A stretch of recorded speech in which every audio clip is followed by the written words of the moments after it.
His first wife died in an accident. At least, that's what he tells me. Welcome to The Bride in the Locked Room. Jack was everything I'd ever wanted. Handsome, charming, impossible to resist. He swept me off my feet, and before I could question my luck, we were married. Now I'm moving into his imposing old house, a place full of history, secrets, and shadows. My excitement shatters the moment I arrive. From the driveway, I see a face staring down at me from an upstairs window, watching, waiting. When I look again, it's gone. Jack laughs it off. He says we're alone, but I know what I saw. Inside the house, I find a long ivory wedding gown hanging in one of the bedrooms. My heart pounds as I realize this is the same room, the window where someone was watching me. Jack says the dress belonged to his first wife, the one who died in a tragic accident. He says he forgot it was there. Yet his eyes won't meet mine as he ushers me out and locks the door behind us. As the days pass, Jack grows distant. He's rarely home. When he is, he tells me I'm imagining things. That grief is playing tricks on my mind, that I need to stop obsessing over his dead wife. But I can't. Left alone in that house, I feel her everywhere. In the silence, in the locked rooms, in the questions Jack refuses to answer. And when I finally unlock the door to that bedroom, I discover a truth far more terrifying than I ever imagined. Because if Jack didn't kill his first wife, why does it feel like she's still here? Prologue. Present time. Willow, I married a man who has secrets. In truth, I hardly know Jack. We've just arrived at the airport after a very romantic honeymoon, and he guides me toward a new Porsche. Yes, that's right, a glossy red Porsche. And I realize that his first secret is his wealth, but that's not all. The longer I'm with him, the more secrets unfold. Why did I marry him? It's simple. I love him.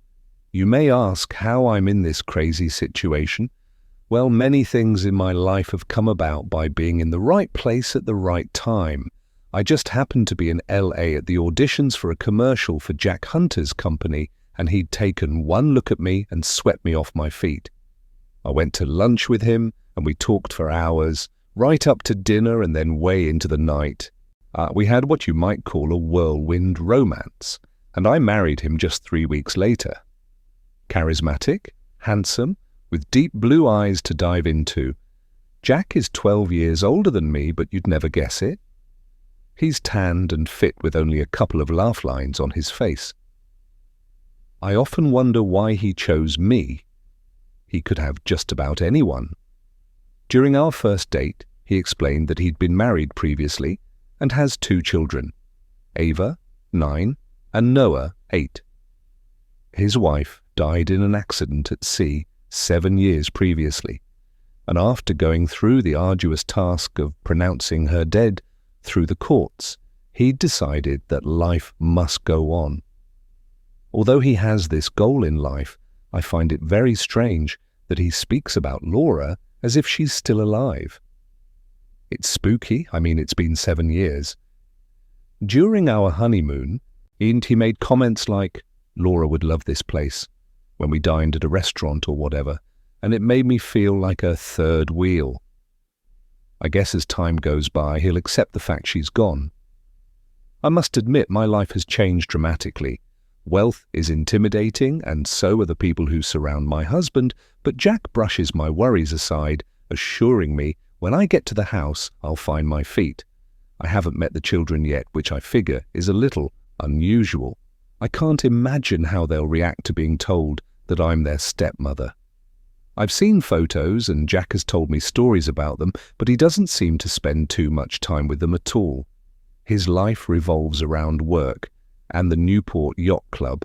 I know nothing about sailing, and Googled the marina and discovered it's a historic and well-regarded yacht club located in the heart of Newport Harbor.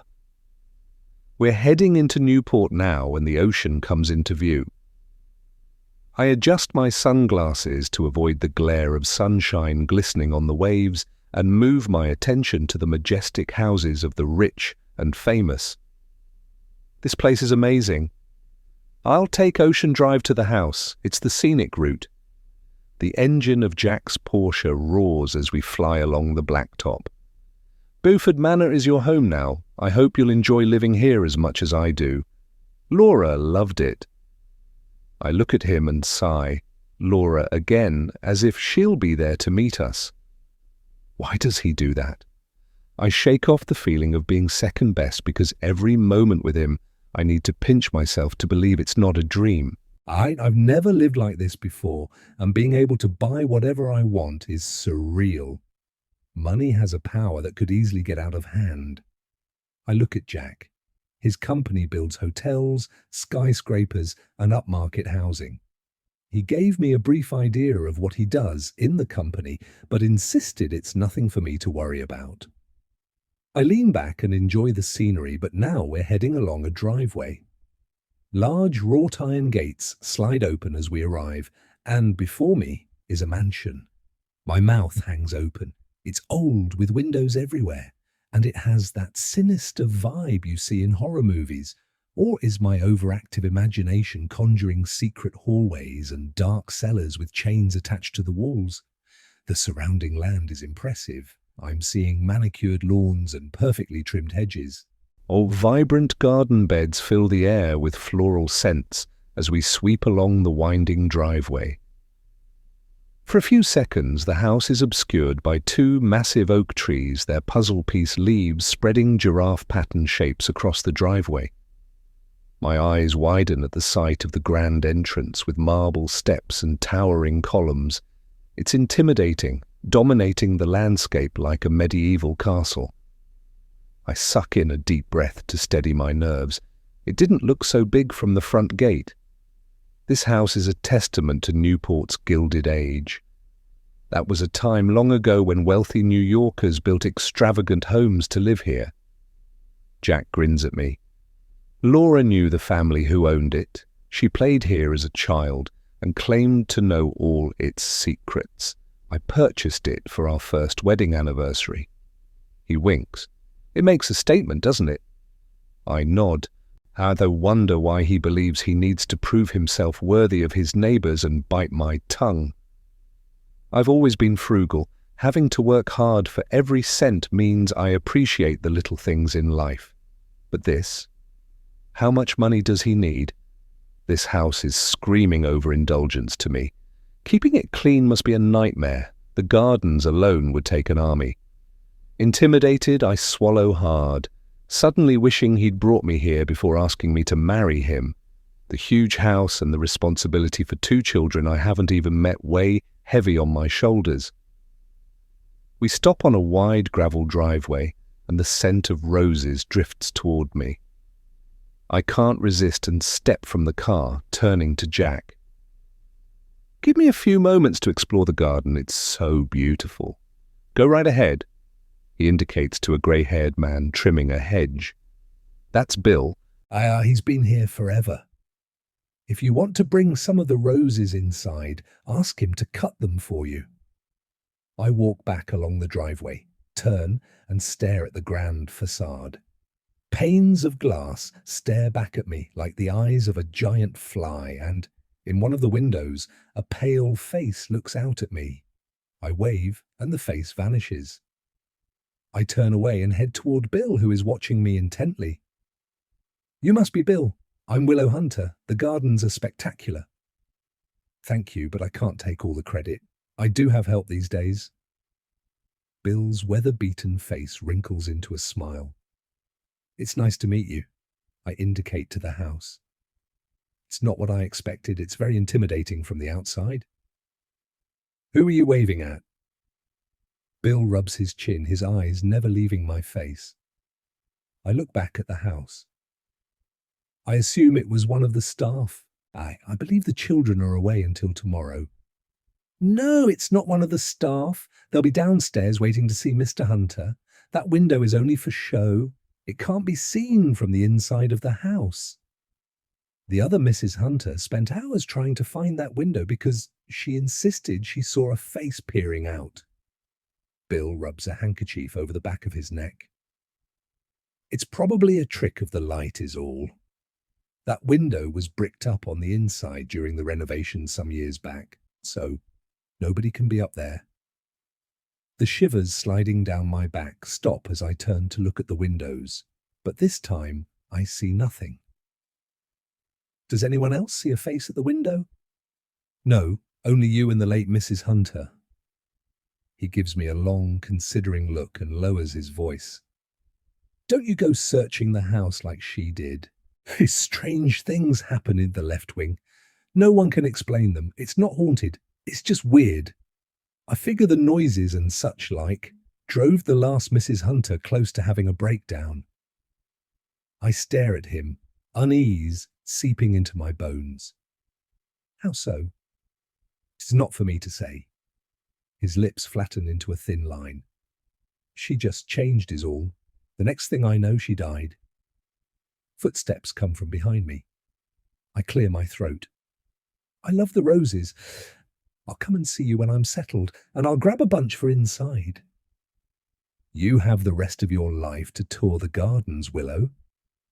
Jack comes up behind me, and his arms circle my waist. I'm anxious to show you the house. Pushing the warning to the back of my mind, I smile. It was nice to meet you, Bill. I turn in Jack's arms. Okay, show me the way. Before we climb the steps, a man comes dashing out of the front door.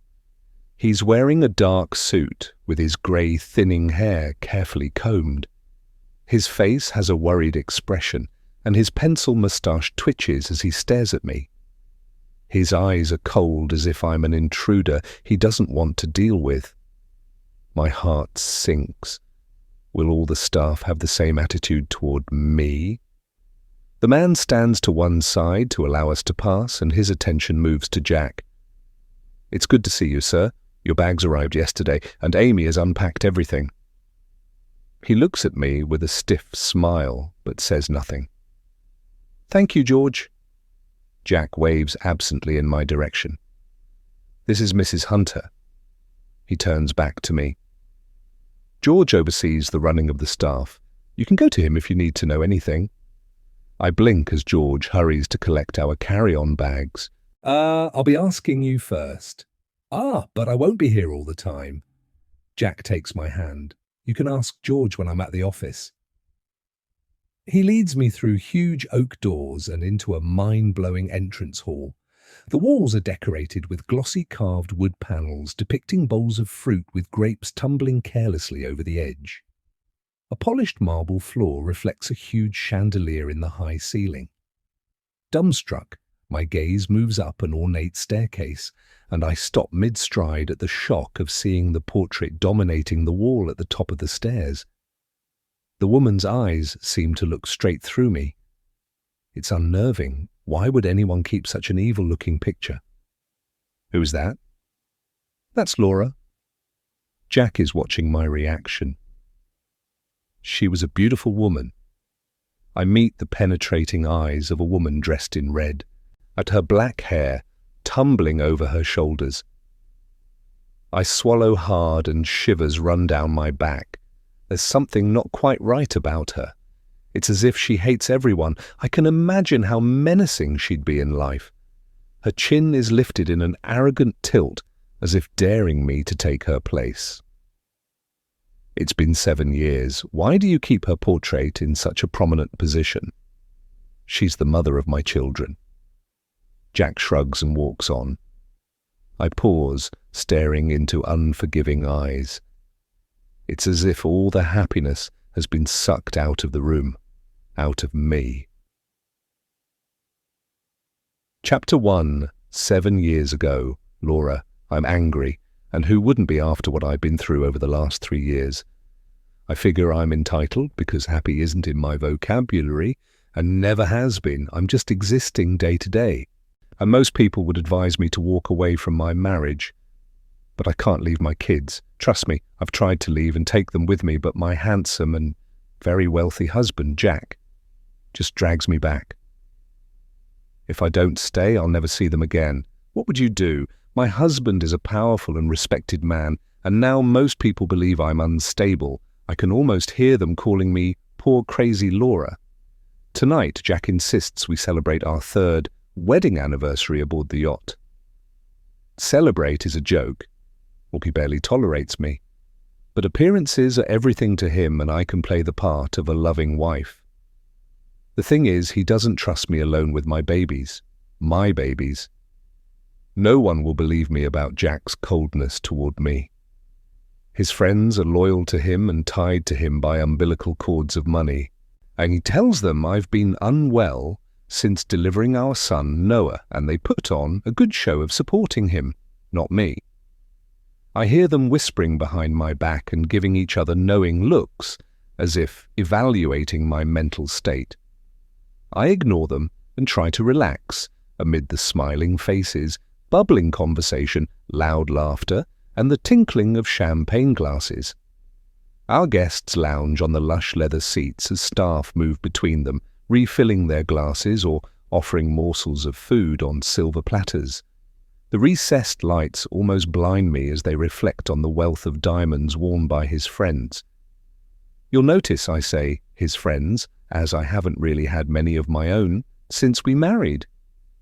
It's never been something my husband encourages, preferring me to move within his circle of acquaintances. It's safer that way.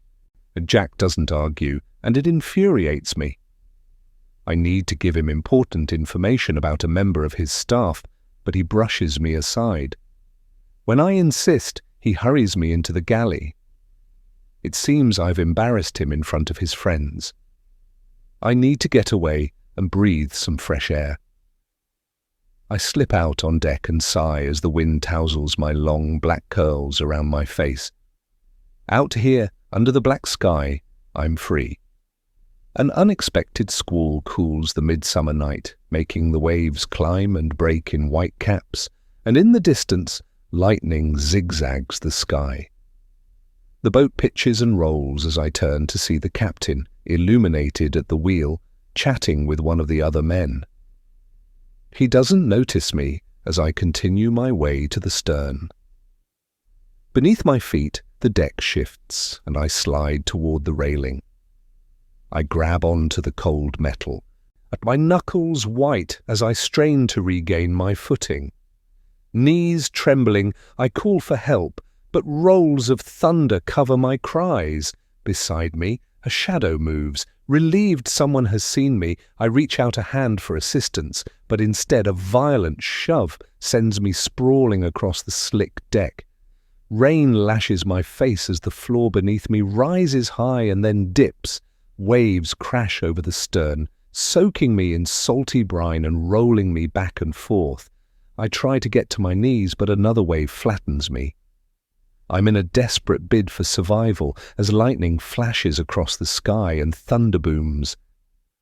Panic grips me as I slip toward the edge. I dig my nails into the deck, but it pitches again and a wave washes me under the railing. I float in mid-air and seconds go by before I smack hard into dark, freezing water. Waves engulf me and I rise, screaming. I must survive. I can't leave my kids without a mom. A shadow looms on deck and I wave frantically, screaming for help. They've seen me. Something flies over the railing and strikes me hard in the face. Pain rocks through my brain and I sink. Icy coldness surrounds me and bubbles leak from my lips, but instinct makes me kick to the surface. Waves crash all around me, but the current is dragging me away in a slipstream of violence. Terror grips me as another massive wave of black water drags me under. There's no escape. My lungs are bursting, but I fight hard to catch just one more breath. I don't want to die. I have kids and I can't leave them alone, not in that house, with him. As I break the surface, pitch black walls of water surround me. Salt stings my eyes as for a few moments of respite, I bob up and down like a cork flowing to the will of the sea. I'm so cold and my head hurts. I gasp as another wave swamps me, rolling me over in the bubbling breakers. Cold, seeps into my bones. I can't feel my fingers and my teeth chatter as I rise through the dark waves, gasping and spitting. There's no time to breathe before another wave crashes over my head, sucking me deep into the murky depths. Salt water fills my mouth and runs from my nose as I bob up again. I spit and cough, gasping precious air, before the next wave smashes over me. Above, in a stormy sky, a sliver of moon peeks out between fast-moving clouds. Lightning flashes and rain comes in sheets. I search all around. However, between the intermittent lightning, there's nothing but inky blackness as I rise on the swell. I make out the lights on my husband's yacht vanishing into the distance and yell and scream, waving my arms, but no one will see me. I let out a sob as my husband's pride and joy, the Laura, leaves me to die. Panic has me by the throat. I need to swim, but which way? Which way is land? Something large bumps into my legs and images of sea monsters crash into my mind. Panicking, I scream and thrash about as another wave rolls me into a spin. Dark water rushes up my nose, but I fight. My instinct is to survive. I rise to the surface, suck in air, and dive below the next wave. I must get away. A shark will take me in chunks, and the moment my blood colours the water, it will cause a feeding frenzy. I swim hard in the darkness until my chest hurts, and I sink again under a crashing wave. This time, bubbles escape from my mouth, and I fight to break the surface. Exhausted, I float on my back, riding the waves and gasping precious air into my lungs. I lick rain from my lips, but it's not enough to survive. I don't want to die, not here, all alone in the dark. Wind whips up the waves around me and rain splatters my face. I open my mouth, hoping to catch a few more drops to ease my parched throat. I'm lost in the darkness, and it's only a matter of time before the next wave takes me to a watery grave. I should have seen this coming. The drugs in my food, the isolation, and now this. Someone on the yacht wants me dead. But who and why? Is it Jack? I guess I'll never know. Chapter 2, Present Time. Willow unease creeps over me. Allowing Jack to walk on, I look over one shoulder at Laura's portrait and shudder. This is how he keeps her alive. I feel inadequate and will never come close to her. I move and her eyes follow me as if watching me with her husband. It's eerie and raises goosebumps on my flesh. I hurry along a hallway after Jack and feel her eyes boring into my back. My confidence slips away under her gaze, and I'm suddenly an intruder. I push back the unnerving feelings and lift my chin. I'm his wife now, so why hasn't he taken down her portrait? I shiver. Seeing his shrine to her is darn right creepy. This is our space, one of many. Jack leads me into a large, bright room. Overwhelmed, I follow him, my legs trembling. I want to ask him about the face at the window, but change my mind. If Laura had seen it and become obsessed with finding the window, knowing I had seen it too might make him doubt my sanity.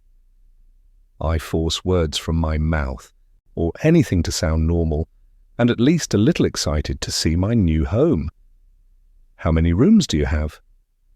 11 bedrooms on the first floor, and more on the second and other rooms on the third. Jack grins at me. The staff quarters are behind the kitchen in a separate section of the house. We have a staff building as well. The house staff live here, and the rest have nice apartments in the other building. The size of the house intimidates me. I've seen too many horror movies to feel comfortable in an old, rambling mansion. It must be a nightmare to maintain. Not really. I have a large housekeeping staff and gardeners.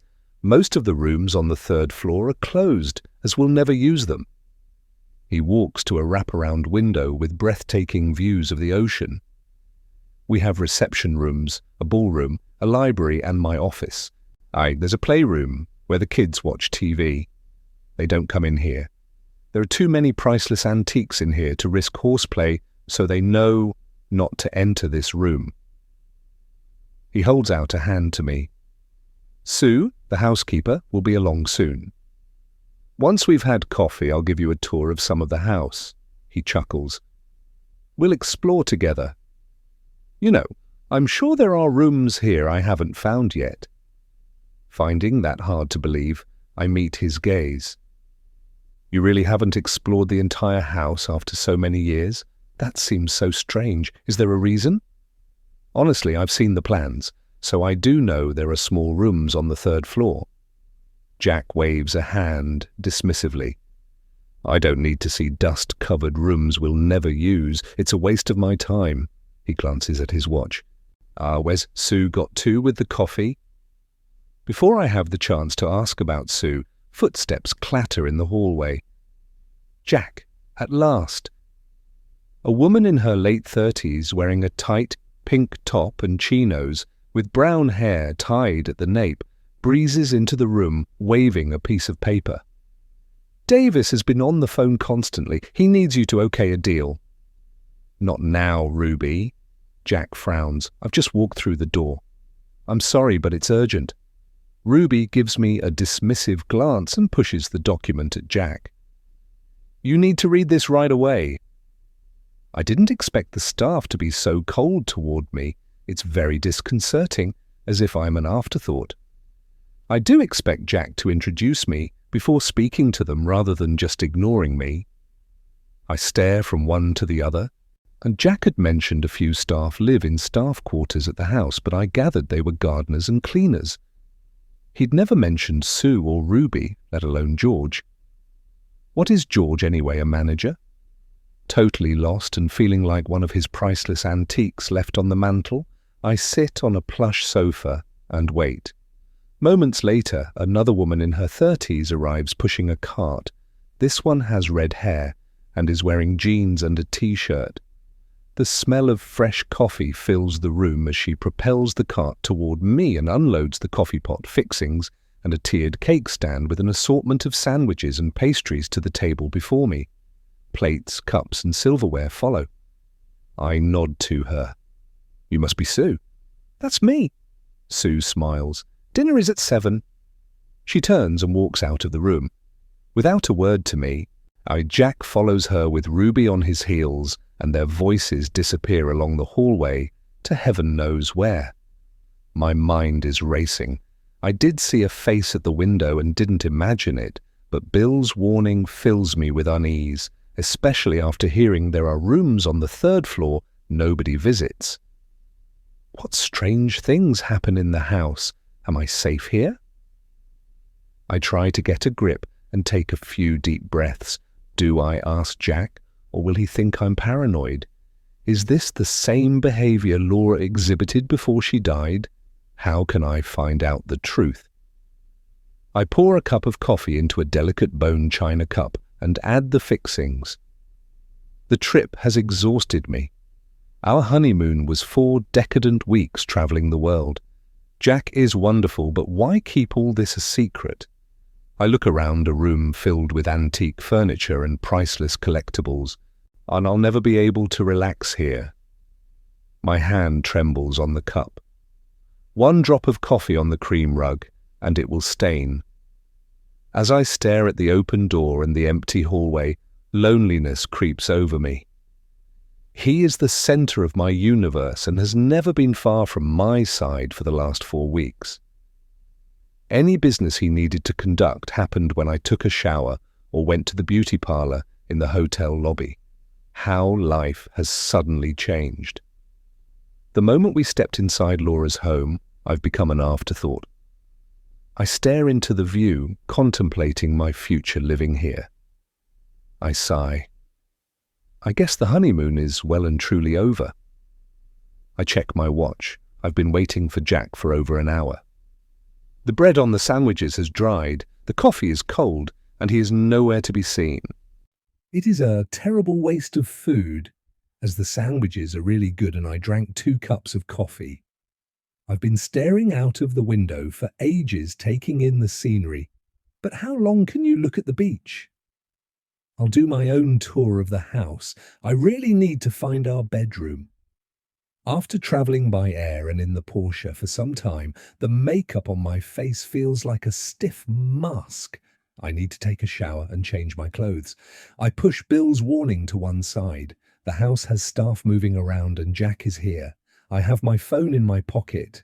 What could possibly happen? I venture outside into the hallway and look both ways. There is no one around, so I make my way back to the entrance hall, and with Laura's piercing eyes staring down at me, climb the stairs to the first level. I reach a wide balcony with hallways leading away in both directions and decide to take the one on the right. If my sense of direction is correct, the right-hand side of the building overlooks the ocean. Artwork is everywhere, from the pictures on the walls to the bronze statues placed strategically on pedestal tables, and I have the strange feeling of being inside a museum. A long rug running along the middle of highly polished wooden floors muffles my footsteps. As I walk, I fling open each door. Most are empty guest bedrooms apart from two which, from the toys scattered over the floor and the posters adorning the walls, obviously belong to the children. Ahead, at the end of the hallway, is a small vestibule with double doors. I head toward it, certain this must be the master bedroom. Ah, there you are. Ah, Willow. Jack strides toward me, scoops me into his arms and kisses me. You are so beautiful. I love you so much. My heart pounds and my knees tremble from his deep kiss. I smile. I love you too. I've missed you terribly. What are you doing up here? Jack takes my hand. Our bedroom is in the other wing. Come, I'll show you. He takes my hand and leads me away. I walk beside him, trying to find the words to explain my problem with the portrait of his late wife, but nothing comes. I follow him along the hallway and across the balcony to the opposite side of the house. When he opens the door to a large, spacious bedroom, my heart drops at the view. I see the gardens, but the view is of other houses, not the opulent vista of the ocean. The disappointment must have shown on my face as he looks at me and shakes his head. I smile and turn away, opening drawers to search for my things. I'm sorry I left you alone, but it was business, and it intrudes on my life frequently. Jack grips my shoulders and his thumbs massage my neck. Unfortunately, it's going to cause an issue later as well. I need to go into the office and sort out a problem.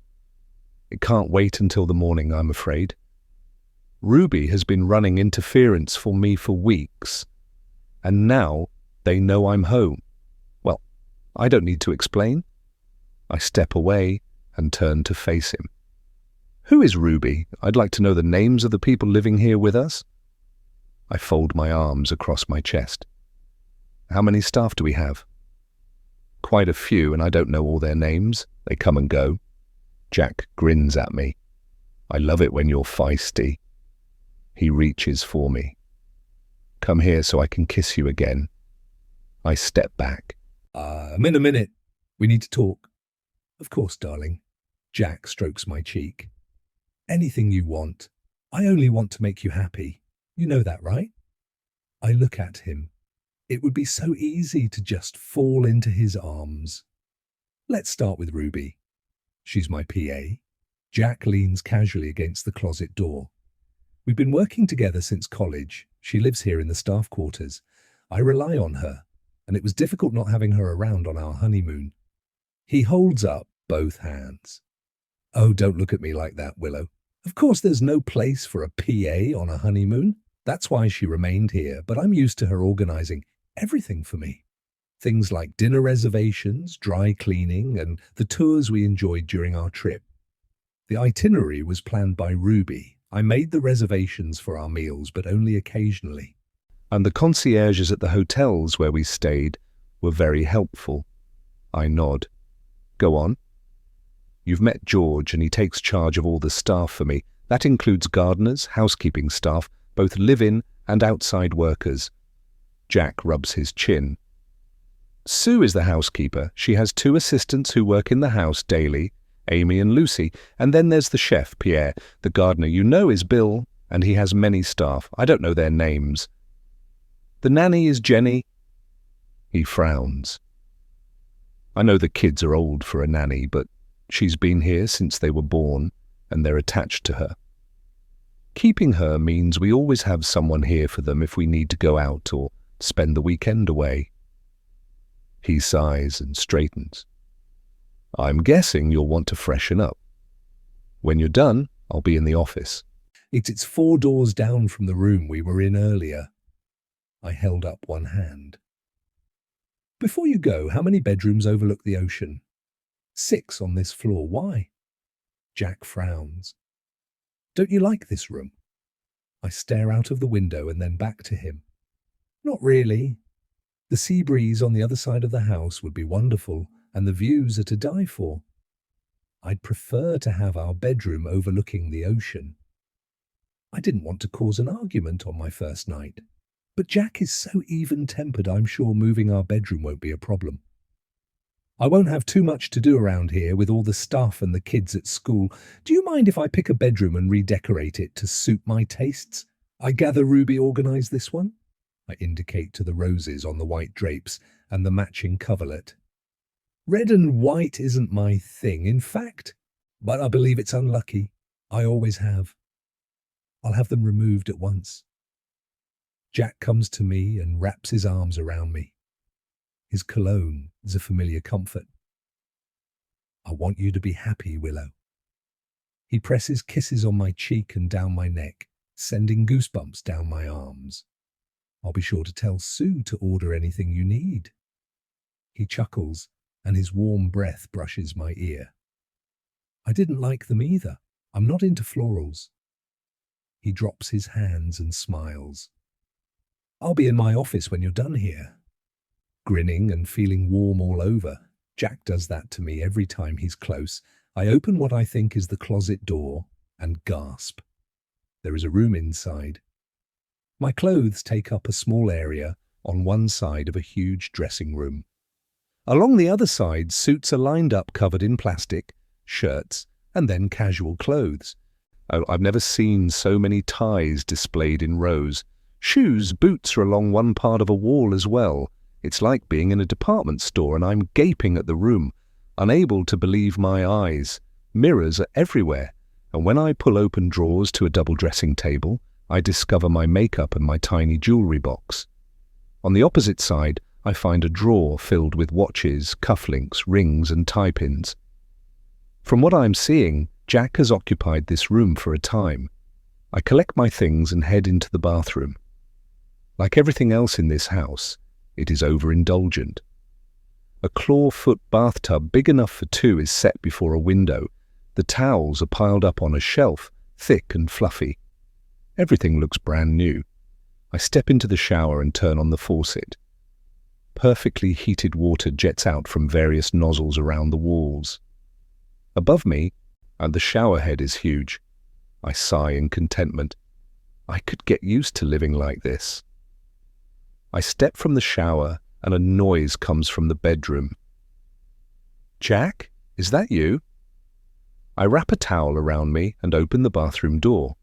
The bedroom is empty, but the door is wide open. I walk to the doorway and peer outside and freeze. The hallway is in darkness, and footsteps disappear into the darkness. Jack? Nothing. Chapter 3, 12 months before our anniversary celebration, Laura. I walked into our arranged marriage with my eyes wide open. I consider myself lucky, you see. Jack is everything a woman could want in a man, handsome, rich and powerful. His influential friends include senators and billionaires. All people want to know details about our lives, and each time we go to a function we make a splash across the society pages. I enjoy going to functions just to show him off. When we're out together, he acts the loving husband. Often his arm snakes around my waist and he gives me frequent stolen kisses. Our life appears so perfect. So many women want him. I can see why they're jealous, but I don't care. He's mine. Or is he? I stare at the bedroom door and his words cut deep into my heart. His cologne lingers, and I want to grab it and hold it to me, but he's gone. I stare at my reflection. What is happening? Suddenly I've lost him. I try to remember what happened. What did I do? I can't think straight. Am I losing my mind, or is someone twisting reality? My marriage to Jack has turned into a nightmare, and I can't escape because no one will listen to me. I must act the perfect wife to a handsome, wealthy husband, but I'm trapped inside this marriage and slowly dying. Realization creeps over me. Jack doesn't love me. He never has. To him, I'm just the mother of his kids. His pained expression when we discovered I carried a daughter is imprinted on my soul. My life in Newport, Rhode Island, in the esteemed Beaufort Manor, went downhill from then. I've been so stupid to believe his smooth tongue, his lies of love and a future filled with happiness. He'd acted like a hero in a romance novel, but now I realize when I'd walked into a marriage of convenience, I'd made a huge mistake. My family name and the wealth that came with me was his reason to go ahead with this farce. Yes, I trusted him, and we pooled our money for him to invest in his company, and I got an allowance. I've been fooling myself that he loves me. For a time after Ava was born, he'd acted so loving again, but now I know it was for only one reason. He wanted another baby. The second the ultrasound revealed I carried a boy, he commissioned a portrait of me. He wanted to capture my pregnancy glow for prosperity the moment his son was conceived, he'd say, as if he truly believed it. From that moment, it was all about the baby. As my pregnancy continued, my loving husband refused to come near me. He made excuses and isolated me inside the house until Noah arrived. The day I came home from the hospital is etched into my memory like a nightmare. The moment I carried our son into the nursery, Jack presented me with a credit card. Was it payment for a job well done? He had his son, and that was all that mattered to him. I stared at him in astonishment. "Oh, Jack, that's very nice of you, but I won't have time to go shopping with a new baby." I nuzzled my son, inhaling his sweet aroma, and my breasts tingled, although the doctors had forbidden me to feed him myself. I wanted to. "Where is Ava?" "She's having a nap. There's no need to worry, Laura. Jenny will care for Noah. That's why we hired a nanny." Jack took the baby from my arms and handed him to Jenny. "You're free to do what you want now." I stared at him in disbelief. "No, Jack, I'll care for him." I went to take my son from Jenny. "Give him to me." "Don't make a scene, Laura." Jack gripped my arm. "You know it's for the best." Trembling, I gaped at him, tears stinging my eyes. I couldn't give up my son. I wouldn't. "You can't take my son away from me." "Laura, stop it." Jack gave me a shake. "Now look, you've made him cry." He looked at Jenny. "Take him to the nursery. I'll be along soon." Pain gripped my heart as Jenny walked away with my son. I reached out a hand wanting to run after him, but Jack glared at me, and I lifted my chin, ready to fight. "No, I'm his mum. He needs me. He doesn't know her. Give me my son." I pounded on Jack's chest. "You're not well, Laura." Jack held me firmly by the arms. "You need to rest, and when you're better, you can do all the things you wanted to when you were pregnant. I know you hated that time, and I'm sorry for it, but Noah is here now, and I won't expect you to go through it again." The smell of the old house surrounded me. It was decaying like a corpse. But I was the only one who saw it. I shook my head, edging toward the stairs. "I'm fine. You can't keep me away from my baby. He's my son too."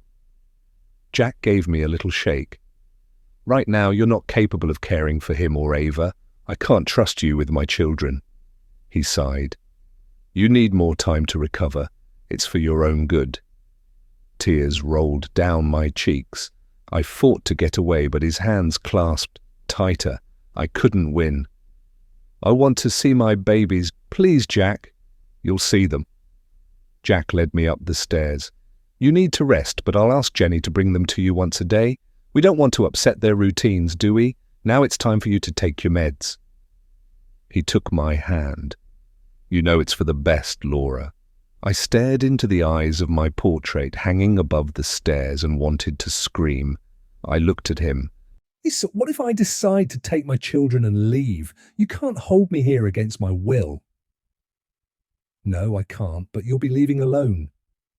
Jack turned me to face him. I'll never allow you to take my kids, not ever. I dug my feet in.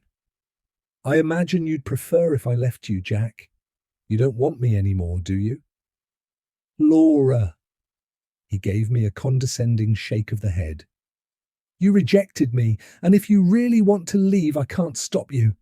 Be very sure, because I won't chase after you, not this time, not after what you did.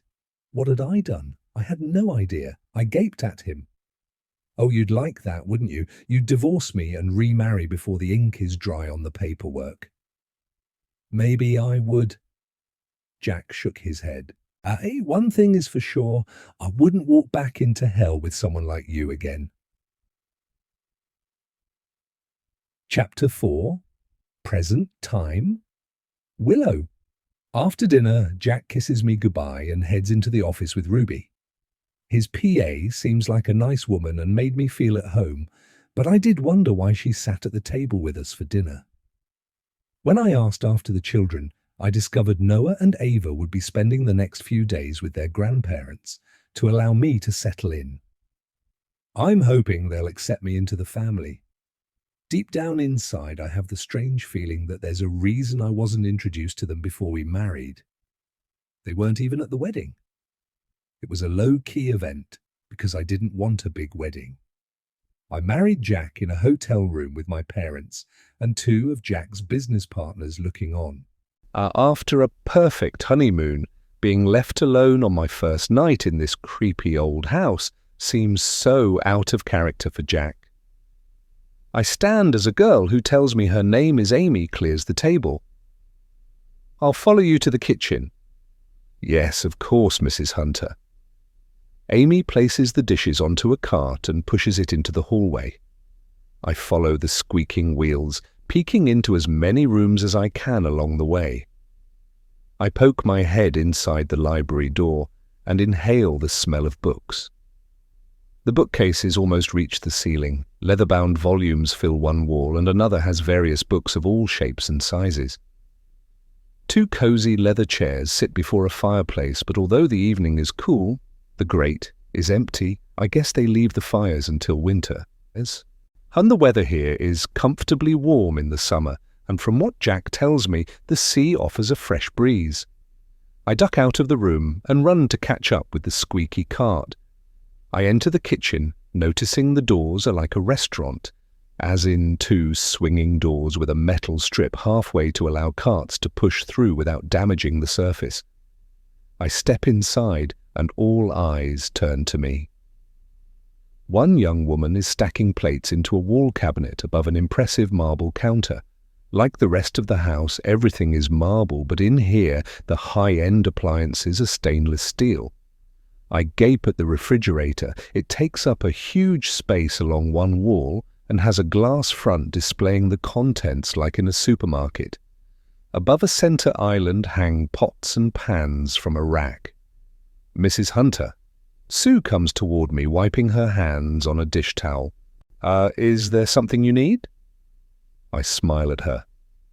Not right now. I'm exploring the house. Jack didn't have time to show me around. He has an emergency at the office. Do you want me to take you? Sue folds the dish towel and looks at me expectantly. It's easy to get lost. I shake my head. No, I'm fine. Are there any locked areas I'll need keys to open? Furtive glances move through the staff and my stomach clenches. Are there secrets in this house no one wants me to know? I wait, glancing from one to the other. I clear my throat as the question remains hanging. Another thing, who decides the dinner menu? That would be Ruby. She knows what Mr. Hunter likes. The chef, comes out of a walk-in pantry and smiles at me. I nod to him. Yes, maybe she does, but I'd prefer to discuss the menus for the week with you from now on, Pierre. I'm sure you can advise me on Jack's favourite meals, although after 4 weeks with him I have a good idea of what he likes. I turn to Sue. I walk to the drinks area of the refrigerator and pull open the door. It is like a store, with everything a person could desire. I select a bottle of water and with a nod continue to explore the house. It's dark now and the drapes remain open with the night pressing against the window panes. I admit I'm scared of the dark, and being in this house magnifies it 1,000 times. Just going and closing the blinds gives me the creeps. I'll need to tell Sue that I want the drapes closed at dusk. I make my way to Jack's office and take a pen from his desk. I'll make a list of the things to do and present it to Sue or George in the morning. Where is George? I haven't seen him since we arrived. Or maybe he goes to his room on the stroke of 5 or whatever. I'll need to know who is on duty and at what times. I sit in Jack's comfortable leather chair and inhale the scent of him. How strange, I could almost feel him the moment I entered the room. I need a notepad and pull open the top drawer. Inside are neatly stacked notepads and a bunch of keys. I take a pad and lift the keys to inspect them. 5 keys, 2 large old ones, the other 3 look almost identical. I push them into the pocket of my chinos, but I want copies of all the keys, and head back to the kitchen. As I walk past the stairs, the portrait of Laura stares at me as if daring me to invade her sanctum. I keep my eyes averted and keep going. Jack is mine now. Soon. Ah, you'll have a new home in the loft and can keep your dirty looks for the mice and spiders. In the kitchen, I go straight to Sue. Now about those keys, I gather there's more than one set for the house. Will you get me a set, please? There's always someone here to answer the door, Mrs. Hunter. Sue lowers her eyes to the floor as if trying to hide her expression. The other keys are to keep the children from the cellar and the loft. There is, of course, the room on the first floor. None of us are allowed inside by Mr. Hunter's orders. I don't have a key. I'll ask Mr. Hunter if I can get copies of the others cut for you in the morning. She's refusing to give me a key to my own house? What the heck is going on here? Chapter 5. 6 months before our anniversary celebration, Laura Jack tells everyone he purchased this house for me. It's a lie. He bought it as a status symbol and tells everyone that will listen. It was because it belonged to my uncle and I wanted to live here. I never have, but I keep up the story to make him happy. I spent some time here as a child, and it was spooky then and hasn't changed. I swear I've seen a face looking from a window that doesn't exist. I've searched for it and found nothing. Strange things happen here, and when I speak to my fast-dwindling circle of friends, they figure I'm joking. They're jealous of the house, but don't know how difficult it is to live here. Honestly, I look at the carved wood, marble and priceless antiques, and my skin crawls. Each day, my home is invaded with people. Cleaning and making noise with vacuum cleaners. They have that smell, you know, that dusty old lady's house smell, which wafts around for hours once they've been through. And then there's Ruby, Jack's PA, Miss Super Efficient, I call her, with her tight tops and chinos and perfume that closes my sinuses. I understand he needs someone to do all the grunt work for him, but I wish he had a male PA. I'm a jealous woman, and I admit I don't enjoy him spending so much of his time with her. Jenny, the nanny, and Sue, the housekeeper, are plotting against me. I swear they keep moving my things. I'm forever looking for my phone. I put it down for a second, and it grows wings and moves to another part of the house. I make requests, and when things aren't done, they insist I never asked them. I figure they're trying to make me look bad in front of Jack. I'm isolated in this house. No car, no visitors. I'm a prisoner, in my own home. I only get to see people when Jack takes me with him to spend time on the yacht. Early in our marriage, we threw many dinner parties and he escorted me to his business lunches and socialite parties, but things changed when I had Ava. Although during that pregnancy I was allowed to visit my friends and go shopping alone, not so with Noah. From the moment Jack knew I carried his son, my freedom and most of my friends vanished. The staff watch me now as if I might turn into a monster and kill them all. I hear them whispering when I move around the house, sending secret messages to each other as they follow and likely record my movements. Am I paranoid? Most people would love the lavish surroundings. I enjoy having the most handsome and rich husband in town, but every day something else happens to make me question why I'm here. My babies hardly know me. Ava allows me to brush her hair and chats to me, but Noah screams and holds his arms up for Jenny. When this happens, Jack sends the children away and tells me not to become upset. I want my babies. I'm their mum, not Jenny. I can never discuss anything with Jack. He works most days, and when we are at dinner, his PA is at the table. He treats her as if she's one of the family, and I often wonder if she is having an affair with Jack.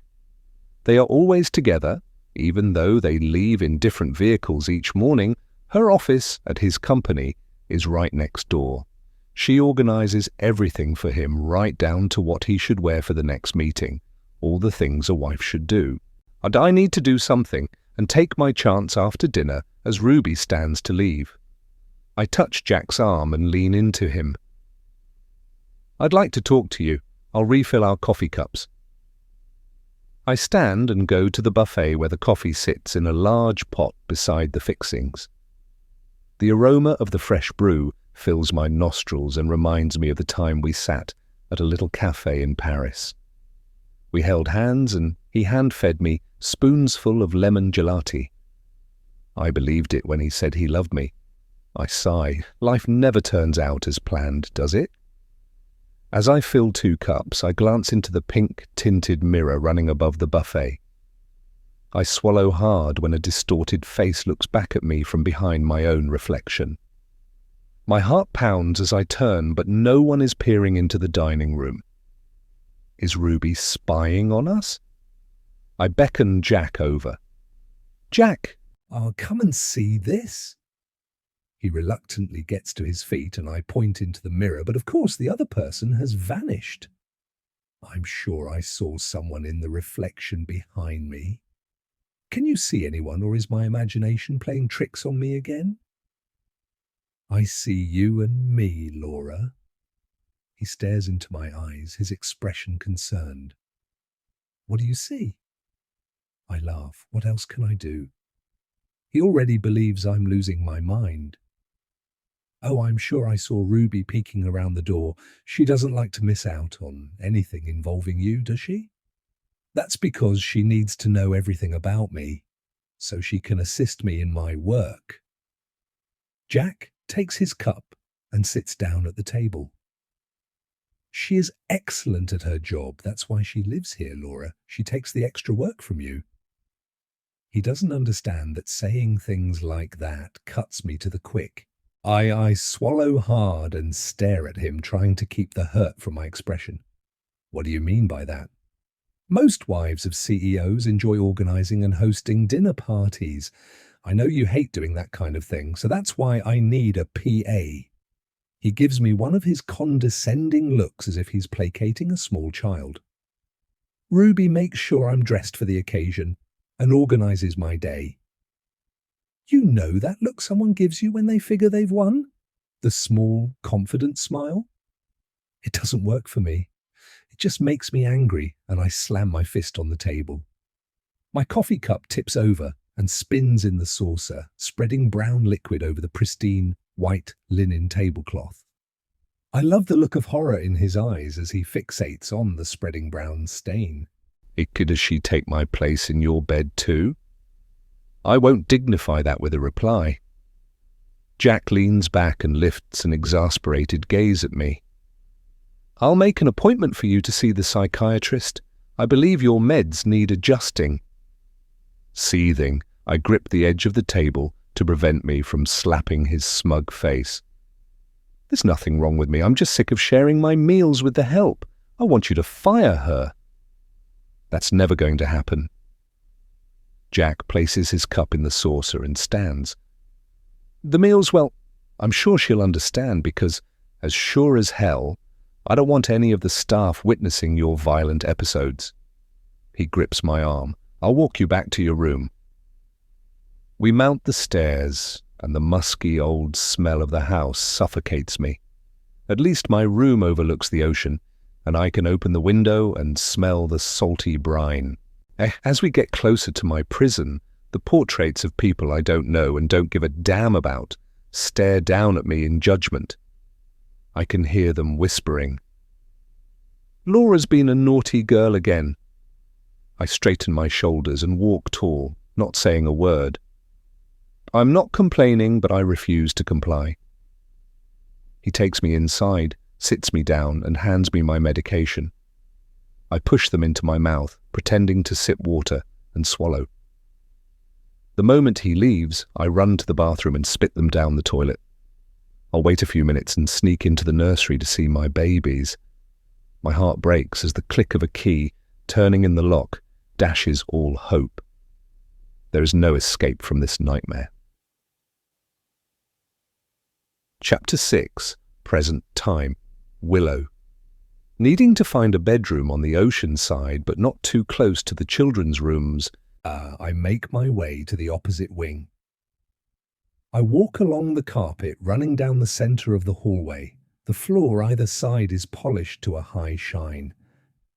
It's darker here than I expect, with only one light glimmering high above. I search the wood paneling for the light switch, but the one I find only controls the single light. The row of highly decorative chandeliers must be controlled somewhere else. I make a note to ask in the morning. Moving on, I open doors until I find a large room. It's perfect, but more of a sitting room than a bedroom. It must be part of a suite, as the first door I open contains a lavish bathroom.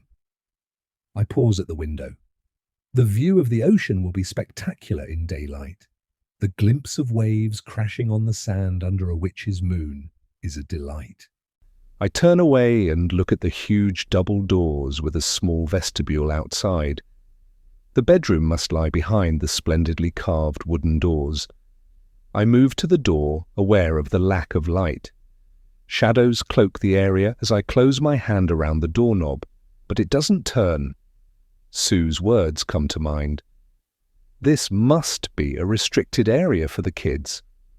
Why would a bedroom be restricted? It makes no sense to me. Maybe it has a balcony and Jack is concerned they might fall to their deaths.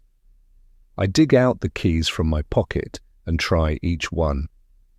The last key slides inside and turns with ease. I'm not sure what to expect, perhaps another empty room, but my heart pounds as the door swings open. The air is thick, musty, but with a lingering hint of perfume. I swallow hard and fumble for the light switch. As light floods a magnificent bedroom, and I feel like an intruder. The bed is unmade, head marks crease the pillow. A champagne bottle and a glass sit on a tray beside the bed. A red negligee lies in a pile on the rug, as if someone just stepped out of it. This must be Laura's bedroom. Across the room, windows mirroring the family room below give a panoramic view of the beach. I turn slowly, unable to understand why Jack has left this shrine to Laura. It's been 7 years and he hasn't gotten on with his life at all. I move to the bathroom, and the same untouched condition greets me. The next door leads to a dressing room as big as our current bedroom. Clothes line the racks. Dresses with labels I have only seen in glossy magazines or on red carpets. It's messy with discarded clothes tossed around. The dressing table spans the width of the room. Open drawers display glittering gold and diamond jewelry, watches and bracelets in a statement of wealth. This woman flaunted her fortune and held a total disregard for her staff, expecting them to pick up after her. I look around in dismay. I'd be too embarrassed to leave a room in this mess. I turn on lights and notice Jack's clothes are there as well, but covered in plastic. I venture inside and find a second door. I turn the handle, peer inside, and find a light switch. It's a bedroom covered in dust cloths. I stand in a desolate, lonely room and try the door to the hallway. It's locked. And they had separate bedrooms. How strange, when Jack spends every second of his night with me and hates leaving me each morning. When his wife died, was it too painful for him to return here? I can almost piece together the night before she died. When had they left the house after a night of passion and only one returned? I close the door, leaving the sadness behind, and move around the dressing room. I see my footprints evident in the dust, and a sudden chill lifts the hairs on the back of my neck. It's as if Laura is watching me, judging me to see if I'm good enough for her husband. I shake my head, dispelling the thoughts. No one has been in this room since Laura died, and no wonder the room is depression incarnate. The dressing table is untidy with discarded makeup and dirty tissues all over. The laundry basket is full with items hanging over the edge. Clothes are piled over the backs of chairs, as if Laura had been deciding what to wear. My heart pounds. It's as if she walked out and time stopped, freezing this moment. I hear a slight sound and glance over my shoulder just as the door winds and shuts me inside. Fear grips me. I don't want to be trapped inside this mausoleum. Breathing heavily, I drag it open, push it wide, and peer outside. No one is there. I'm acting like a fool. I ignore the overpowering feeling that I'm being watched, and I walk to a closet and slide open the door. Inside, Laura's clothes are hanging neatly, covered in plastic. I run my hand along them, seeing an overindulgence of expensive designer clothes, from casual dresses to fur coats. Everything she wore is preserved. The shoes number at least 50 pairs. I walk along the rack and feel the silk of an uncovered gold blouse. Why isn't it dusty? Dust coats the bedroom, but not here. How strange. Does Jack come here to be close to his wife? As I throw open another closet door and cry out in shock. Inside is a mannequin in a wedding dress, complete with long, lacy veil. I swallow hard. I need to get out of here and slam the door shut. Rushing from the dressing room, I close the door behind me. I stand in the bedroom leaning against the door, my heart pounding. This isn't keeping a loved one's memory alive. This is an obsession. Chapter 7. With each step away from Laura's room, I feel better. I refuse to look at her portrait. Am I afraid she might smile at me, knowing she's scared me? Heavens above, I'm starting to lose it. I need to get a grip. A hint of fresh coffee brewing reaches me. Needing caffeine, I make my way to the kitchen. Sue stares at me when I enter and sit down at the center island. She raises an eyebrow and glances at Amy, who is emptying the dishwasher, and they exchange glances in a secret language of looks between them. I'm an intruder, no doubt, and I don't figure they like their normal being upset. I look from one to the other. I'm lonely and really need the company. If they'll allow me, I intend to make friends with everyone. I smell fresh coffee. Yes, it's ready. Sue takes down a cup and looks at me over her shoulder.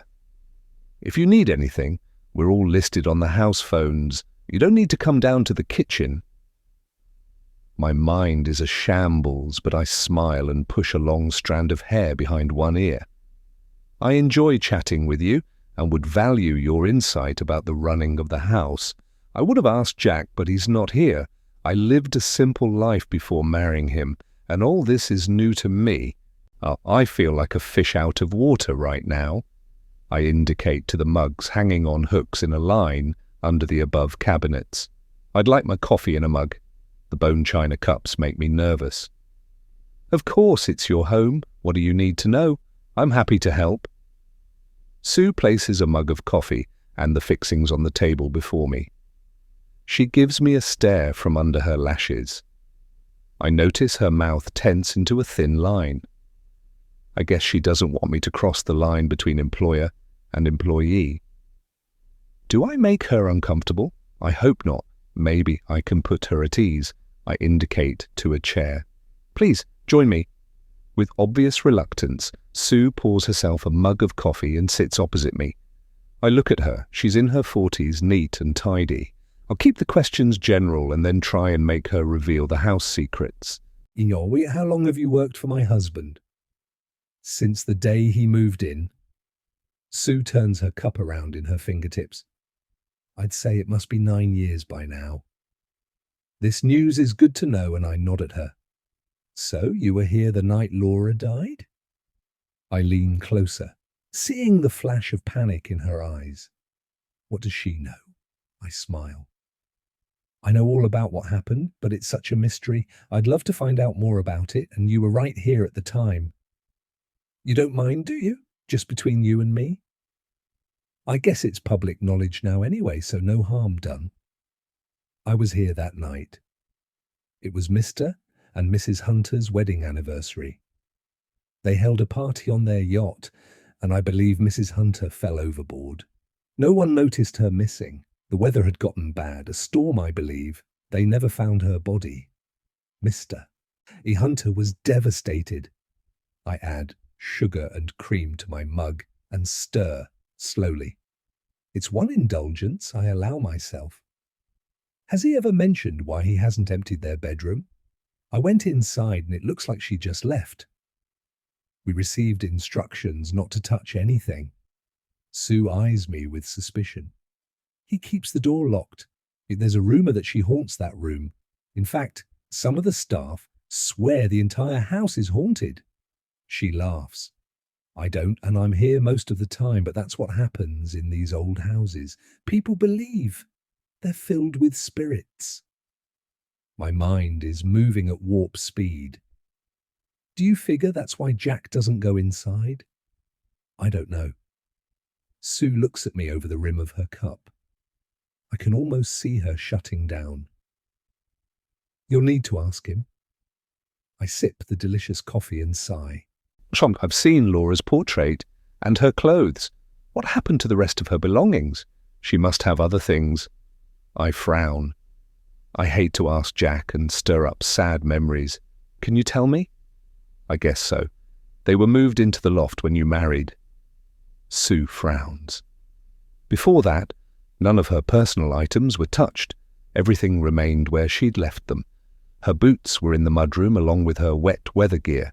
Photographs of their wedding and other personal items are stored in the loft. I guess Mr. Hunter wanted to keep her alive for the children for as long as possible.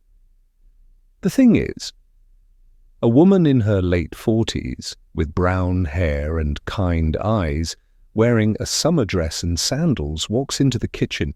She smiles at me, but they don't have any recollection of her at all. And they know the woman in red is their mother, but they were way too young to remember her. She holds out her hand. I'm Jenny, the kids' nanny. I've been here since they were born. Mr. Hunter insists I talk about her to the children. I tell them stories about her all the time to keep her alive for them, but they aren't interested. She shakes my hand and frowns. Ava is frightened of the portrait. She says the eyes follow her. I clear my throat. How terribly sad. I hope you'll redecorate. Sue purses her lips. Mr. Hunter had the kitchen renovated the week you married. It's only been finished this past week. He followed my specifications. The man I assume is Pierre opens the refrigerator and takes out a plate of pastries. He sets them on the table. There are always fresh pastries, pies and cakes in the refrigerator. Healthy snacks as well. The children have ferocious appetites. I smile at him. That's good to know. Please, everyone, come and join us. I'd like to get to know all of you. Mr. Hunter would never approve. George blusters into the room, his face beet red and one strand of grey hair hanging over one eye. The late Mrs. Hunter had strict rules. She didn't like any of us being seen when she had guests, unless we were serving food. I'm sure Mr. Hunter approved. I turned to look at him. From what I gathered from Jack, Laura was Mother Teresa. Really? Was she old school, like the mistress of the house? And some. Jenny giggles. You shouldn't speak ill of the dead. George frowns. They say they come back and haunt you. I lift my chin. I'm not Laura, and I'll enjoy our chats together. I shift my gaze to Sue. Redecorating is a splendid idea. I used to design stage sets when I was in college. It will be fun. I'll speak to Jack when he gets home. I'd like to take the old master suite, but not as it looks now. A complete makeover will remove any ghosts. I chuckle. You have my word. By the time I finish my coffee, my notebook has pages of staff names and their shifts, those who live in the house and those that come by daily or weekly. I stifle a yawn as footsteps echo in the hallway, along with muffled chatter. Beside me, George leaps to his feet and hurries out the door. I raise an eyebrow at Sue. It's late for visitors. Who might that be? I'd say Mr. Hunter is home. Sue stands and gathers the cups. I hear Ruby's voice. She'll be calling for a snack. I stand, and a shiver of excitement runs through me, knowing Jack is home. I need his company, and hope the honesty he promised me on our wedding day proves to be true. There's so much I want to ask him, but how do I explain how horrified I am at seeing the shrine, and it is a shrine, to Laura? He's waited 7 years before marrying me, and he must have moved on. Or has he? I need to know. I glance at my watch. It's 11:05, and everyone is up. I look at the staff. Do you wait up for him every night? Yes, we do. Pierre stretches and replaces the plates of pastries in the refrigerator. He doesn't work late every night, so it's not so bad. I look at the staff. They snap to attention, shutting down any further conversation with me. I look from one to the other. I've enjoyed our chat. I'd like to discover more about Laura's time here. They exchange glances, and Sue gives a slight shake of her head. They regret speaking to me, and my hope of discovering more information is remote. What are they afraid of? Chapter 8. Trying hard to cool my excitement at seeing my husband, I dash along the hallway and into the sitting room. Jack is handing his briefcase to George, and his face lights up at the sight of me. Curled in one corner of the sofa, Ruby has kicked off her shoes and made herself at home. She is a very friendly woman, but I need some alone time with Jack. As far as I'm concerned, we're going to be on our honeymoon for a long time. I go to him, and immediately his arms come around me, engulfing me in his warm, masculine scent. I lift my lips to his, and he kisses me passionately. I'm breathless when he finally lifts his head. His eyes fill with love as he meets my gaze. I've missed you, I say. Aye, me too. Jack rubs his nose on mine. I'm also starving. Ruby has sent for coffee and sandwiches. He stands back and loosens his tie. I smile and turn to Ruby. It's been a very long day. I'm sure any shop talk can wait for the morning. I'd like some time alone with my husband. Do you mind? Of course she doesn't mind. Jack grins at me. I'm all yours until Monday. I'll take you to my club tomorrow for lunch. Ruby has made the reservations. I can't wait to show you the Laura. Words freeze on my tongue. The what? His yacht. Ruby pushes her feet into heels. The vessel is named after his first wife. She smiles at Jack. Good night, Jack, Mrs. Hunter. Sleep well. Night. Jack examines my face. What's wrong? I'm shocked. You kept the yacht after what happened to your wife? She loved it. Confusion crosses his handsome face. She wouldn't want me to sell it. I named it after her. I shake my head. Jack, she fell from the boat and drowned. I'm sure at the time she didn't like it at all. I watch his expression change from joy to remorse. Is that why the room upstairs hasn't been touched and her portrait still hangs in the entrance hall? All these years you did this to please a dead woman? At first maybe, but then as time went by, it was a memento of our time together. I'd go inside the dressing room and sniff her perfume. I'd cry like a baby, but it was like having her back for a few minutes. He shrugs and stares into my eyes. We had 3 wonderful years and 2 beautiful children together. Part of me still loves her, but then I met you. It was like the sun breaking through the clouds after a storm that lasted 7 years. He pulls me close and wraps his arms around me. You're my soulmate, and I love you more than life. I lean into him. I love you too. I sigh, hesitant to broach the subject of Laura's clothes and upset a perfect relationship. Maybe if I take baby steps, I can ease her things from the house. When do you think you'd be ready to let go of Laura's clothes? Of course, we'll keep her jewellery for the children and any personal items, but Goodwill would make a fortune selling her clothes. I believe it's the right thing to do. Let me think on it for a time. Jack can't meet my eyes. I'm not sure I can let them go to strangers. Dismayed, I slip my arms around his waist and look at him. Then we'll move them to another room. It's such a waste having that beautiful room closed. It needs sunshine and fresh air. It is a special place. He points up to the ceiling. It's right above this one, and we share the same view. Unfortunately, the second floor has small windows, which makes that room unique. Is he deliberately not answering my question? This man has the art of the deal in business, so he can manipulate people and likely uses his skill many times to get contracts, but he's never shown this hard side to me. I decide to change course a little and see if I can make any headway. Do we really need to go to lunch at the yacht club tomorrow? I'd really like some time to get acquainted with the house. There are a few changes I'd like to make. Would you agree to me making it my own? I've already renovated the kitchen. He looks down at me. And I guess that would be okay, but use muted colours befitting the style of the house. I really dislike bold, bright colours. Before you make any changes, run your ideas past Ruby. She knows about the renovation restrictions for heritage buildings. He smiles at me. You're like a breath of fresh air, Willow, but leave all your plans for weekdays. I like to enjoy myself at the weekends. It's perfect weather for sailing. I'll get Ruby to gather some of my friends and we'll spend Sunday on the water. What do you say? I almost turn green at the prospect. I shake my head. I'm sorry, Jack. I get seasick crossing a bridge over a river. I try and read his masked expression.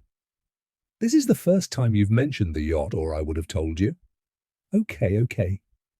He pushes a hand through his hair.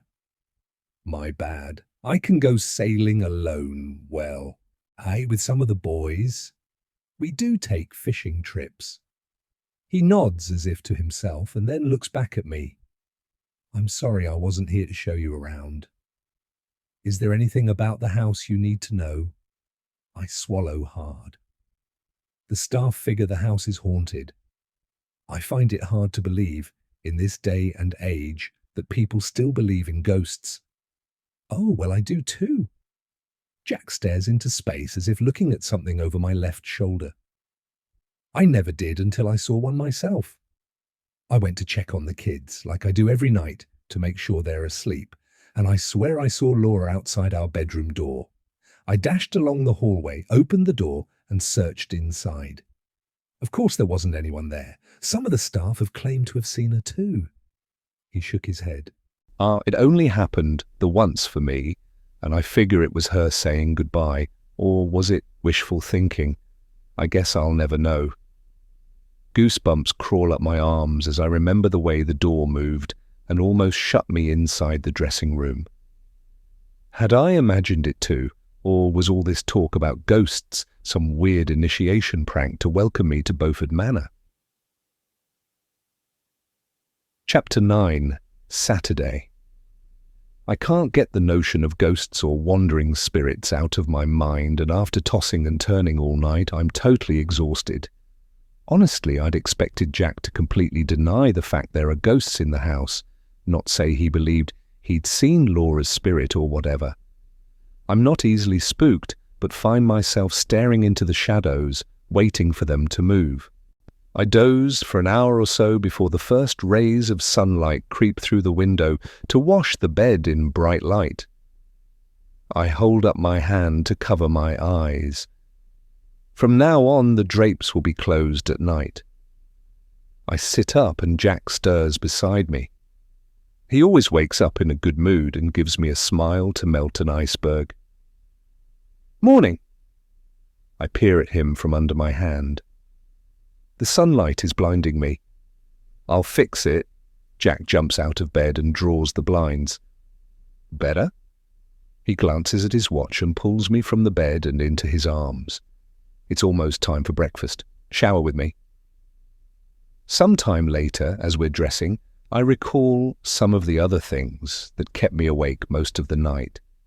I understand completely the role of a PA and for Ruby to be with Jack most of the time.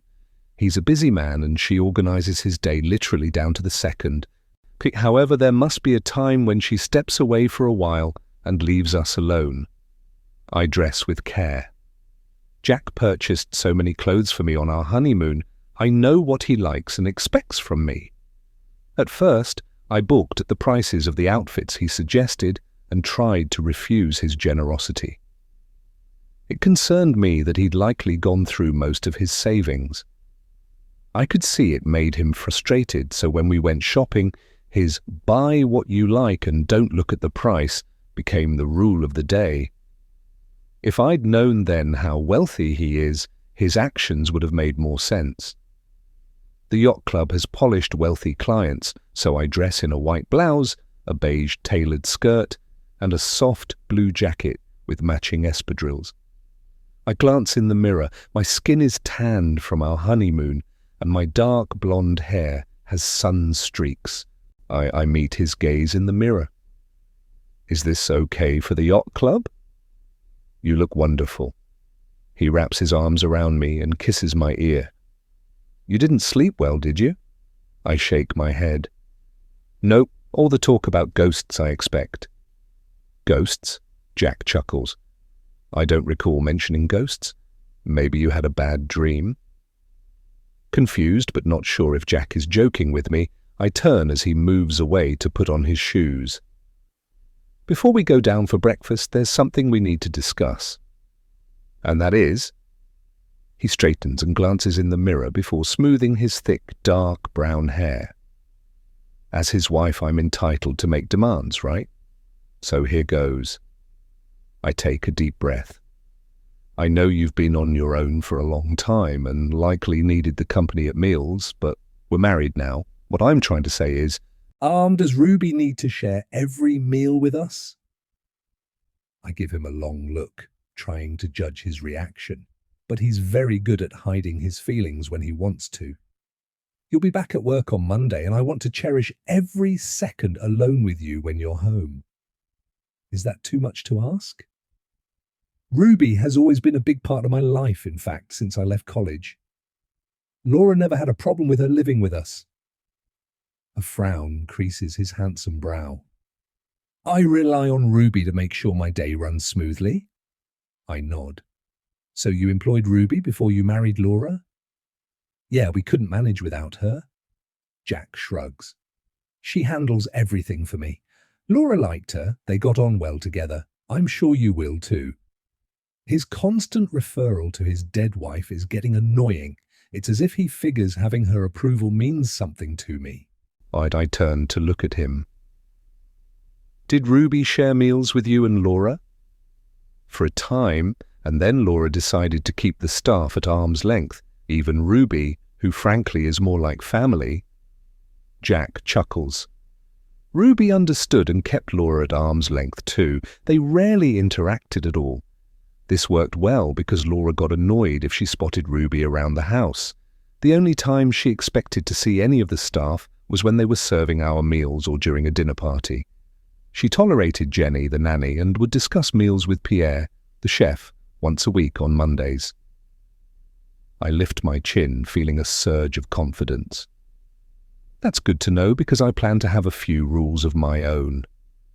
I want to spend as much time with you as possible, so from now on, do you mind if we eat dinner together? Just us, no staff? And this includes Ruby at our lunches at any of your clubs. That's our time together. Business hours is her time. I'll discuss the menus for the week with Pierre. I figure I know your tastes, but if there's a specialty he prepares, let me know and I'll be sure to include it. I'm good with that. Jack beams at me. See, you're settling into my world just fine. He clears his throat. Allow me a few minutes to explain things to Ruby. He picks up his jacket and heads for the door. Oh, no you don't, I charge after him. We need to show a united front, Jack. I don't want her to believe it's personal. I happen to like her very much. Okay. He pauses in the hallway and offers me his hand. Come on then. As we walk down the stairs, he pulls out his phone and calls Ruby. I need a word. In my office. Please. Jack disconnects and smiles at me. I'll ask her about the renovations at the same time. So he remembers the renovations, but not the ghost story. I shake my head, trying to rationalize my thoughts. I recall the dressing room door moving for no reason and closing behind me. It spooked me as not one breath of air had circulated around that room in years. Had that experience made me dream vividly, and I imagined Jack had told me about seeing Laura's ghost?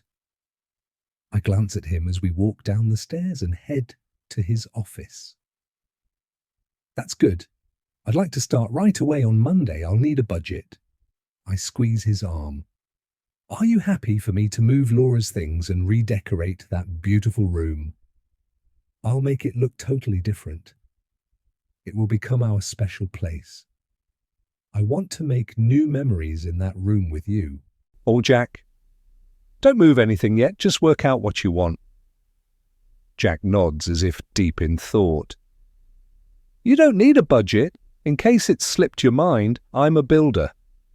Like I said, run the ideas by Ruby and she'll send the right people to speak to you. I'll give her instructions to be the intermediary if necessary. I'm sure we'll come up with a plan we're both happy with. Excited, I almost dance along the hallway. We find Ruby waiting in his office, scrolling through her tablet. She's dressed in smart, casual clothes. I assume she believes she'll be coming with us to the yacht club. I nod to her. Good morning. Good morning, Mrs. Hunter. Ruby turns to Jack. You wanted to speak to me? Her mouth turns down. Is something wrong? Not at all. Jack shakes his head. Oh, it's just that some things will need to change now that, my wife is here. I look at him and blink. Did he forget my name? Ruby didn't notice his slip and is looking at him expectantly. I move my attention from one to the other. It's like watching a tennis match. I spend long hours at the office, as you know. Jack clears his throat. When I get home, I need to spend my entire time with our Willow. I don't expect you to be beside me for all my waking hours.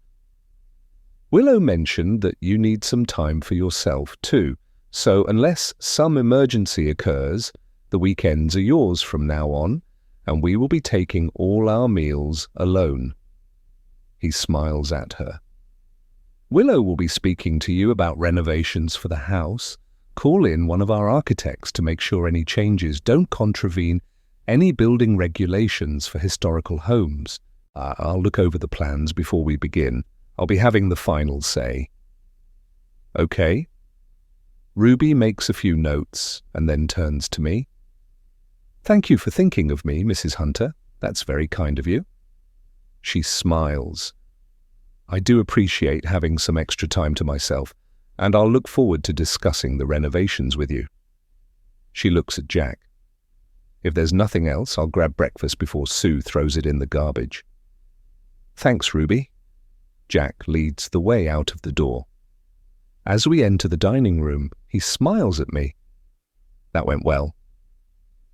The aromas of delicious food greet me, and I stare at a smorgasbord of dishes filling a sideboard. My stomach groans in appreciation. To think I had a fear of being wealthy. I smile to myself. This luxury I can get used to. Above the sideboard is a long, beveled mirror, and the antique finish is unusual, and the colour a watery pink. As I spoon eggs onto my plate, I glance up and see a face in the doorway. It's distorted, and I turn quickly to see who's coming, but there's nobody there. I turn to Jack. "Did you see someone in the doorway just before?" "No." He frowns and touches my cheek. "Maybe it was one of the staff making sure we're okay. There are people moving around the house all day. Make yourself familiar with them so they don't concern you. I don't want you having nightmares again." How can I tell him the face I saw was Laura? Chapter 10. Although we're going to the yacht club for lunch, the plan is to arrive early, so I can take the tour of Jack's yacht. The idea of seeing where Laura died terrifies me, but how can I tell him when he is so excited?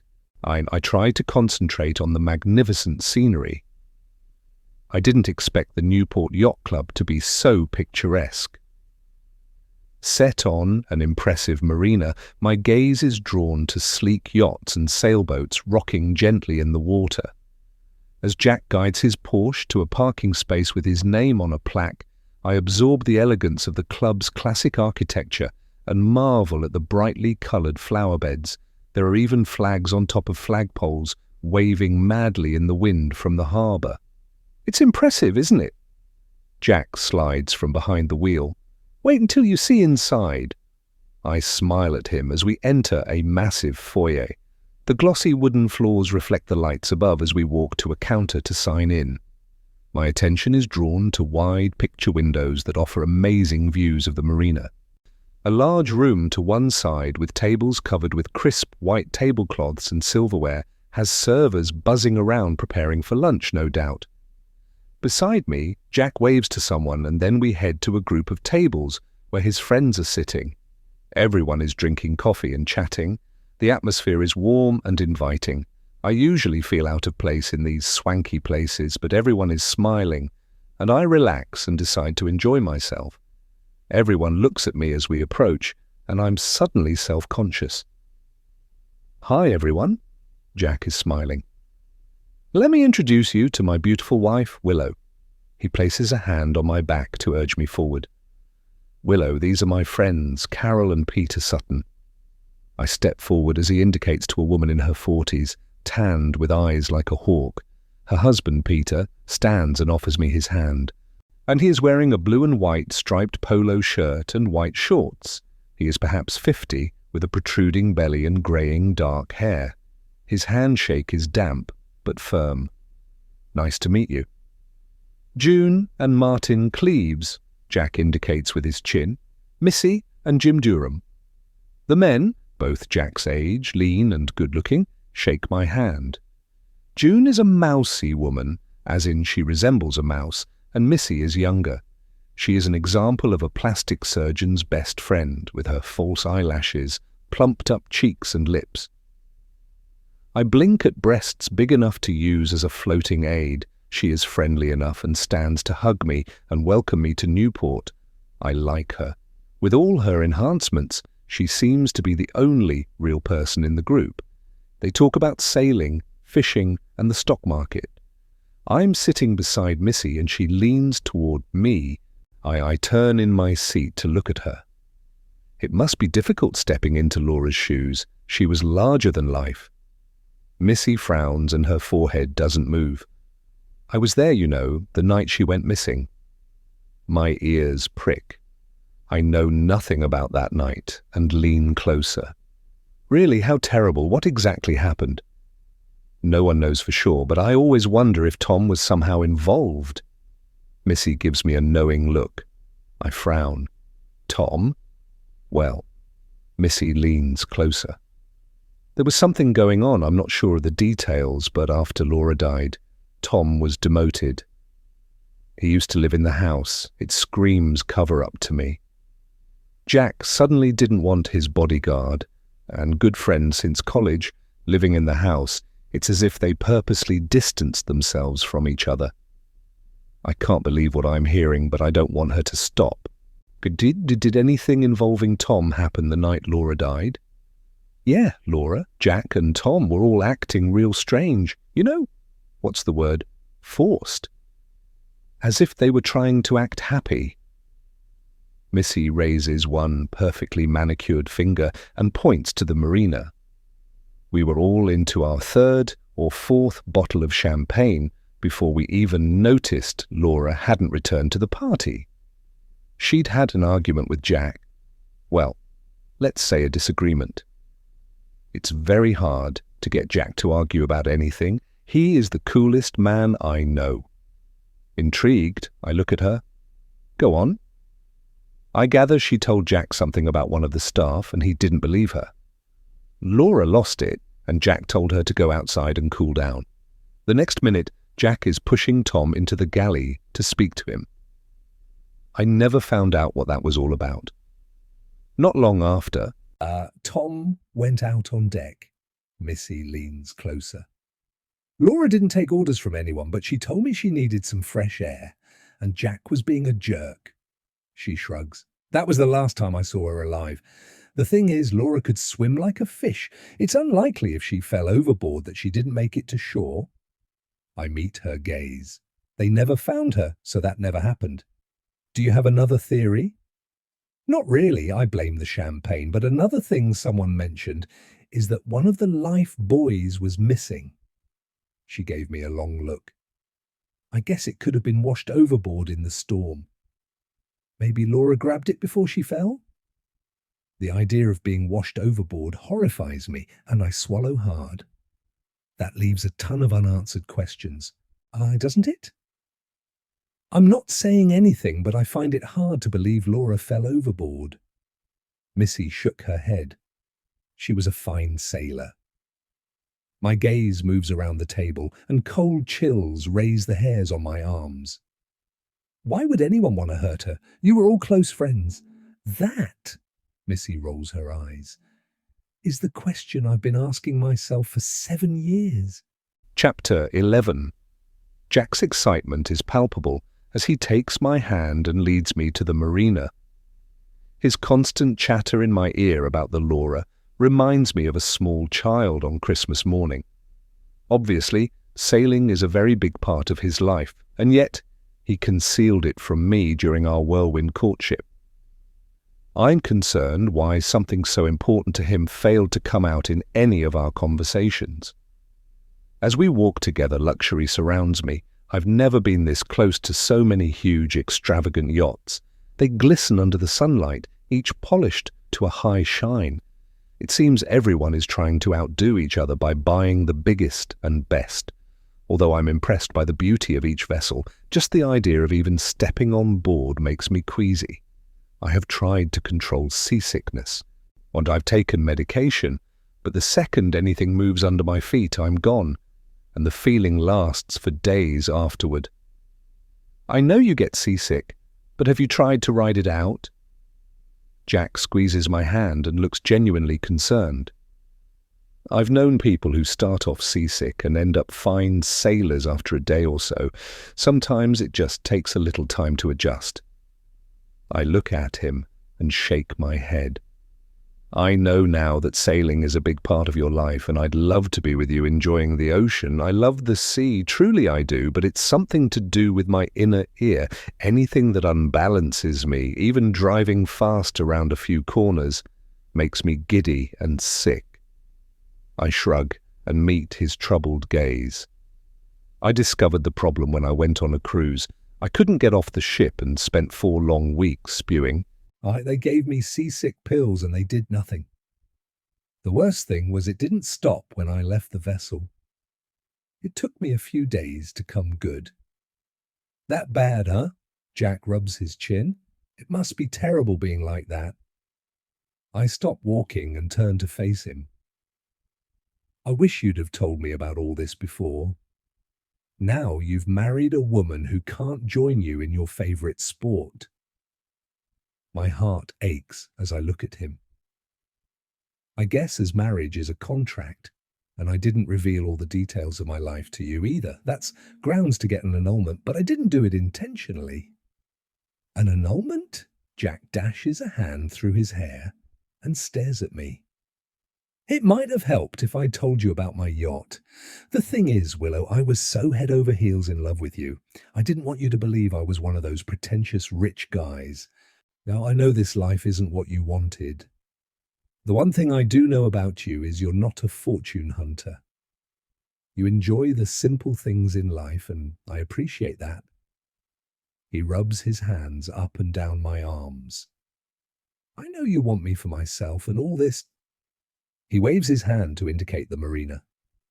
Means nothing to you. I know the house isn't what you'd choose as our home. It's way too big for us, but in my profession, clients expect to see wealth and prosperity.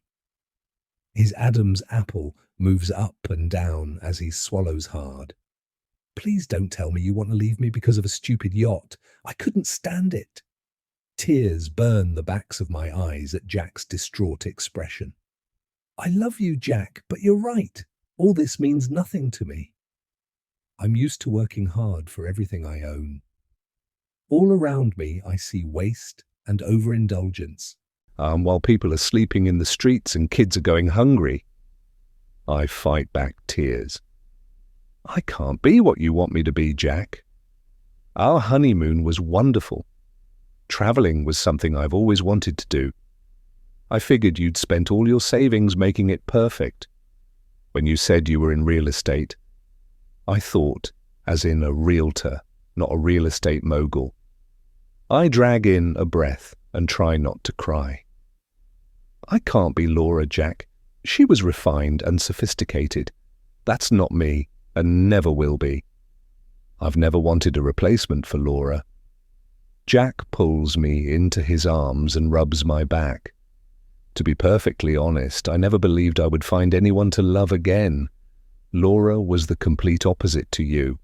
She came from wealth, and it made her spiteful toward other people less fortunate than herself.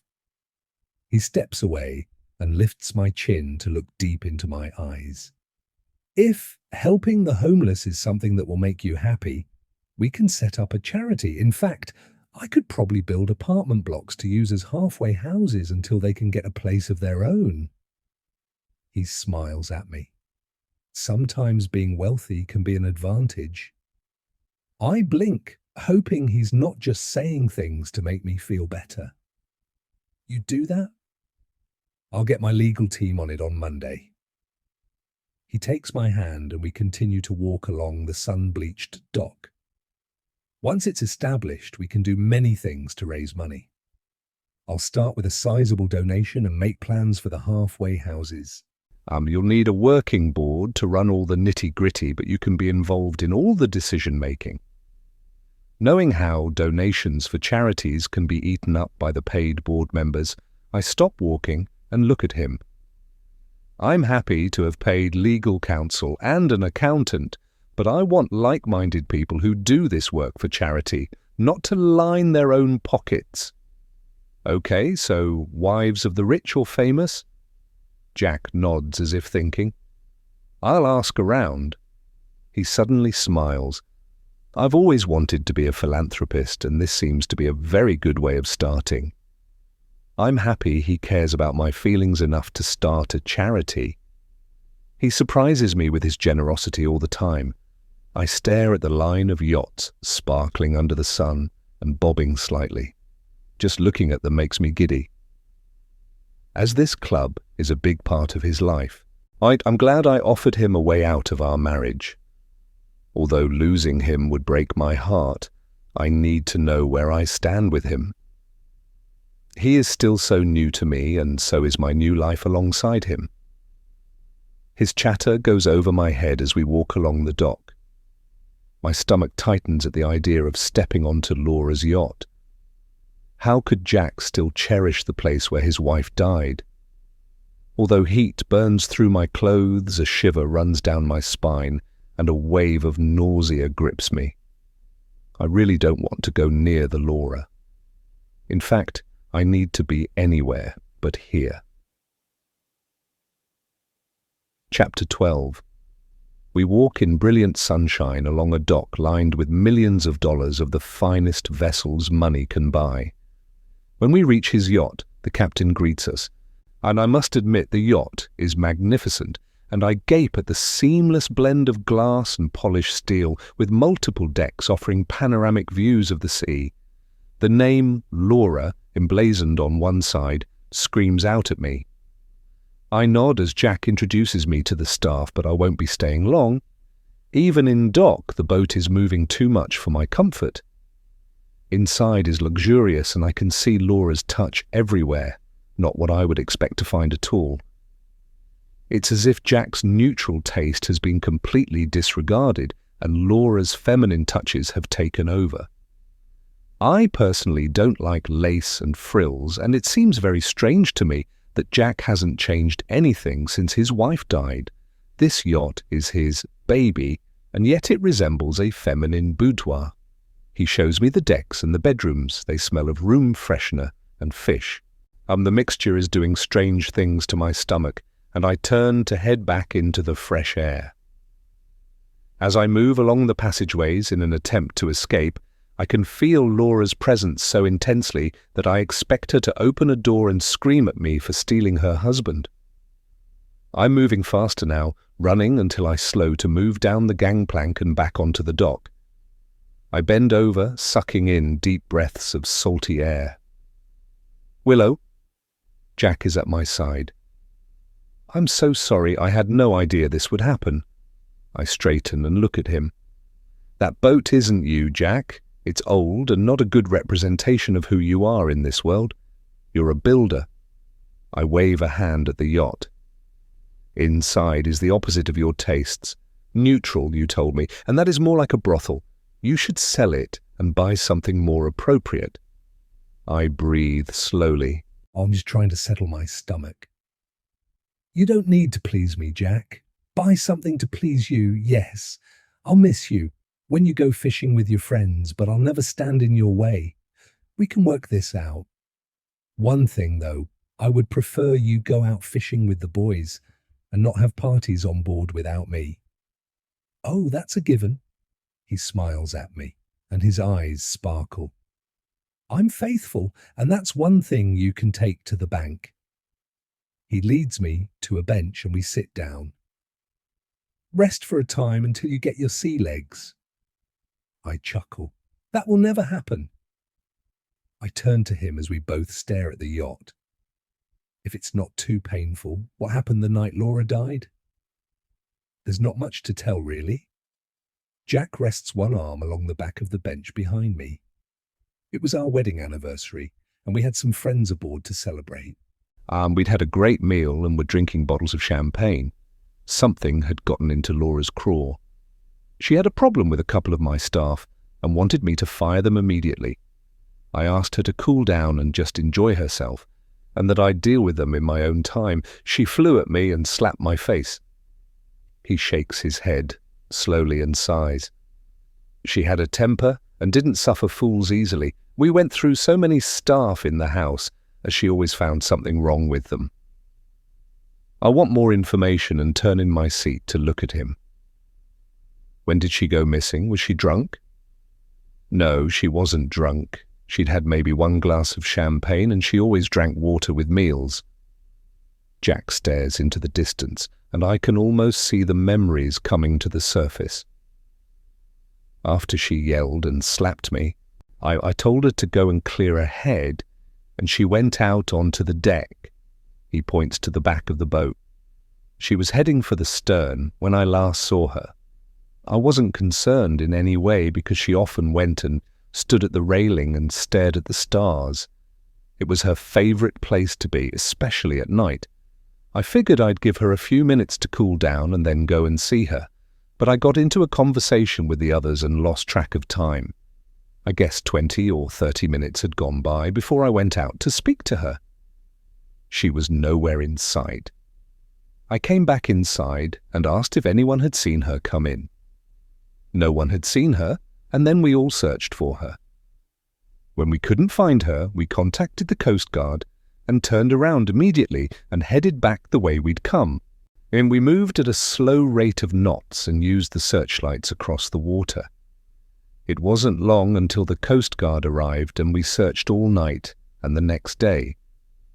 There were choppers and just about everyone I know from the marina out searching, but we never found a trace of her.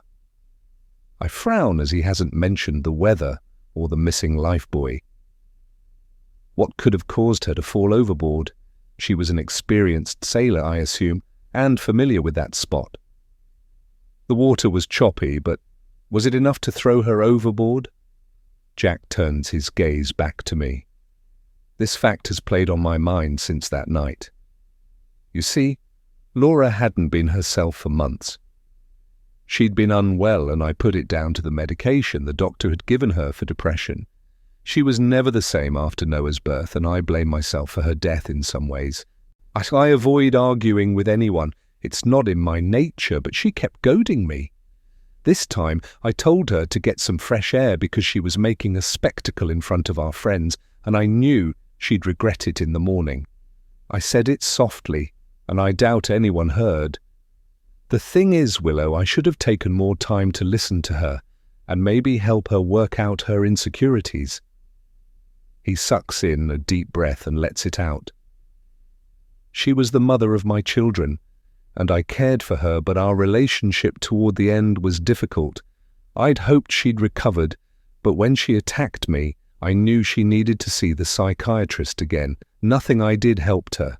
I can't get it out of my head that maybe she took her own life just to spite me. Chapter 13, Sunday. I stretch and snuggle back under the covers. Tiredness grips me, pulling me down into much-needed sleep. The room is dark, the drapes tightly drawn, but slivers of sunlight peek through in places. The scent from the vase of roses on the desk fills the room, and I can just make out a fallen petal in a beam of sunlight. I reach out to touch the warm body beside me and sigh. I love having such an understanding husband and don't believe he was any different with Laura. I want to have confidence in him, but there are so many conflicting accounts I'm having trouble getting my head around.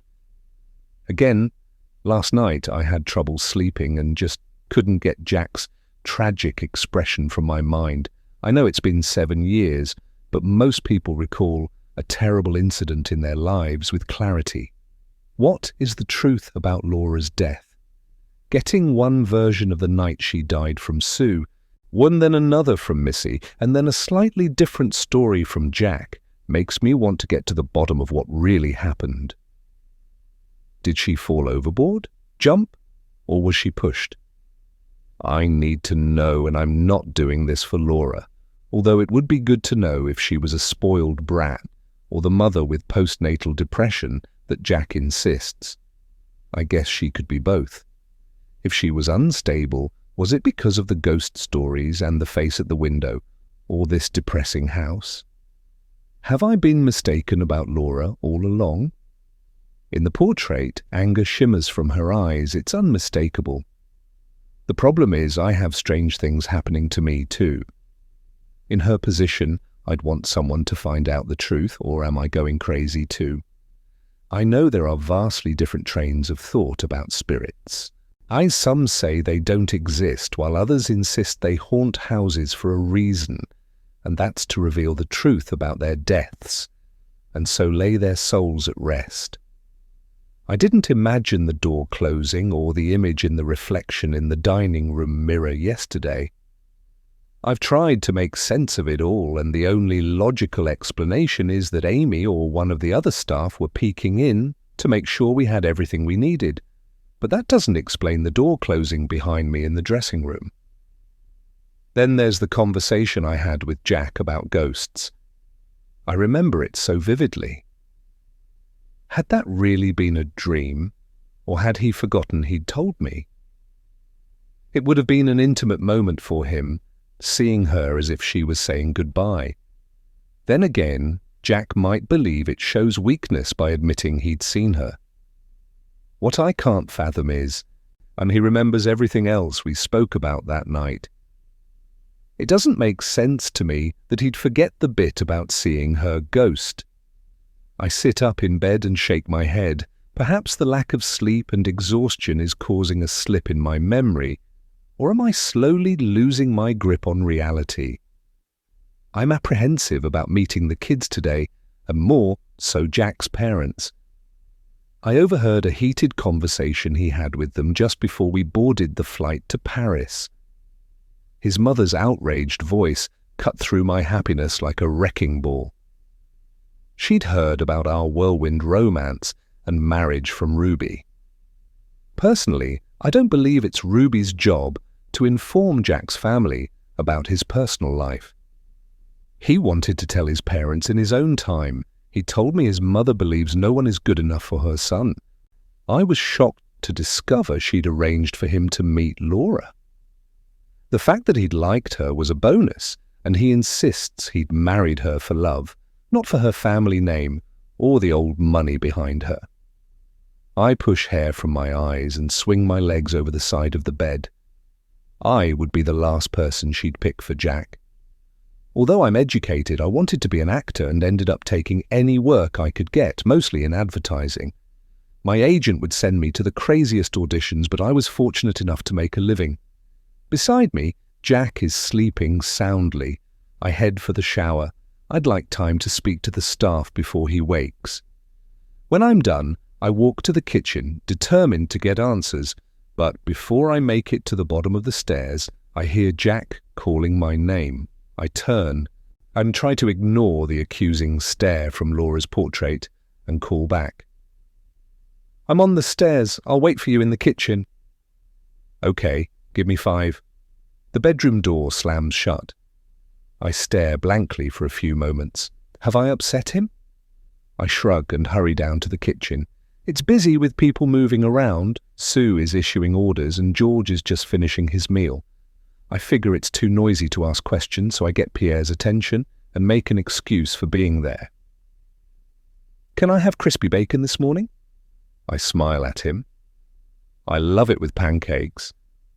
"Your wish is my command." Pierre grins at me. "I'll send it right along." He turns back to the stove. I nod at Sue and notice Jenny entering the kitchen. I wait for her to come to me. "Do you know what time the kids are due home?" "They should be here by the time you finish breakfast." Jenny glances at her watch. "Mr. and Mrs. Hunter live about 20 minutes or so away. It was convenient as they were due for their grandparents' weekend. It gave you time to settle in." I consider the implications of caring for another person's children and lean against the counter. What is a typical day for them? I'd like to be involved, but I don't want to push myself on them. Weekdays they go to school, they'll have breakfast with you, and then I drive them. I collect them in the afternoon, they have a snack in the kitchen, and then I supervise their homework. After that they play until dinner. They have a short time watching TV or playing video games, and then they go to bed. It's much the same every day. Weekends vary as to what Mr. Hunter has planned. If he wants some time alone, I can take them to the park or the beach. There are many things to do here. Sometimes they just want to chill at home. Interested, I nod. "How are they at school? Do you need to tutor them in any subjects?" "Only with reading at first, but they're good students." She smiles. "They attend a very good school." I hear footsteps in the hallway and push away from the counter. That's good to know. I head for the dining room. "There you are, sweetheart." Jack pulls me close and kisses me. "Got tired of me already?" I gaze into his bottomless blue pools and sigh. Never. I couldn't sleep, so I took a shower and came downstairs. I wanted to ask Jenny about the kids' routine. "They're set in their ways," Jack shrugs. They'll accept you easier if you slide into their lives unnoticed. Don't make sudden changes. They're settled with Jenny. She's been a surrogate mother for them since Laura died. And, in fact, she was the one that changed their diapers. Laura liked them when they were fresh and clean. He frowns. Don't judge her. She loved them, but that's the way her mother raised her. I look at the table, set for two, and smile to myself. Moments later, Amy glides into the room carrying a covered platter and places it on the sideboard. That will be the crispy bacon. Over breakfast, I turn to Jack. I'm going to spend tomorrow checking out which rooms I need to redecorate. Do you have a floor plan I can use? It's something I'll need if I plan to suggest changes. I'll send you the password to my computer and the office files. Jack looks at me over the rim of his cup. If you type Beaufort Manor into the search engine, the blueprints of the building will come up. Print what copies you need. There's been many changes over the years. Laura insisted the house has secret passageways where she used to play. When visiting here as a child, the house was in her family for a time. I've scanned the blueprints and can't find anything. I do know part of the house was changed, as in interior walls moved to increase the size of some of the rooms. There are windows on the outside that don't show on any plan I've seen. They don't exist on the inside. It's a mystery. Intrigued. Do I open my mouth to reply when footsteps come clattering down the hallway with the unmistakable sound of children's voices? Two dark-haired children run into the room and a young girl is waving a toy. A smaller boy of the same colouring follows close behind. Dad, we had the best time yesterday. Ava threw herself into Jack's arms. Grandma took us to a place called Save the Bay. The aquarium? Jack pulls her onto his lap. Yes, I've been there. It's great fun, isn't it? We got to touch the fish and some yucky things. Noah waved a blue shark under Jack's nose. Grandpa got this for me at the store. I saw a big lobster with huge claws. The lady said we couldn't touch it because it might hurt us. I got to touch a starfish. Ava held up a finger. It was all bumpy and weird. It made my fingers stink. Here. I smell it. She stuck it under Jack's nose. Ava, that's not nice. Haven't you washed your hands since yesterday? Jack frowned at her. What else did you do? I did wash my hands, but I can still smell it. Ava's gaze left Jack, and she looks at me. Is that Willow? It is. Jack moves around in his chair to look at me. He gently places Ava on the floor. Willow, this is my daughter Ava and my son Noah. She's not ugly at all. Ava looks at me. She is a replica of her mother, right down to the almost black blue eyes and tumbling ebony curls. She gives Jack a strange look and frowns. Stepmothers are supposed to be ugly. Grandma read me a story, but Willow is pretty and has hair like an angel. I grin like a monkey and a giggle escapes my lips. Thank you, I think you're pretty too. It's nice to meet you, Ava, and you too. Noah? Are you staying here now? Noah looks at me with his father's deep blue eyes. All the time, like a real mom. I nod and notice just how like Jack this little boy is, right down to his concerned expression. I am, yes. Is that okay? Yes, I guess so. I can't wait to tell my friends about the... He looks at Jack. Aquarium? Can we go again sometime? Please, Dad. Ava jumps up and down. It was awesome. Yes, we will, soon. Jack looks up and waves at the door. Come on now, you two. Jenny comes into the room. Help me carry your things upstairs. As the kids scamper off, an older couple walk into the room. I look at Jack, and he smiles at me. My stomach does a backflip.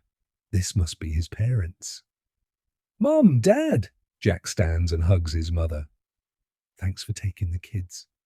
Sounds like they had a great weekend. He turns to look at me and holds out a hand. I bet you're dying to meet Willow. I stand and walk to Jack's side, feeling like I'm an animal at a show, and these are the judges. His mother flares her nostrils, and her eyes flash with instant dislike. "It's nice to meet you, Mrs. Hunter." I offer my hand, but she doesn't take it. "Welcome to the family." Mr. Hunter takes my hand in both of his and looks into my eyes. "I hope you'll be happy living in Beaufort Manor. If not, I'm sure Jack will build you the home of your dreams." He glances at his wife's stony expression and smiles. "Jack tells me you're an actor." He leads me to the table. "Tell me all about yourself over coffee." I sit down and the temperature in the room drops to 0. The woman is staring at Jack in disbelief. I smile sweetly at her husband. "Yes, an interior design. I've created quite a few sets in my time too." "You are a breath of fresh air to this family." Mr. Hunter beams at me. "Isn't she?" He glances at his wife, who's standing like a frozen statue. "An actor?" Mrs. Hunter glares at Jack. "Why is this news to me?" "Come and sit down, Mum." Jack urges her to the table and pours her a cup of coffee. "I'm sure you have many questions. We have all day. Ask away." I cringe, waiting for a put-down, and wrap my trembling fingers around my cup. I meet my mother-in-law's cruel expression. "Yes, an actor. It's a well-respected profession, and has been for many years." "If you say so." Mrs. Hunter lifts her chin and her beady eyes move over me. "All the women are fake. Oh, they've had so much cosmetic surgery. Men don't know what they're really getting until the children come along looking like gargoyles." I meet her gaze. "I haven't had any enhancements. This is my real hair color. In fact, my life is an open book and I have nothing to hide from Jack." "They all say that?" Mrs. Hunter shakes her head and stands abruptly. "Peter, I want to go home. Now." She bends to kiss Jack on the cheek. "You need to fix this right away." She straightens and then storms out of the door with her husband on her heels. I swallow the bile creeping up my throat and turn to Jack. "That went well?" "Well, at least Dad likes you." He shrugs. "Don't worry, Mom is a little prickly at times, but she'll come around." The woman's disgusted gaze is imprinted on my mind. I'd made an instant enemy. Or somehow I don't think so. Chapter 14. Monday. I really enjoyed our Sunday alone with the children. They are exhausting but so much fun. I believe Ava needs a mum, someone to just have fun with and shop until we drop at the mall. We made popcorn in the afternoon and watched kids' movies. Ava chatted all day, and, from what she tells me, Jenny keeps a very close rein on them. Noah is delightful, and when he asked me to give him a cuddle, my eyes became all misty. I figure they've wanted a mum for a long time, and they understand Jenny can never fill that role. When we tucked them into bed, I read Ava a story, and she smiled so sweetly. I do believe I've made a good impression. It's wonderful how kids accept a person on face value and give their trust without reservation. I admit, I wasn't expecting it, but I'm so glad. In a few hours, I'm part of a family. It's surreal. I dress quickly, aware of the time limit with the kids going to school this morning. Out of the blue, Jack surprises me by giving me a password to his corporate account. I stare at my phone and then look at him. Isn't it dangerous to give this information to me? What if I lose my phone or something? Take a look at the message again. Jack slides into his jacket and gives me a slow smile. It says, "Here is that number I promised to send you." It doesn't mention anything about my company or which account it opens. Once you get onto the website, you'll use your name to log in. I set that up for you last night. There's a drop-down file on the left. Go to Blueprints and Specifications. It will ask you for a password. Use the one I sent you and search for Beaufort Manor.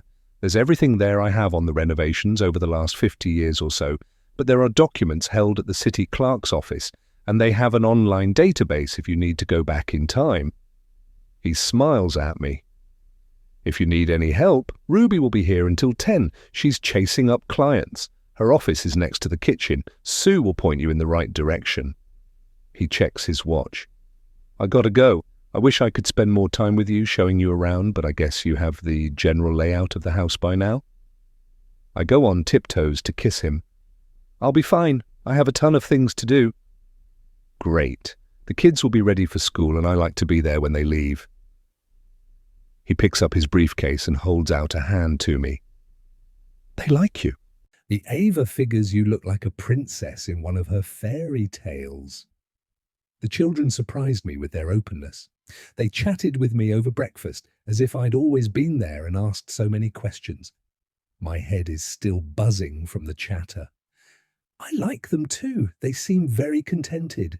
Jenny has done a fine job of raising them. It must have been difficult for all of you when Laura died.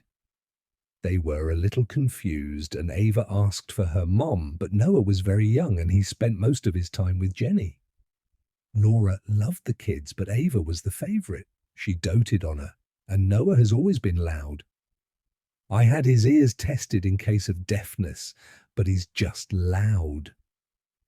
We head down the stairs and meet Jenny and the children by the front door.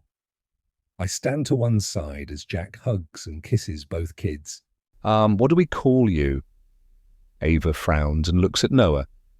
Noah wants to call you Mom because we don't have one, and it would be nice, but Jenny says, Dad will be sad if we call you Mom. I don't want to call you stepmother. It's silly. Noah's blue eyes meet mine and his cheeks pink. I'd be happy for you to call Willow Mom if that's what you want. Jack looks at me and I see him misting up. Would you like that, Willow? Speechless, I can't believe they want this after just meeting me. I look from one child to the other and then bend and open my arms. I would love that. Thank you so much. They run into them. Tears wet my cheeks and then the moment is over. The kids give me a hug and then tear out the door with Jenny and into the Range Rover. I turn to Jack as his arm slides around my shoulders. I'm stunned. I'm not. Jack squeezes me and then drops his arm. They've been asking when I'll get them a mum for about 2 years now. I believe with the current high divorce rate, the turnover of mums and dads at their school is quite frequent. Changing a parent has become the norm. I blink and look at him. I hope that's not why you married me. Oh, Willow, I have Jenny. She's as close as any mother could be. Jack snorts with laughter. I married you because I love you. If there had been any doubt, I'd have asked for a prenup. Them liking you from the get-go is a bonus I could never have dreamed of. He bent to kiss me. I'd better go before I carry you back upstairs. He turns and hurries to his Porsche and drives away with a wave. I watch his car get smaller as it vanishes from sight and then go to his office. I boot up the computer and log into the company files. I find what I'm searching for and sit scanning the blueprints. There have been many changes to the house over the years. I hear footsteps in the hallway and look up as Ruby sticks her head inside the door. Is there anything I can do to help? Ruby smiles at me. Did you find the files you need? I smile back. After our first hurried meeting, she's been pleasant and helpful. I nod.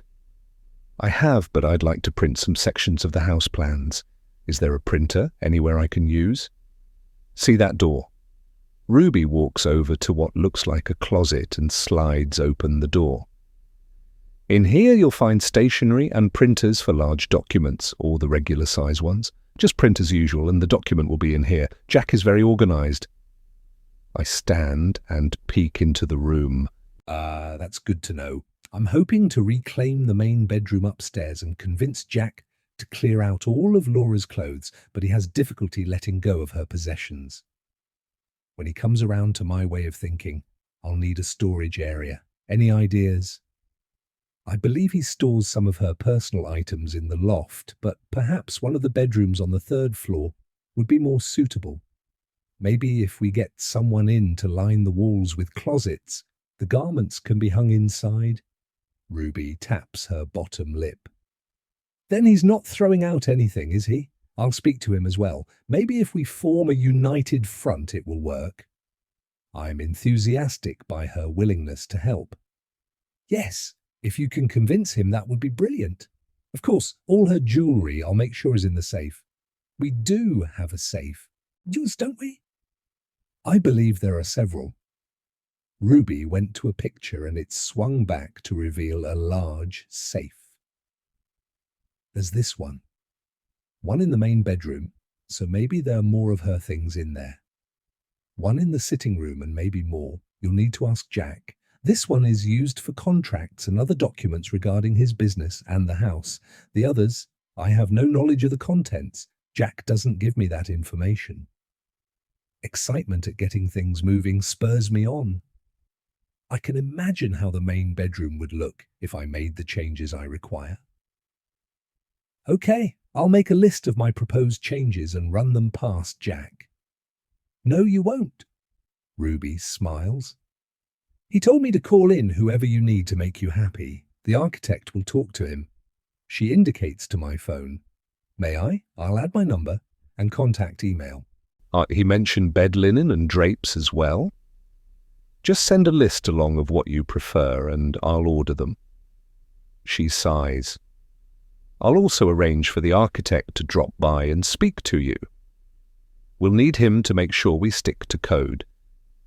He'll arrange any work that needs doing, and all you'll need to do is supervise and make sure it's what you want.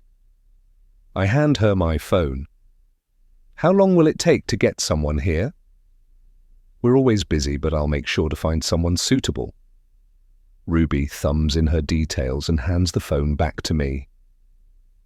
Jack will make it a priority, so not long at all. She checks her watch. I have a video meeting in 5. I'd better go. Catch you later. She hurries away and her high heels clatter on the floor. I lean back in the chair, mulling over what she said. Most of Laura's personal things are in the loft, but Jack told me the upper part of the house is never used and nobody goes there. It's no wonder if the rumours of strange happenings are true. I consider going to search the loft and hesitate. What could possibly happen in daylight? The rooms in the top part of the house are empty, or the furniture is draped with dust covers. How long has it been since anyone went to the loft? Yesterday, Jack made it quite clear that going upstairs would be a waste of time. Does he know about what happens to people searching the house alone and has kept it from me?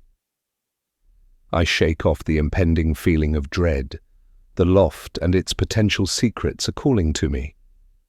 What if there are letters or something in Laura's possessions that tell her state of mind? I have a good excuse to be searching upstairs, not that I need one as Jack's wife, but gossip can cause problems. So hunting for a room for Laura's clothes would cover me. I need to know what really happened to Laura. There are so many conflicting stories. If I'm ever going to be happy here, I must discover the truth. Chapter 15. 3 months before our anniversary celebration. Laura. I stare at my reflection. I no longer look like me. I'm painfully thin. My clothes hang on me and my face has hollows below the cheeks. I need new clothes and Jack is planning a wedding anniversary party aboard the Laura. I can't meet his friends looking like this. Why hasn't Jack taken me shopping? Maybe I should make an appointment with him. Yes, it's that bad. I need to ask Ruby to fit me into his schedule, but I'll have to wave her down the next time she flies past. That woman is always busy. I wonder when she sleeps. I go into my dressing room and pull clothes from the hangers but find nothing to wear. I'm not usually a person who lounges around all day in my nightwear, but the skimpy negligés Jack used to love are the only things that fit me. Not that he comes to my room anymore. I take a shower and then drag on a gown only because my hairstylist is due soon. She does my hair 3 times a week. Maybe I can talk to her. At least she can't run away or make an excuse not to answer. I've sent emails to my friends, but very few reply. It's as if I've been sent to the naughty corner, and that knowing me is social suicide. Although, looking at me now, I'm not surprised. I wrap a towel around my wet hair and grin at my reflection. I don't care. They're all fakes, hanging around Jack in case I catch an incurable illness. Oh, any one of them will jump into my place before my corpse is cold. Wrapping the gown around me and securing it with a belt, I walk out into the hallway as Jack comes out of his bedroom with Ruby beside him. He's dressed for work in his blue suit, and she's Ms. Corporate Fashion, wearing 6-inch heels, a jacket, silk shirt and skirt. She has her nose buried in her tablet as usual and is talking a mile a minute. They both stop walking and stare at me as if I've suddenly grown 2 heads. I smile. "Morning, Jack. I'm glad I caught you." I pull him into my room. "Are you sick?" Jack examines my face. "Do you want me to call a doctor?" Surprised by his compassion, I give him my best smile. "I'm fine. I'm getting better all the time, but I need new clothes. With the weight loss, it seems I don't have a thing to wear." Can you take me shopping in New York? I'll need something special for the upcoming business events and, of course, our anniversary party." "That's not a problem." He steps outside and turns to Ruby. "I need to organize a shopping trip, fitted in ASAP. He looks at me. "There, done." "We've already discussed this, Mrs. Hunter." Ruby smiles at me, as if I'm a small child. "Monday last, I asked Sue to measure you so I could order you some basic outfits. You can't go out in your robe." I blink, wondering why she is lying to me. I look at Jack. "That isn't true. I only thought about asking you to make time to go shopping just before. So how could I have spoken to Ruby?" "She did mention something about you needing new clothes, Laura."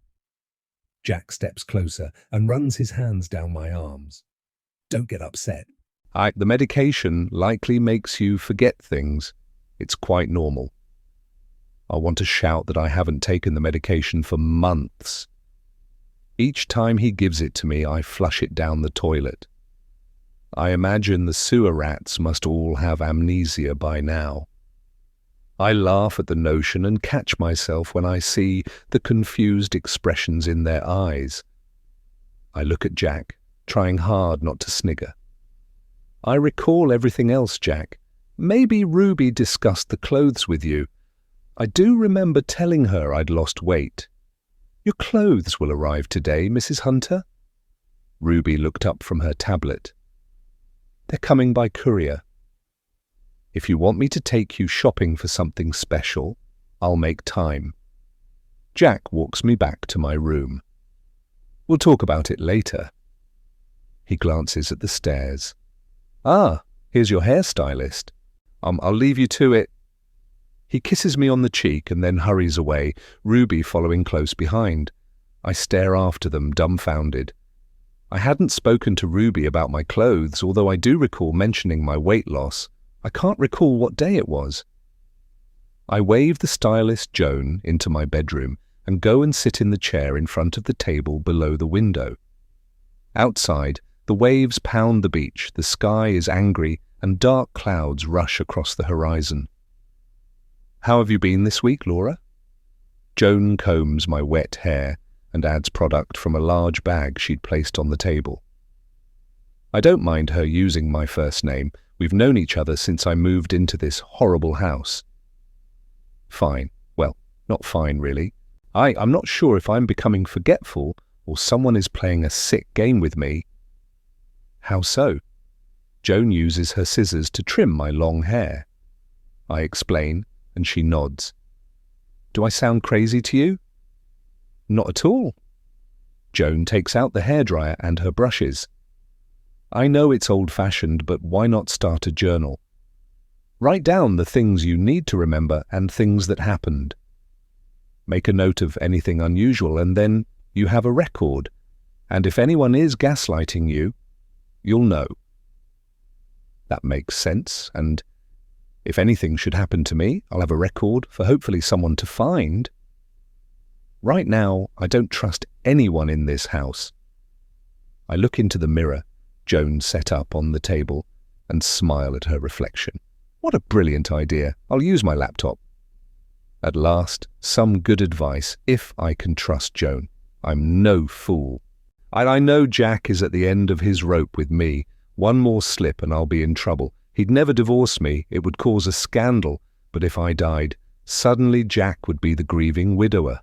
I need to watch my back. Chapter 16. Present Time Willow. As I climb the stairs to the 3rd floor, it's as if I'm stepping into another dimension or time. The long empty hallways seem to stretch out like endless dark tunnels. Each room I open is dark inside. The drapes are tightly drawn and a musty smell accosts my nose. Although when I turn on the lights, dust doesn't coat the rooms as I'd expected. In fact, the floors are highly polished and clean. It seems that Sue keeps this part of the house clean and tidy, but that doesn't stop the sudden panic that creeps up on me every time I open another door.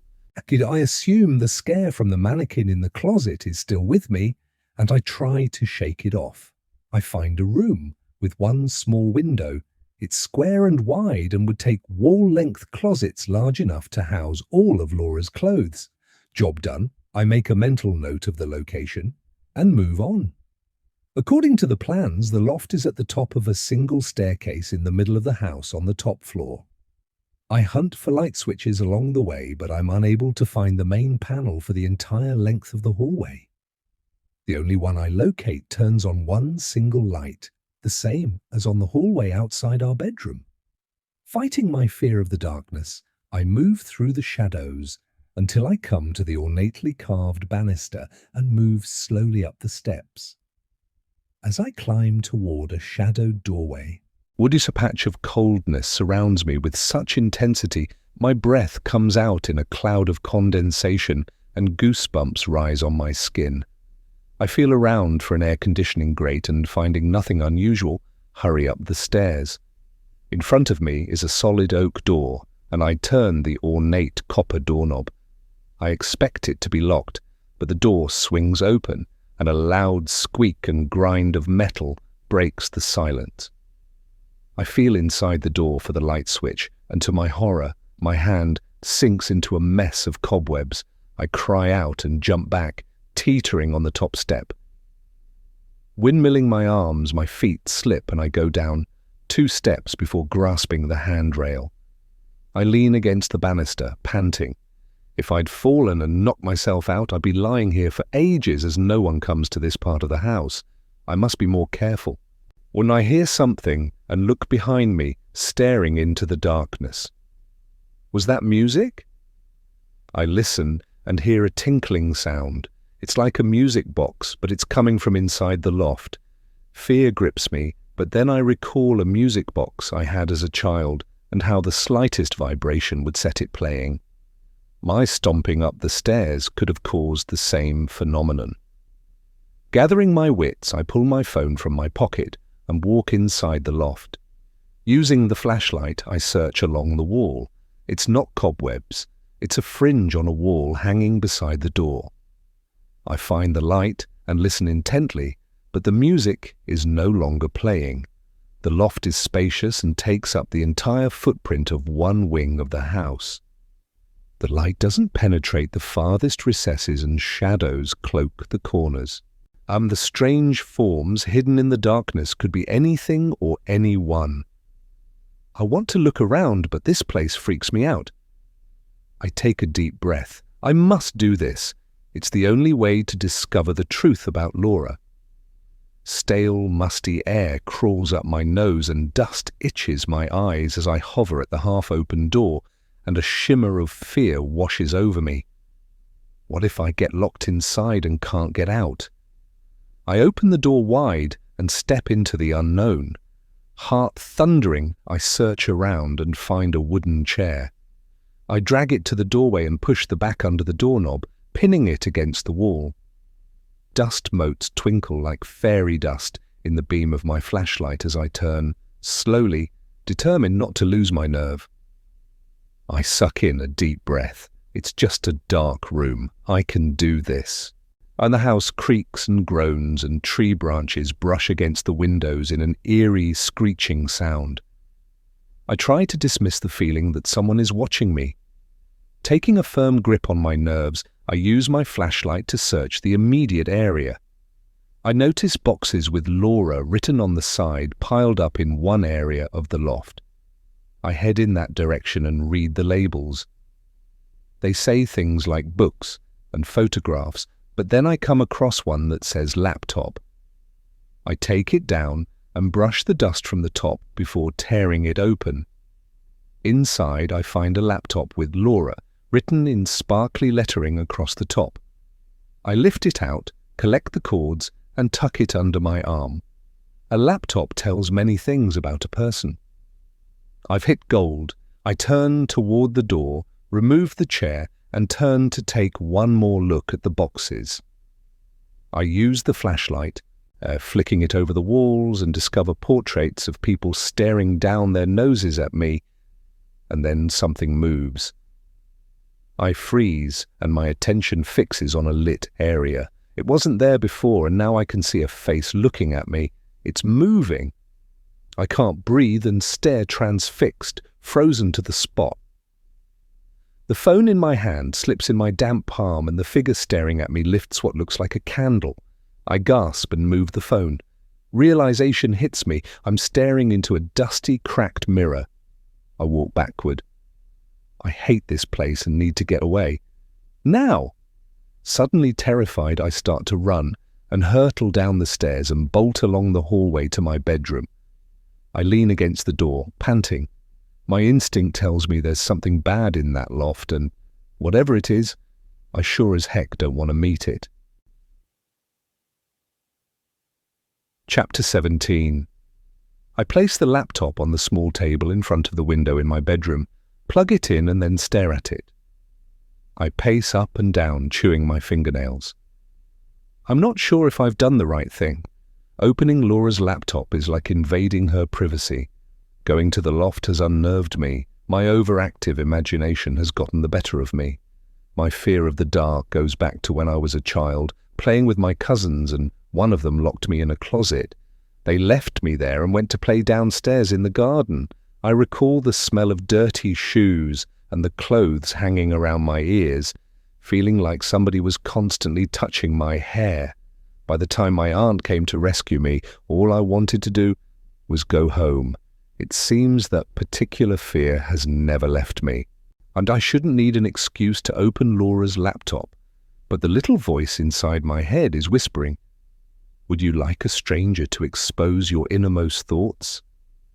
I need a good reason to open the laptop and discover what I can about Laura. From what Jack told me, he's been living with guilt since her death. If I can uncover the truth, maybe it will give him some peace and will shut down his so-called friend's gossip. I didn't like Missy's implications. Did she believe that Jack killed Laura? I can't imagine him doing such a thing, but the seed has been planted, and now it's something I need to consider if I'm to weigh up all the facts. I recall the way Missy leaned into me to drop her bombshell. She'd taken no time at all to rat on her friends.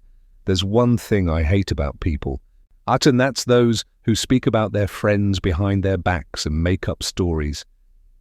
I'm not sure if it's their weird attempt to be liked, or maybe they just don't have anything in their miserable lives to talk about and so must make something up. I stare at my reflection in the mirror as cold grips my heart.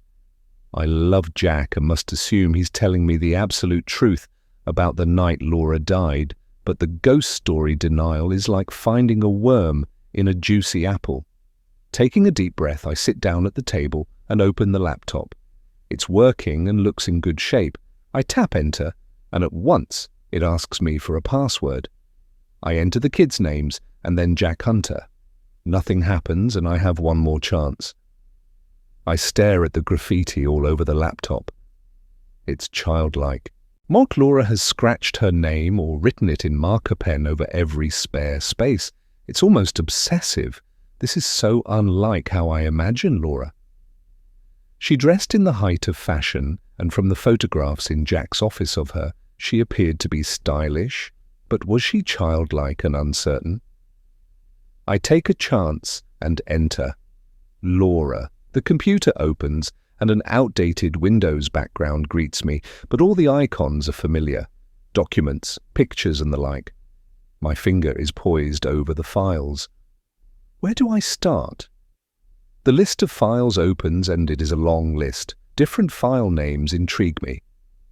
One is titled Bones, and when I open it, it contains a journal of sorts.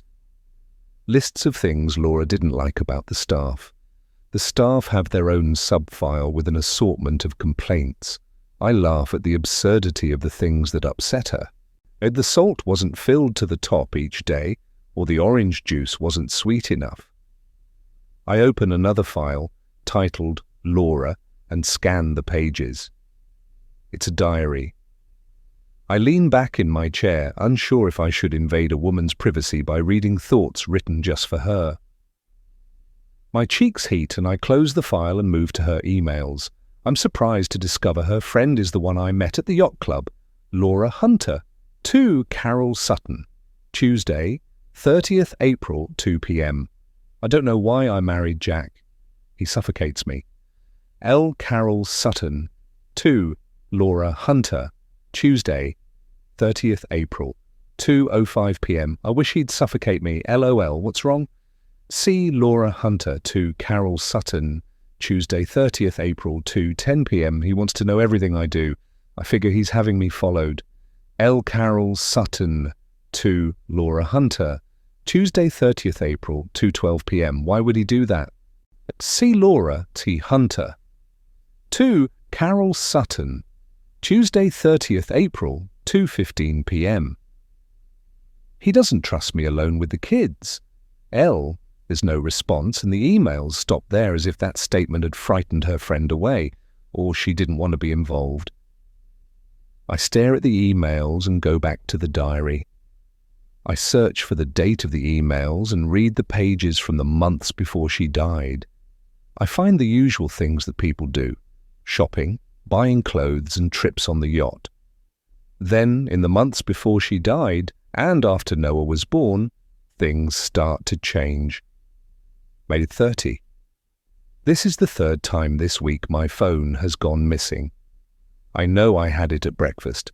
I went to grab a newspaper from Jack's office, and when I came back, it had vanished. I went to the landline and called it. I found it beside the bed. Another time, I fell asleep in Noah's bedroom and found it in the kitchen.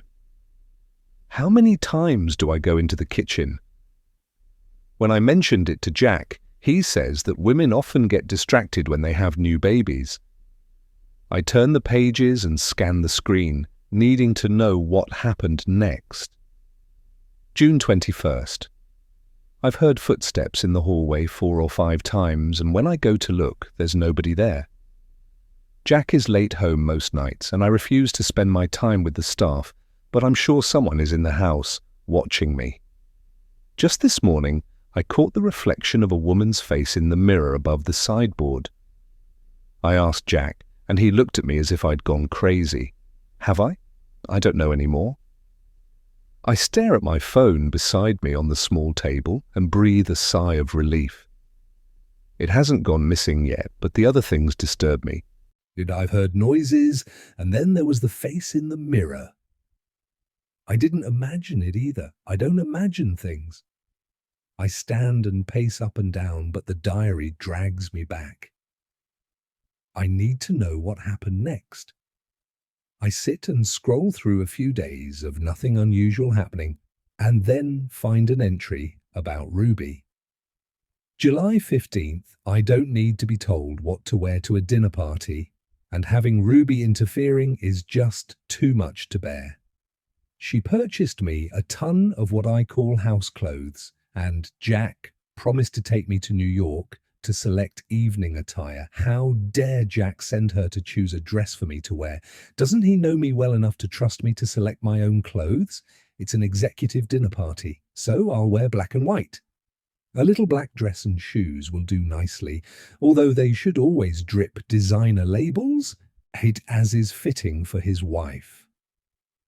So when she arrived with frills and silk, I sent her away, and all hell broke loose. Jack came storming into my bedroom and ordered me to take Ruby's advice and to apologize to her for being rude.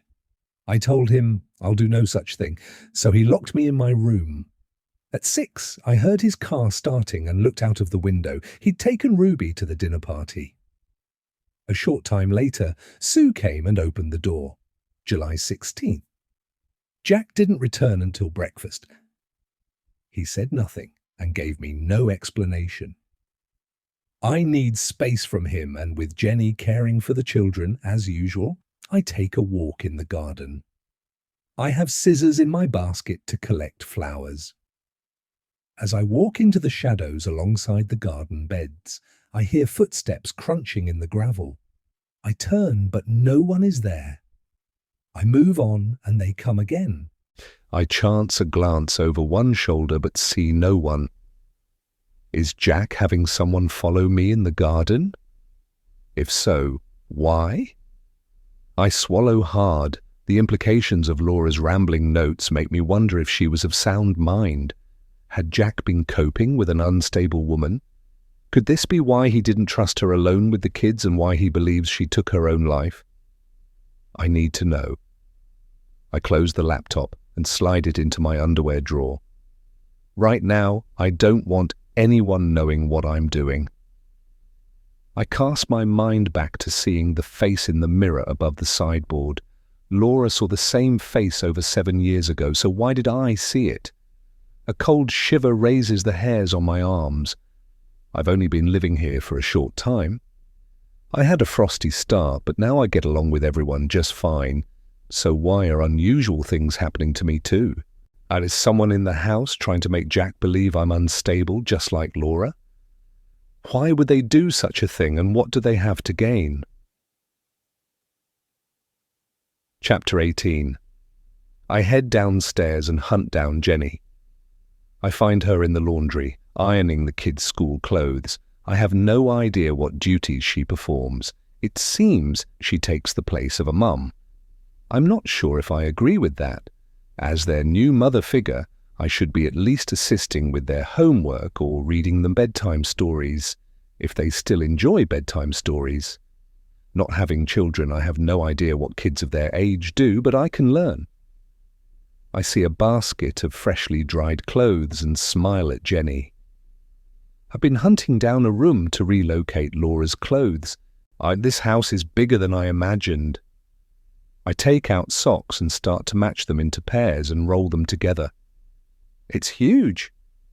Jenny glances up at me and returns to the ironing. I've only gone to the second floor once. Ava decided to run away and made it up there.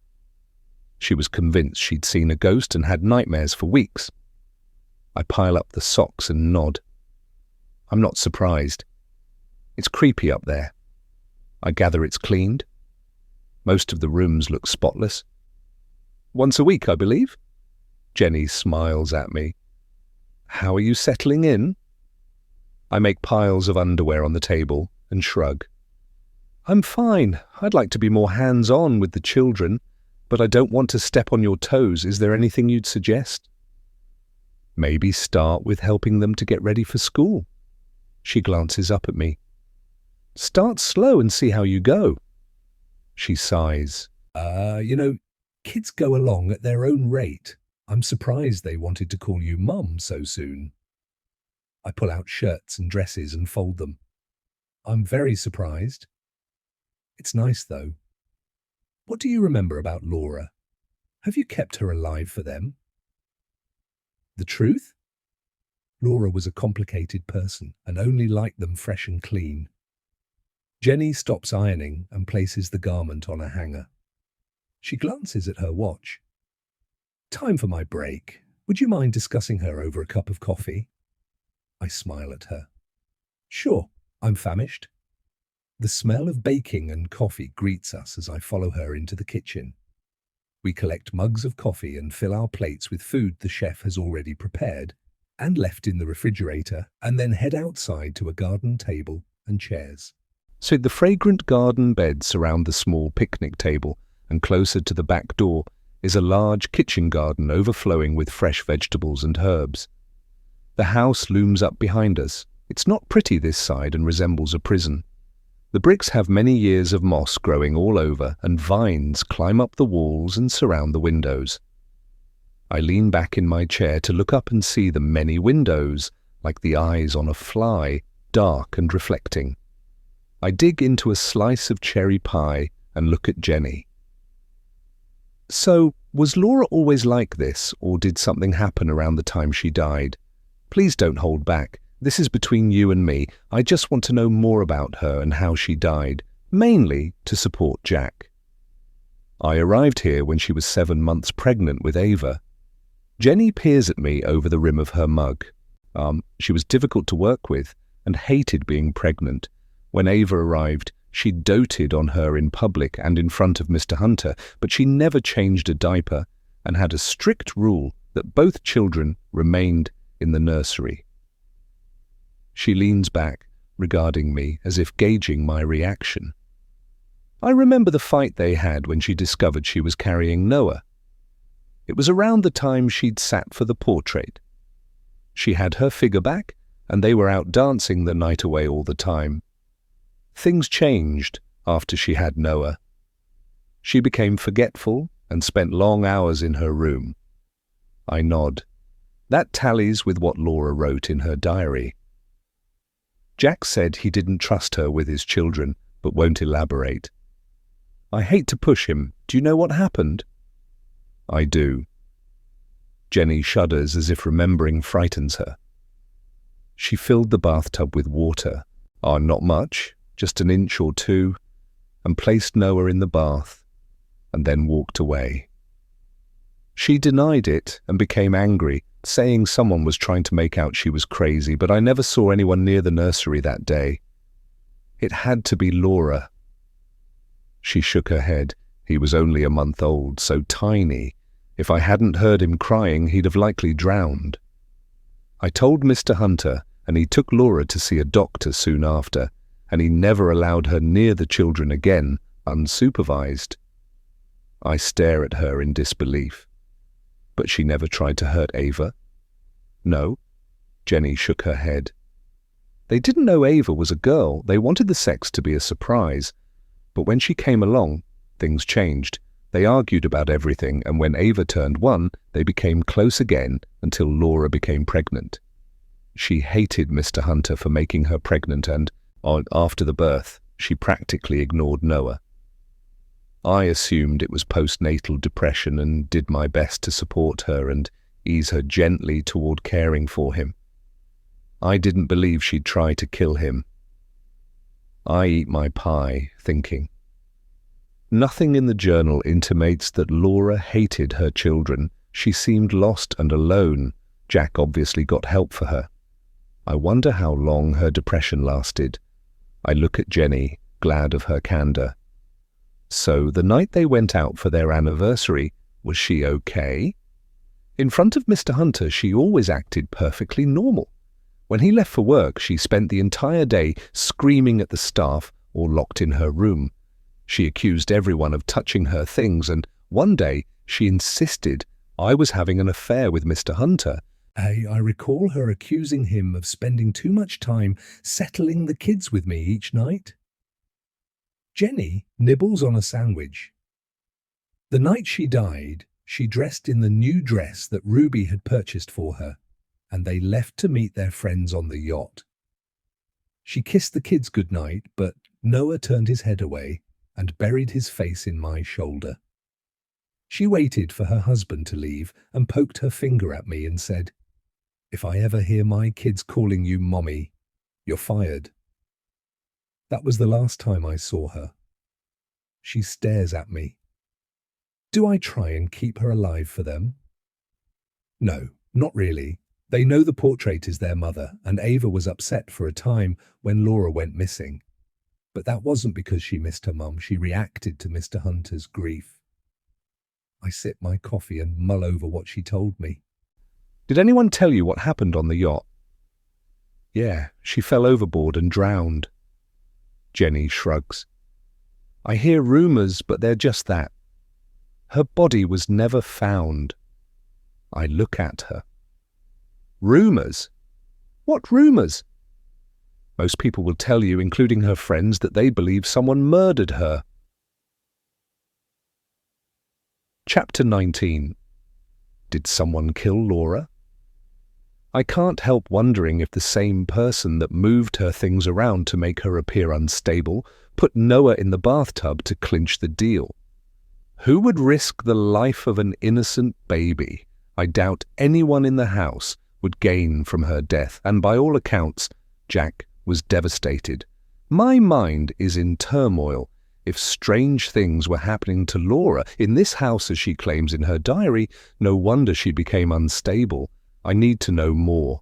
Well, what was the exact date of the tragedy? I have no idea and feel foolish asking. I head back to my bedroom. I can Google the information. The death of Jack's wife would have made the news. I go to the table, but my phone isn't where I left it. I search the floor and pat my pockets. I distinctly remember leaving it on the table. Why didn't I take it with me? I never leave my phone behind. I must be so consumed with discovering the truth I left it somewhere, but where? I check the room again and then head back downstairs, retracing my steps. Laundry, kitchen, and outside, but it's nowhere to be seen. I come back inside and go to Jack's office and call my number. I hear my ringtone and follow the sound into the dining room. I stare in disbelief. My phone is on the table where I sat to eat breakfast.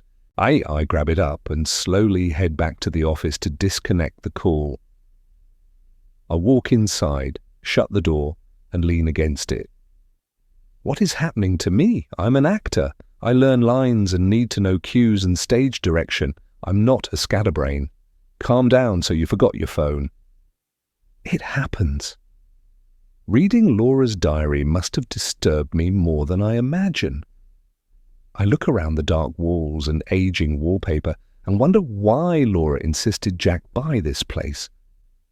This old house with dark hallways and spooky corners would disturb anyone. It's daunting and will never be home to me. I wonder if Jack would move.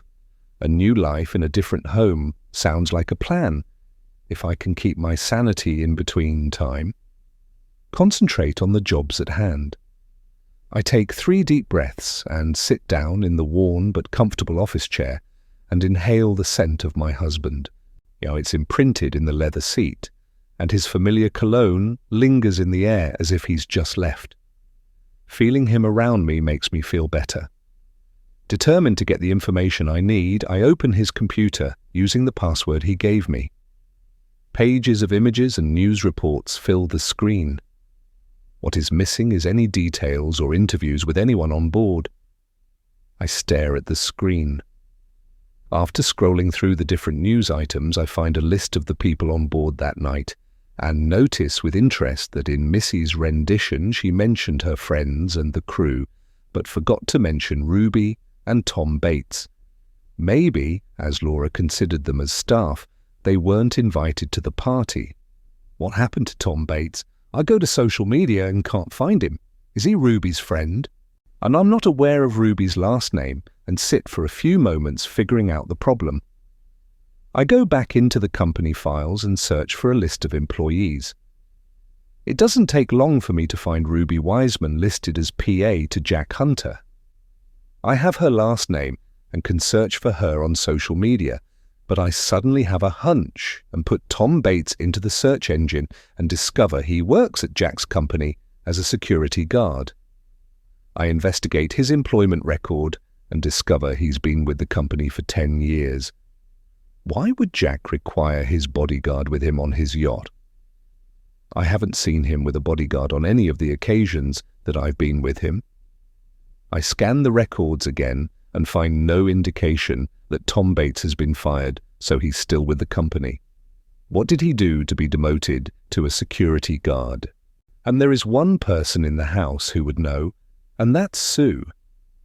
I shut down the computer, and movement in the doorway startles me. "Oh, it's you, Ruby. I figured you'd left for work ages ago." I needed to make a few calls, and when I contacted Jack, he told me to stay here as he's going to be home early today. She stands, staring at me.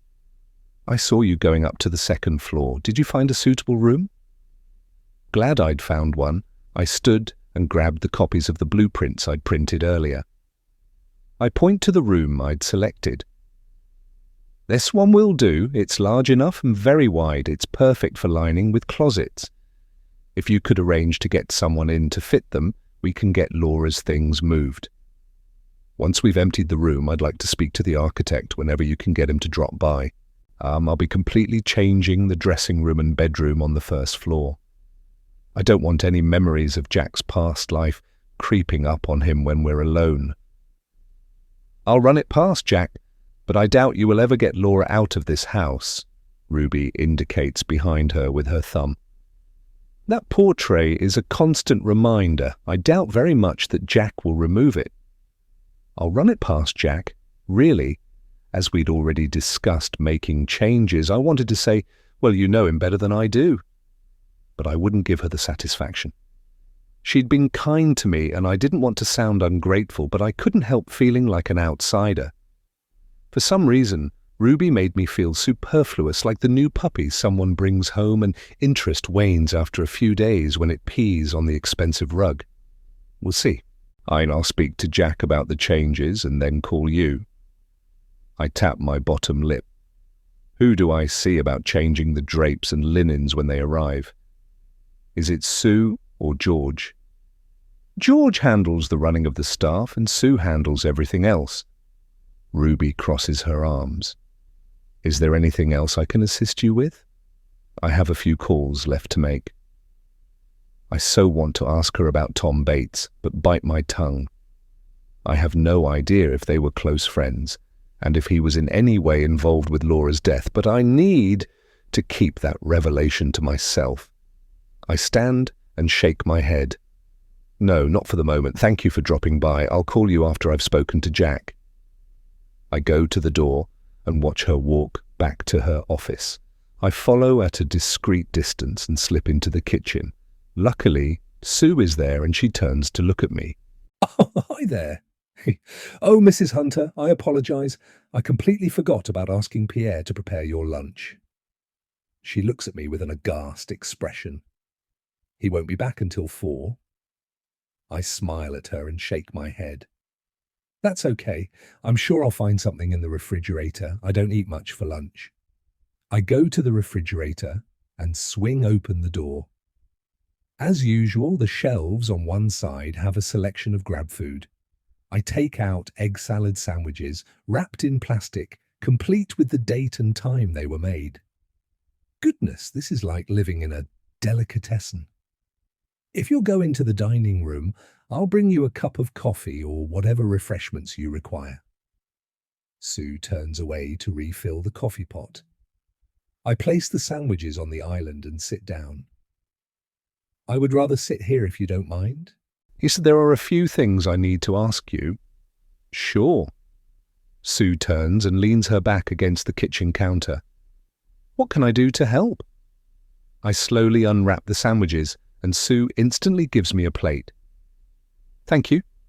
There's a couple of things I need to speak to you about. One of them is the furnishings for the new main bedroom. I'm not sure what the protocol is here for purchasing drapes and furniture. I'm not sleeping in the same bed as Laura, so everything in that room will need to be replaced. Have you spoken to Mr. Hunter about changing everything? He doesn't like me to touch the bedroom at all. I am only allowed to go in and dust the dressing room. Sue pushes hair behind her ears in an almost nervous gesture. He wouldn't throw out any of her things. I collected everything she'd left around the house and stored it in boxes in the loft. I did this because seeing her things made him upset. I nibble at the sandwich and stare at her. Yes, I have. I understand you never went back into her bedroom after the night Laura died. That's right. He didn't either, as far as I know. He wouldn't sleep in his room. He slept on the couch in his office until a new bed arrived, which he had placed in the bedroom that you're using now. Sue takes down cups and then smiles at me and collects a mug from a line of pegs under the above cabinets and fills it with coffee. He asks me to gather 3 sets of clothes for him from the dressing room. The next morning, his new wardrobe arrived along with his tailor. He had new suits on order, so he'd replaced everything in his closets upstairs within a week. She hands me the mug and places the fixings on the table. Have you asked him if he'd like to go shopping for new furniture? It might be something he'd enjoy. I smile at her. I will, that's a great idea. I add creamer and sip the coffee and then lift my gaze back to her. Have you met Tom Bates? I believe he is or was Jack's bodyguard. Is that true? Yes, he was until Laura died. She frowns. I hope you don't mind me calling her Laura. It's just easier to distinguish between you and the last Mrs. Hunter. I nod. That's fine. Then we all know who we're talking about. I take another bite of the delicious sandwich. What do you know about Tom Bates? Well. She glances at the kitchen door and drops her voice to a conspiratorial whisper. I did hear he became involved with Ruby, and Mr. Hunter has a no fraternization policy in his firm. He still works there, but after Laura died, Mr. Hunter wanted to fire him. Ruby pled his case, and he ended up demoted and works in general security, as in he takes care of the building. I stare at her, dumbfounded. Can you recall when this happened? Vividly. She leans closer. It was when Mr. Hunter, Ruby and Tom arrived home after Laura fell overboard. I didn't hear exactly what went on as they were in the office, but Tom stormed out, packed his belongings and left. That's the last time I saw him. I swallow the sandwich and stare at my plate. I wonder what really happened on the yacht that night. That's what we've all been thinking for the last 7 years. Sue's eyes rounded as Ruby walked into the room, but she gathered herself well. Ruby, great timing. Did you smell the coffee? Chapter 20. I wonder if Ruby was eavesdropping in the hallway, and if so, what will she do? Hiding a smile, I add another spoonful of sugar to my mug. I love the rich brown sugar that Jack prefers. I stir it slowly, waiting for Ruby's reaction. Mrs. Hunter, or may I call you Willow? Ruby smiles at me. I'm not sure Jack would approve of you eating in the kitchen with the staff. Would you like me to carry your meal into the dining room?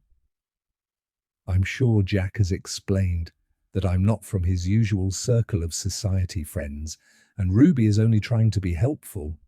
She must figure I'm a trophy wife without a brain in my head and must be told how to behave.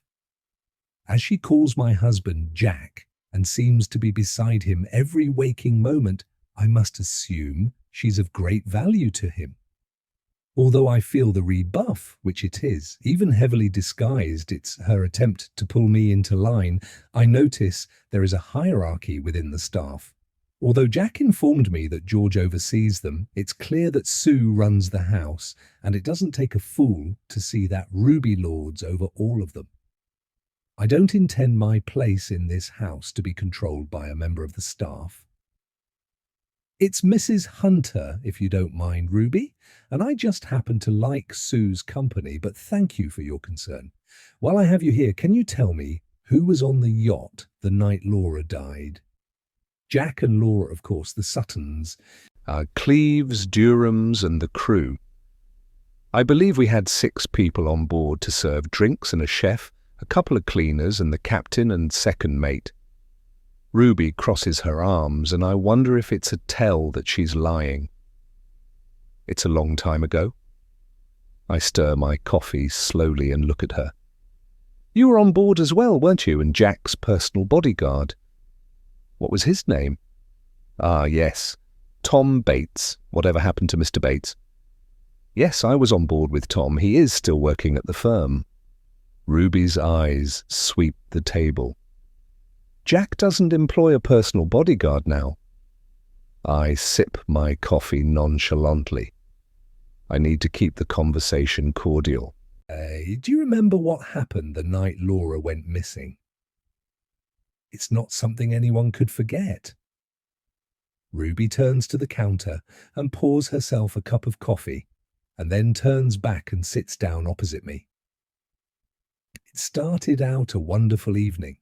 We had a great meal and everyone was sitting round chatting and drinking champagne. She stares blankly over my shoulder for a few seconds. Everyone was talking.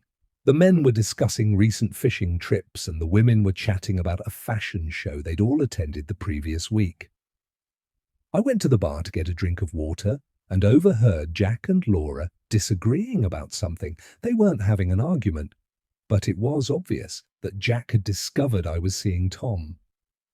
I glance at Sue and she raises an eyebrow. Yes, I'm aware you were involved with Tom. Always I assume that didn't go down too well with Jack, as he has the no fraternization policy for his staff. I met Ruby's troubled gaze. You knew that, didn't you? Why would you risk losing your position? We'd become friends working in such close proximity, and it just happened. Ruby shrugs. Office flings happen all the time. Although I do understand Jack's rationalization for introducing the clause, but it's not realistic. Not when we both lived in the house as well. People fall in love. I shake my head. I disagree. The clause is designed to protect workers. Vulnerable young people can be taken advantage of by superiors. I don't wait for her to comment. What else can you tell me about the night Laura died? She was saying something about having one rule for me and one rule for everyone else. Ruby turned her coffee cup around in her fingertips and then ran the tip of one finger around the rim. She was very possessive of Jack.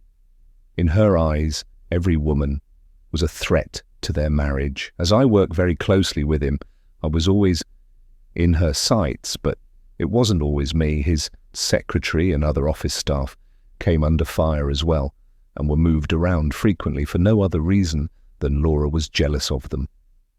I leaned back in my chair observing her. How come she wasn't jealous of you?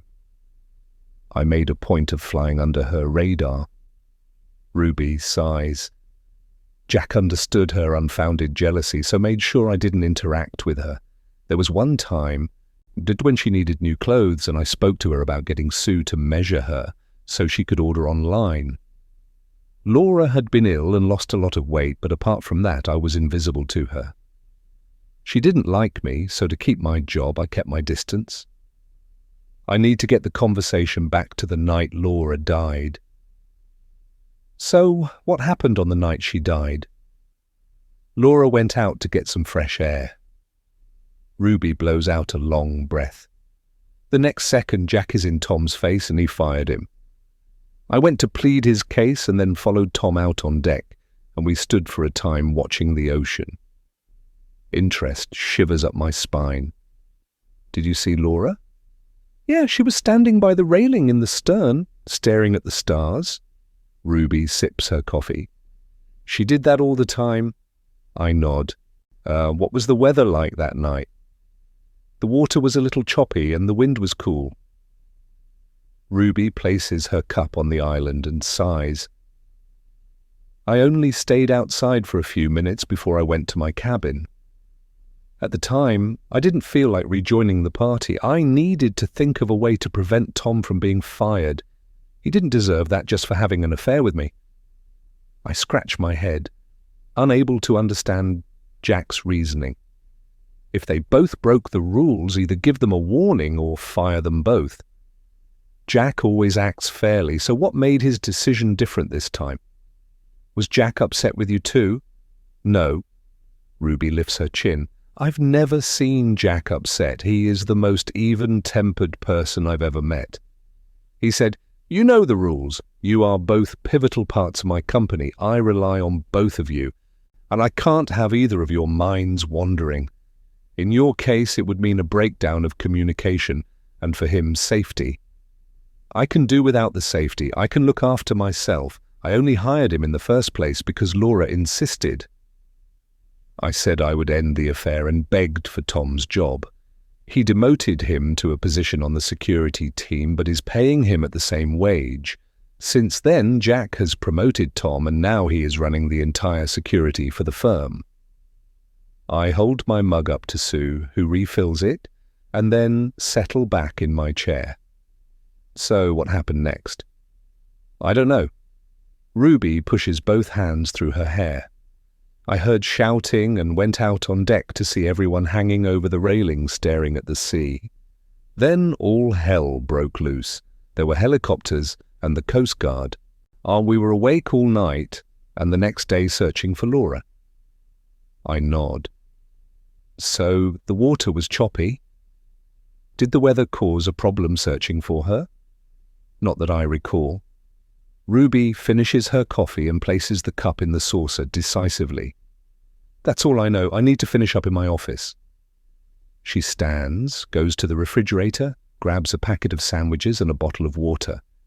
Jack said he'll be home before 3. I sit for a few moments, mulling over Ruby's story. She mentioned the water was choppy, as did Jack, but Sue said there was a storm that night. I pick up my phone and search for historical weather, and it sends me to the National Oceanic and Atmospheric Administration website. They have a database of historical weather. I stand and smile at Sue. I'll get back to my renovation plans.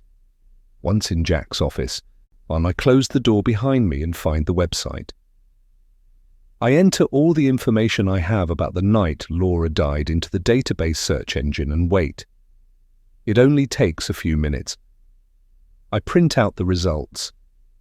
The weather is in detail and measured in hourly increments. From what I understand from the wind gusts, the water was indeed choppy from the time they climbed aboard. A violent storm blew through the area between 10 and 10:30, but it rained heavily for 4 hours. From the media's accounts, Laura was last seen around 10, and they checked on her before 11. How come nobody mentioned the rain or the storm? How could they miss it, sailing on the ocean? It makes no sense, and if they're lying about the weather, what else are they covering up? I lean back in Jack's office chair and stare at the picture of Laura and the kids on his desk. Beside them is another of her in the infamous red dress. There isn't one of me. Chapter 21. Tuesday. This morning I'm going shopping with Jack and I'm so excited. When he came home yesterday, he went through my closet, checking my clothes, and decided I need a completely new wardrobe again. Apparently he has dinner parties and other social functions to attend and needs me by his side. I want to argue the clothes I have are fine. I wave a hand at the closet. What's wrong with these clothes? They look perfectly fine to me. Most of the functions are in New York. Jack smiles at me. It's a different world. I'm nervous as we head toward the helicopter, its rotors spinning slowly. I climb inside and Jack makes sure my seatbelt is secure, and I have a headset to listen to the conversation in the cabin. Where exactly are we going? New York. I like to shop on 5th Avenue. We'll be landing in Manhattan at the East 34th Street heliport. Jack smiles at me. You'll have a ball. Laura loved to shop for clothes. I'm sure you'll be the same once you get used to spending money. He gives me a long look. I've never met someone as frugal as you. Most women would go crazy with the allowance I give you. I'm not most women. I look at him and shake my head. Actually, I don't like having an allowance. It makes me feel as if I'm one of your employees rather than your wife. Oh, I see. Jack runs a hand down his face and stares at me. Laura needed an allowance. I would put a certain amount of money into a bank account for her, and she had a debit card. She knew she could spend everything in that account over a period of 1 month. She came from a wealthy family and was given carte blanche when it came to spending. Giving her access to a joint account would be like giving the inmates of a sanatorium the keys to the place. I shrug. You told me on our wedding night that everything of yours was now mine. Why would I want to or need to spend so much money? I'd bankrupt you, and that doesn't make any sense. Yes, I'm frugal, but that works to your advantage, doesn't it? There's no way I would run through huge amounts of money without discussing it with you first. I'm not made that way, and you should know that by now. I sigh. I wish you would stop comparing me to Laura because we're completely different people. Okay, Jack chuckles. I'm sorry, I didn't realize I was doing that. Must be very frustrating for you. I nod and drop the subject. Have you considered my ideas for changing the bedroom you shared with Laura? I have, and it's not going to happen. Jack gave me a solemn look. I can't possibly go into that room again. I can feel her in there. Her scent lingers everywhere. It's soul-destroying. He takes my hand. I've come up with an alternative plan. We move the kids' bedrooms over to the opposite side of the house. They'll love that because the rooms are much larger. Then we knock both their rooms into one huge bedroom. We can add a picture window that will blend in with the same design as the one in the living room and my old bedroom. It will pass scrutiny. I've run it past my architect, and he assures me it can be done without doing any damage to the historical value of the house. This will mean you will have an entirely new room, somewhere you can make your own without any ghosts of the past. He squeezes my fingers. How does that sound? Slightly dumbfounded, I blink a few times. It sounds like a great idea, but what do you intend to do with Laura's things? Keeping them in situ like that isn't healthy. It's almost as if you were obsessed with keeping them. Let me think on it for a while. Jack leans back in his seat and stares out of the window. The conversation is over. Have I hit a nerve? I wait a few minutes before I ask the big question. Jack, why do you keep Laura's portrait? Isn't it a constant reminder of the pain that you suffer? You've moved on by marrying me. So isn't it time to put that painting in storage? No. His head swivels toward me. That portrait is there to remind the children who their mother is. They may choose to call you Mom. But I won't allow them to forget Laura. Having the painting there is a constant reminder. I nod. Fine, but a few photographs would do the same thing and wouldn't be so obtrusive. Do you believe it should be your portrait hanging there? He gives me a long stare and one dark eyebrow raises. I shake my head. No, I don't. A nice landscape of the gardens would look better. I take his hand. How do you imagine it will look to your friends the first time we hold a dinner party? They'll believe that in your mind, I'll never be good enough to be your wife and that I'm just a companion. They won't. He shrugs and pats my hand. You've been on edge ever since we arrived. Don't you like my house? I meet his gaze and my cheeks grow hot. Honestly? It's not something I would choose for myself. I prefer new modern places with white walls. Black leather furniture and tons of stainless steel and marble. You could build me the house of my dreams. It was Laura's dream house, he sighs. The kids are happy there. You wouldn't want to take them away from everything they know, would you? He pats my hand in a placating manner. You'll be happy there too. Just give it time. If after 6 months it doesn't grow on you, I'll build you a house. It's an inch in the right direction, so I smile at him and hold up my phone. While we're out today, I'll take some selfies so you can have photographs of us together on your desk. I believe that would be good for the children to see as well. They weren't old enough to see the relationship you had with Laura. It's time for them to see what a normal, loving family looks like. I'd like that. Jack's blue eyes wash over me. I'll have some photographs taken when we're at the dinner parties as well. I'll have them framed and placed on the mantel. He indicates with his chin out of the window. Manhattan looks wonderful from the air, doesn't it? You're about to have the time of your life. A wave of uncertainty hits me and my stomach clenches.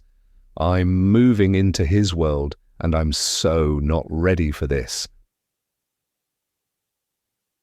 Chapter 22. We land and the wind lashes me as I step down from the chopper. From here, I can see buildings rising all around me, packed in without any space in between. It's like a forest of bricks and chrome. I've made an appointment for us at Saks. You'll love it. It was Laura's favourite store. Jack takes my hand as we leave the building. We can walk from here. I would have had a car waiting for us. Hey, but with the traffic being as it is, it's faster to walk. And it's not like we need to carry anything. I'll have everything delivered by courier. I look at him and wonder if he realizes what he is doing. The constant comparing of me to Laura is jarring. No, it's downright unpleasant. It is as if I'm a replacement or he wants to create me in her image. I hope to discover the stores I like. I don't feel comfortable walking in Laura's footsteps. You're nothing at all like Laura. Jack frowns at me as if confused. You've seen her photographs and the portrait? That was Laura, dressed in the height of fashion, and she never put a foot outside the door without having her hair and makeup perfect. We employed a stylist. They lived in the staff building and attended her whenever she needed them. He smiles at me. It's how she was raised. Our old money and a family that goes back generations. Does he even realize his comment is a put-down? I swallow the distaste crawling up the back of my throat and feel like Orphan Annie. Well, everyone's family goes back generations, Jack, or we wouldn't be here. I guess it's been difficult for you to make the switch from old money to a lowly actor. They say love is blind. Jack chuckles as if it's funny. When I met you, I didn't care where you came from or your profession. It was love at first sight. I consider my answer as we walk. I've met quite a few people from old money, as you call it, and most of them didn't have a brain in their heads. You can be so delightfully naive sometimes, Willow. Jack stares straight ahead. It's never about brains, it's about money. I stop walking and he turns to look at me. I raise my chin. It wasn't for me. I didn't marry you for money, far from it. You told me you were in real estate. I figured you sold houses, and I know that job can be lucrative. But most people just scrape through on the few sales they make. The cream of the real estate sales usually goes to the owner of the company. I clear my throat. You didn't look like this then, did you? I mean, wearing a $30,000 or $40,000 suit. And I had no idea you owned the company who wanted the commercial. I was just auditioning. You could have been one of the crew for all I knew. Hey, don't get yourself tied in knots over who we were when we met. Jack cups my cheek and shakes his head ruefully. It's who we are now that matters. My friends love you. You made a good impression. So now you'll have the confidence to move into my business circle. I want to say, I don't need confidence. I'm an actor. I can play the part he wants me to play, but it won't really be me, will it? We come to the end of the block and I see the Fifth Avenue street sign. It's like stepping into another world. High-end fashion stores line the sidewalk. I feel so tiny as I stare up at the skyscrapers that seem to lean in toward the street. They dominate the entire landscape. As we walk along Fifth Avenue, tall, light grey buildings line each side of the street. The aroma of fresh coffee leaks from the cafes, mixed with hot dogs from the vendors' carts. It's noisy, with vehicles moving up and down, packed together, snake-like as they crawl along the blacktop. Horns honk, and street vendors raise their voices to sell their wares. The bright yellow cabs, buses, and riders on bicycles weave in and out of the traffic. There are so many people rushing in every direction. I cling to Jack's arm as he strides along in absolute confidence, head held high. I believe his attitude was one of the things that attracted me to him in the first place. We arrive at Saks. It has an impressive facade that appears as if it's draped in long, wide purple ribbons. A doorman greets us, and we step into Aladdin's cave. Jack leads me through the store, and the scent of perfume envelops me in a miasma of fragrances, not one stronger than another. I'm mesmerized by the lavish interior and wish I had the time to explore. It's as if Jack is on a mission as he leads me through the different departments. He knows where he's going, and soon we arrive at a women's designer fashion area. A woman wearing a neat, tailored cream suit glides out to greet us with another close behind.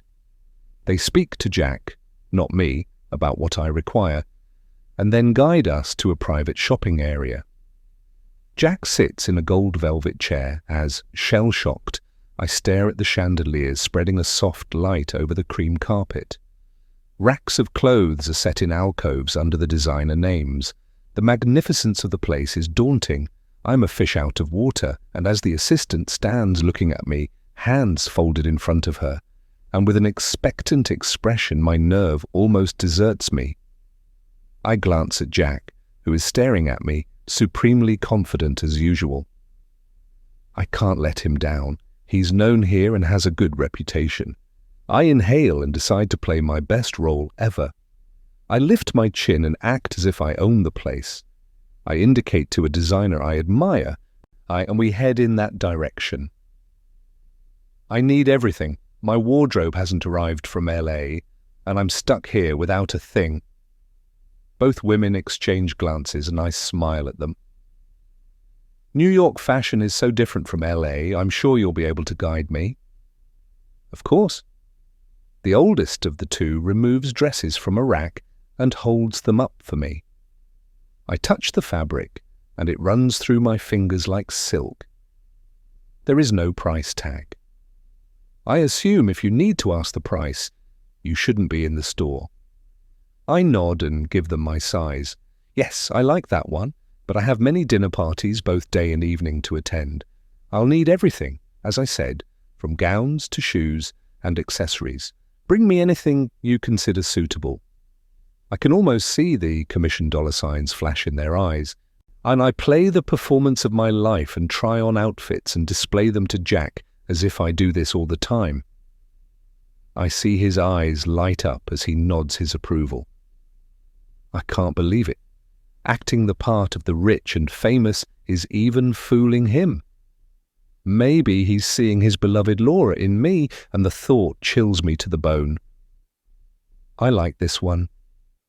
Jack stands and points out a black dress with a low backline. Try this on next.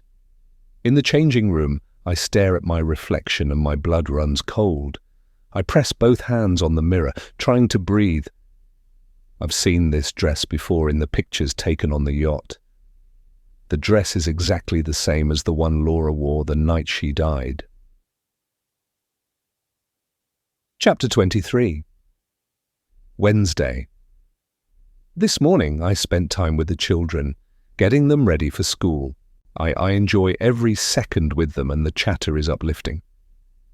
After sending them off with Jenny, I walk Jack to his Porsche and kiss him goodbye. I have many things on my mind. The inconsistencies in the stories about Laura's death are starting to niggle at me. I wonder who is telling me the truth and who is gaslighting me.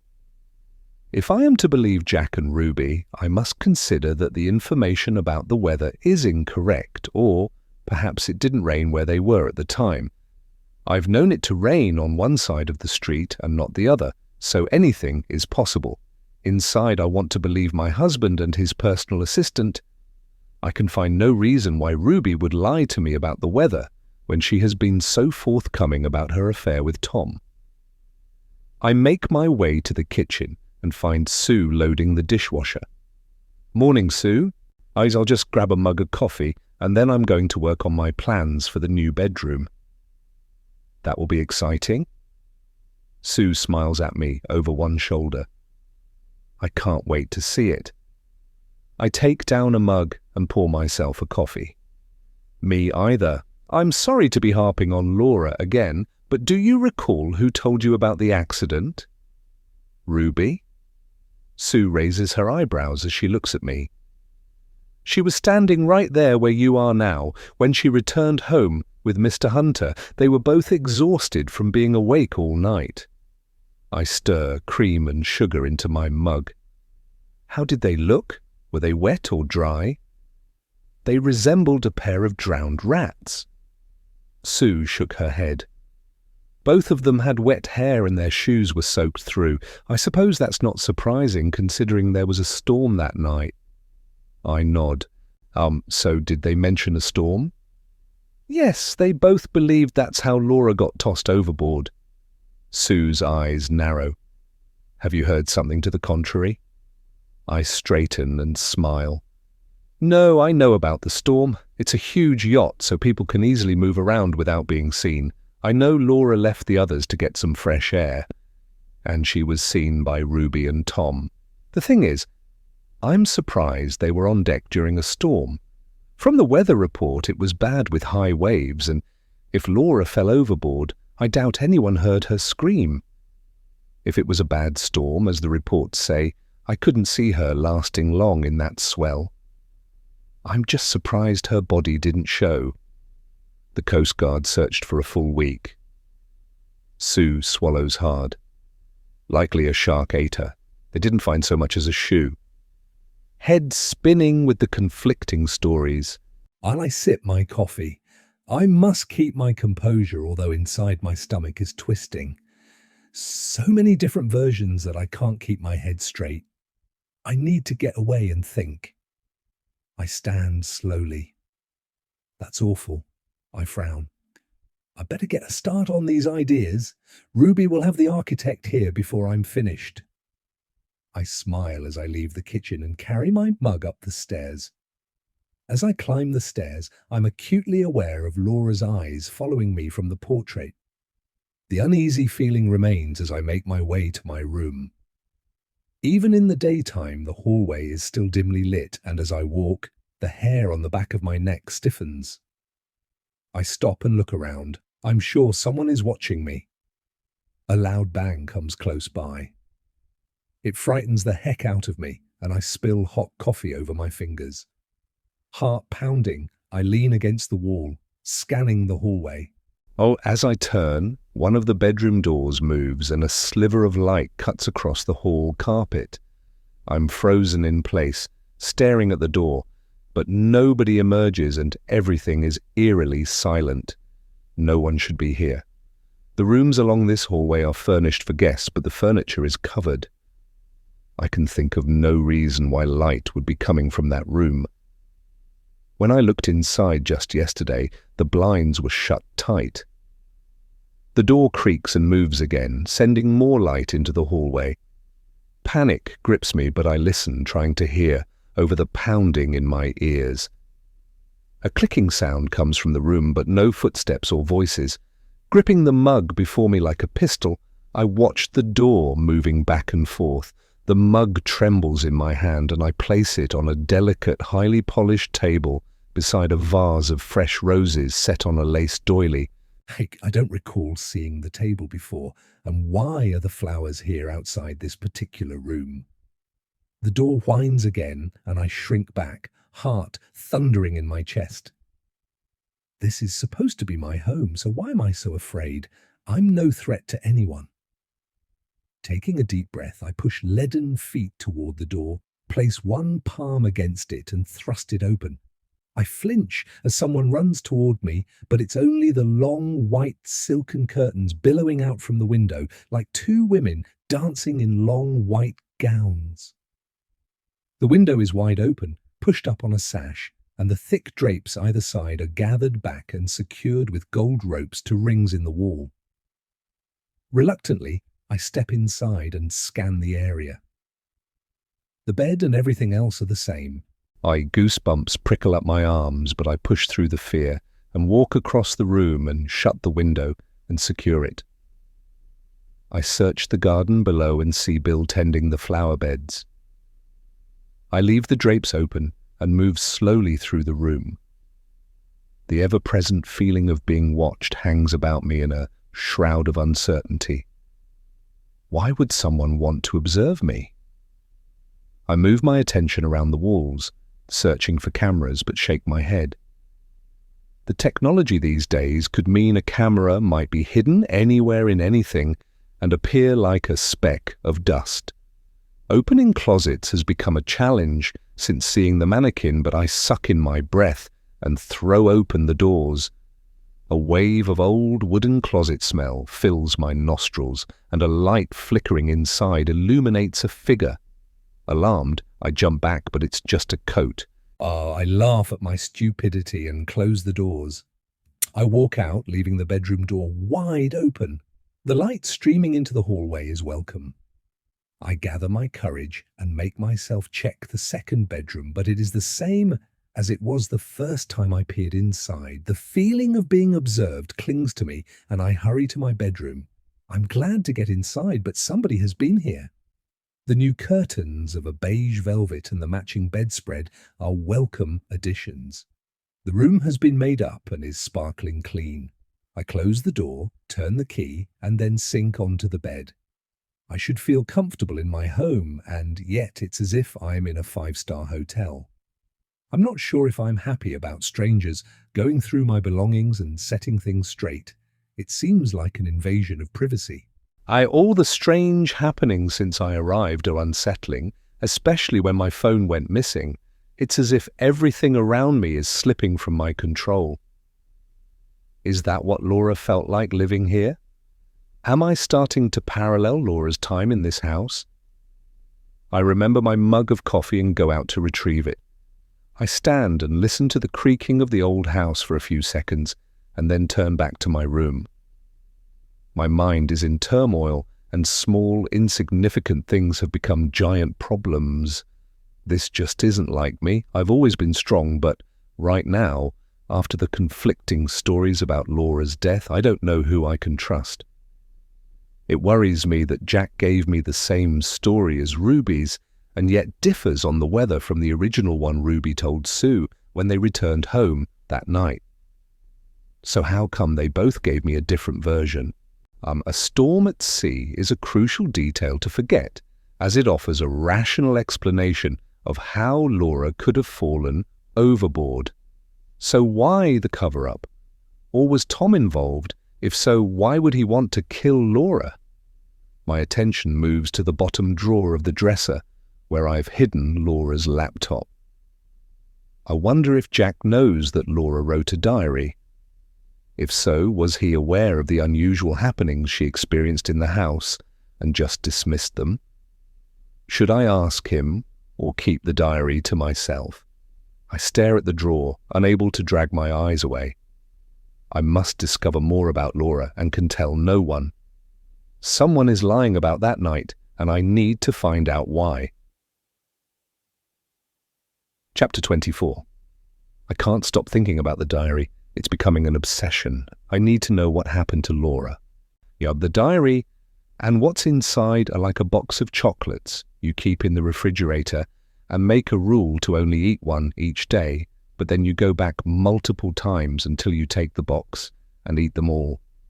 I open the laptop and scroll through the pages. After reading for an hour, I'm at the entries, written a few weeks before Laura's death. Unusual things happen to her, and I need to spend more time reading every page. But from my quick scan of the entries, I can tell Laura was getting more and more paranoid about everything happening around her. But there's one thing she mentions that catches my attention. I read it through and then again to make sure I'm not mistaken. August 1st. Is anyone out there reading this? I discovered something disturbing about Jack before I had Noah. At first, I dismissed it as a bad dream, but I'm sure it led to Jack sleeping in a separate room. Although we shared a dressing room, once I mentioned it, Jack never came to my bed again. You see, Jack talks in his sleep. More than once he mentioned a woman by the name of Caroline. When I confronted him about her, he was visibly shocked, but just said, "She's someone who died." I couldn't let it go, and recalled him mentioning that he kept every newspaper article published about his life in a trunk in the loft, and one day he'd find the time to make them into a book. The loft is a place with way too many family secrets and ghost stories to feel safe exploring, but I needed a reason for Jack's evasiveness. I waited until he'd gone to work, grabbed a flashlight and headed upstairs. Once inside, I found the trunk and then hunted through the newspapers and found Caroline. Now I need to confront him and discover the truth. Swallowing hard, I sit back in my chair. What had she found? Was it enough to have her murdered? Is my wonderful, caring husband a killer? I picture his face and the way he holds me with tenderness and can't believe it. I suddenly need a drink of water and take my mug to the bathroom, wash it and fill it from the faucet. Meticulously, I scan the last entries but find nothing more about the mysterious Caroline. The following entries are rambling and it's as if she'd forgotten about her. There's no option. I need to find the old trunk in the loft. I check my phone and it's fully charged. I stand and head back along the hallway and stop dead. And the door to the bedroom is now closed and the flowers on the table are missing along with the soiled doily. It was silent in my bedroom and the floorboards creak in the hallway. I'd have heard someone walking by outside, wouldn't I? I stare at the door, uncertain if I should open it, and look inside. Panic rises, but I push it down, grasp the doorknob and turn. The door swings open. The room is in darkness and the blinds tightly shut. I close the door and walk back toward my room. I open the next bedroom door. It's the same as before. I head downstairs and march into the kitchen. Sue, who was upstairs just before? They removed a vase of flowers from the hallway outside my room. No one. Amy cleaned your room when you were down here. I don't recall seeing her with any flowers. Sue frowns. She's been here since you went back upstairs. She just went out to the vegetable garden. I nod, but confusion cramps my belly. The gardener for the vegetables, what's his name? Bill does the kitchen garden as well. Sue smiles. He potters around, but the landscapers and garden service come by twice a week. That doesn't explain who moved the flowers and why. I frown. Does he come inside? Bill? No, none of the outside staff come in here. They deal with George. He has an office in the terrace. Trying to act nonchalant, I meet her gaze. The terrace? That's what we call the line of outbuildings, the staff quarters. Sue indicates vaguely toward the back of the house. More confused than ever, I walk back to the stairs. I didn't imagine the flowers, did I? Were they there when I retrieved my mug of coffee? I can't recall. I keep my head down to avoid Laura's piercing gaze and make my way to the second floor. Each step fills me with apprehension. As I get to the hallway, I search the wall with the flashlight on my phone for the hidden panel Jack insists is there on each floor. Euphoria grips me as I find it and pop it open. Inside are light switches and I flick them on. The hallway lights up as chandeliers glisten, their crystal teardrops sending rainbows dancing across the walls. I make my way to the stairs in the middle of the floor. The light hasn't penetrated this far, and I use the flashlight app on my phone and take the stairs. Cold penetrates my clothes, raising goosebumps on my flesh. This time, I stop and use my light to search for the source and discover a mesh grid on each side of the staircase. And I don't enjoy going into dark, dingy places, but I must. I open the door. I find the light switch easier this time, and placing the chair under the door handle again to keep it open, I search the room. It's huge, but I figure the oldest things are at the back. I discover that the boxes are divided into personal effects. The children have boxes filled with old toys and pictures from kindergarten. It seems that either Laura or Jack kept everything.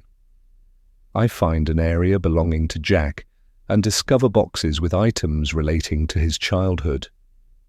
Under a stack of suitcases, I spot an old trunk. This must be the one mentioned in Laura's diary. Dust billows around me as I move each suitcase to another spot in the well-organized mess. I drag the trunk under the light and sit on the dusty floor. The lid opens easily enough, and inside I discover stacks of newspapers, each inside a plastic cover. It isn't too difficult to find the newspapers containing articles on Caroline. Each plastic cover has a notation across the front. I collect the 4 newspapers and, with care not to damage them, spread them out on the top of the trunk and go through each one. I estimate the dates on the newspapers come from around the time that Jack attended college. Even then, with his family background, he made the social pages of the newspapers. From what I'm seeing, he and heiress Caroline were college sweethearts. As I go through each one, I discover more. They were engaged, and then, oh my God, they were married. I can't believe my eyes. My hands tremble, and my pulse thumps in my ears as I turn the pages. The wedding has a full spread, and I see Ruby right there with the guests. My heart races. Why didn't Jack tell me about Caroline? Maybe he believed I'd think twice about marrying him if I'd known the truth. Hell yeah, I would. I'd want to know every small detail. I'm no fool, and he likely knows it even after only being with me for a short time. I pull the next paper from the plastic and turn the pages like a maniac, heedless of the damage now. I swallow hard at the headline sprawled in bold letters. Wife of Jack Hunter, found floating in river.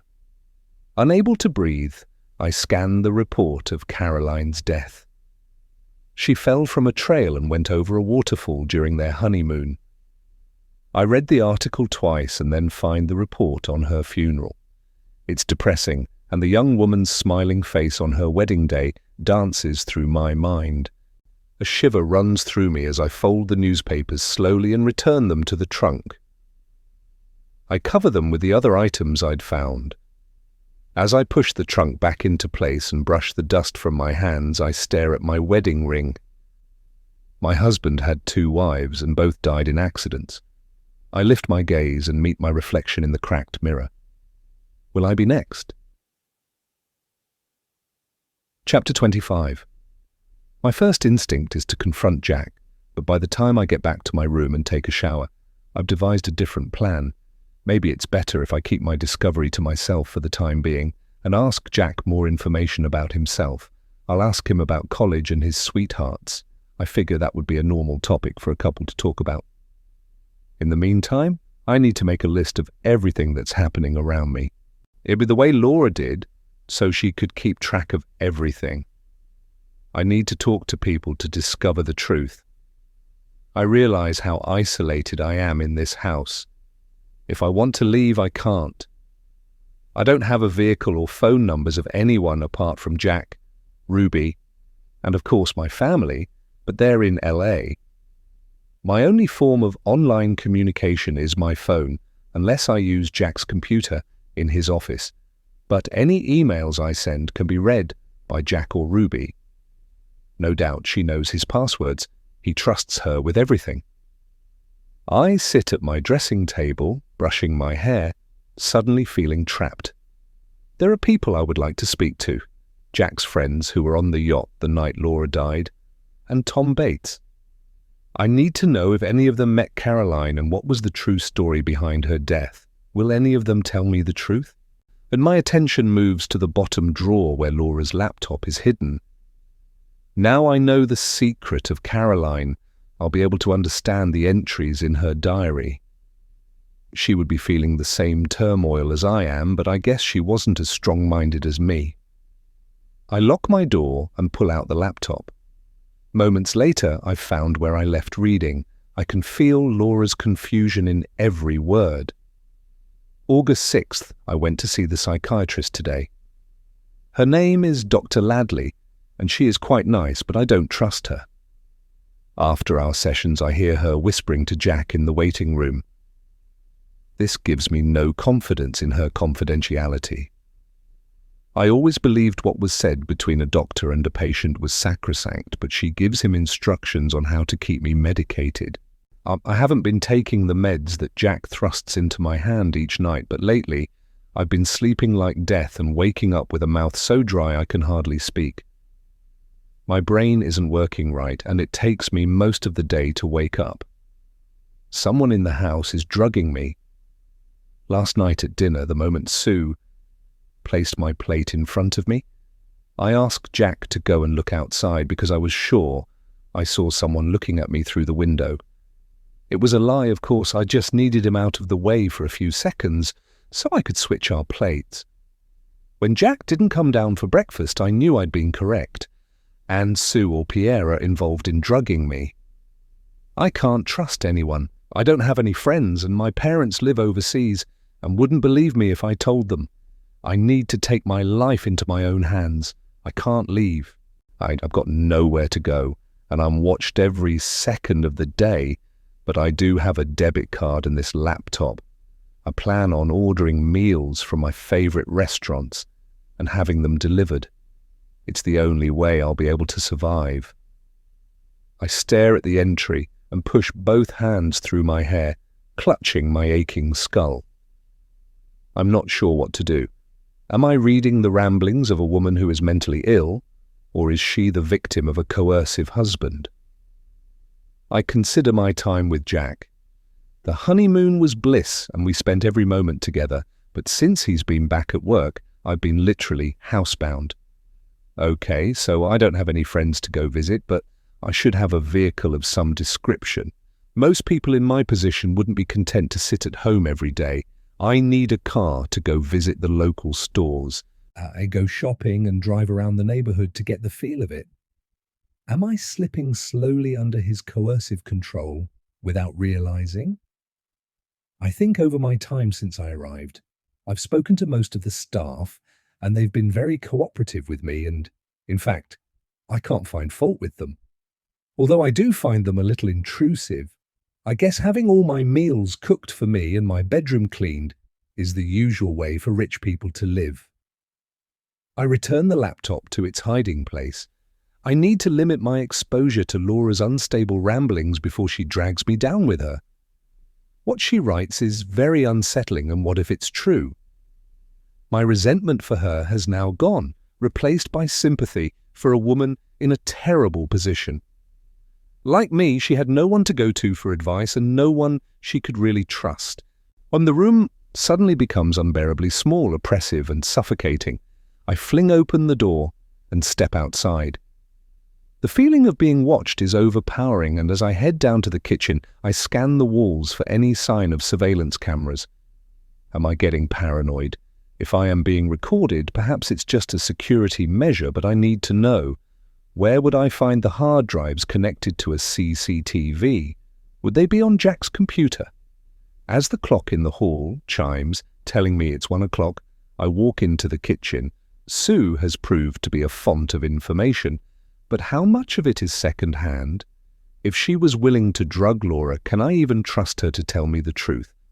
The people in this house could be rehashing a well-rehearsed fabrication of lies.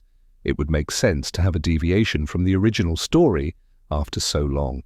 Maybe I need to have a chat to George and Bill as well. There are so many things to consider, and I make a mental list of things to do. First is to find a suitable notebook. I'm so used to working on a tablet that using pen and paper is going to be strange. I frown, recalling what happened to my tablet. I was lounging under a huge umbrella by the pool during our honeymoon, answering emails from my friends. A shadow loomed over me, and Jack smiled, plucked the tablet from my hands and tossed it into the pool. I believe he is jealous of anyone or anything taking my attention away from him. I remember the credit card in my purse. Maybe it's about time I purchased a new tablet online. I smile. I need to become a little more self-sufficient. I walk into the kitchen and Pierre is there. Ah, just the person I need to see. I'm starving. Or what do you recommend for lunch? Spanish omelette served with French toast? He smiles at me. I've read your menu suggestions. Do you want a specific meal on a specific day, or do you want me to surprise you? Mr. Hunter has some desserts he likes as well. Is there anything on his list you don't like? He takes a list from a drawer and hands it to me. I read down the list of delights and shake my head. I love all of them, and yes, to the omelette. I turn to Sue. I'll eat in the dining room today. Could you find George? I'd like a word with him. He was just here for lunch. Sue pulled out her phone. I'll call him. I leave them and head to Jack's office. Inside, I go to his supply cabinet. I find a nice hard-cover notebook with his company logo emblazoned in gold on a blue cover. I select 2 silver pens and walk to the dining room. By the time I place the book and pens on the table, George is knocking on the door and giving me an inquiring stare. I grip the pen so he can't see my hands trembling. I'm an actor, and this is just a scene of the mistress of the house talking to a subordinate. Action. Thanks for coming, George. Sit down. I'd like to speak to you. How are you settling in? George rests his clasped hands on the table. I look at him. He is the man Jack trusts to run the entire estate. Fine, thanks. May I ask how long you've worked here? Must be over 20 years, I figure. George nods and smiles at me. I'm guessing you want to know about the previous renovations. They were completed during my time here, although I'll never know why they decided to section another part of the house for staff and then change their mind and built the staff buildings. It seemed like a waste of money. I blink, trying to allow the information to sink in. I didn't notice any other staff quarters on the blueprints Jack gave me to work from. Are you sure they were completed? I've seen them with my own 2 eyes. He rubs the end of his nose and his small brown eyes fix on me. Mr. Langley, the owner at the time, gave me a tour when it was done. The bedrooms were small, but there was a sitting room and a nice kitchen. The entrance was downstairs. It takes up half of the cellar and has steps leading upstairs. It was never used because Mrs. Langley figured she could hear people talking. She didn't want the staff hearing her private conversations, so it was locked up and never used. He frowned.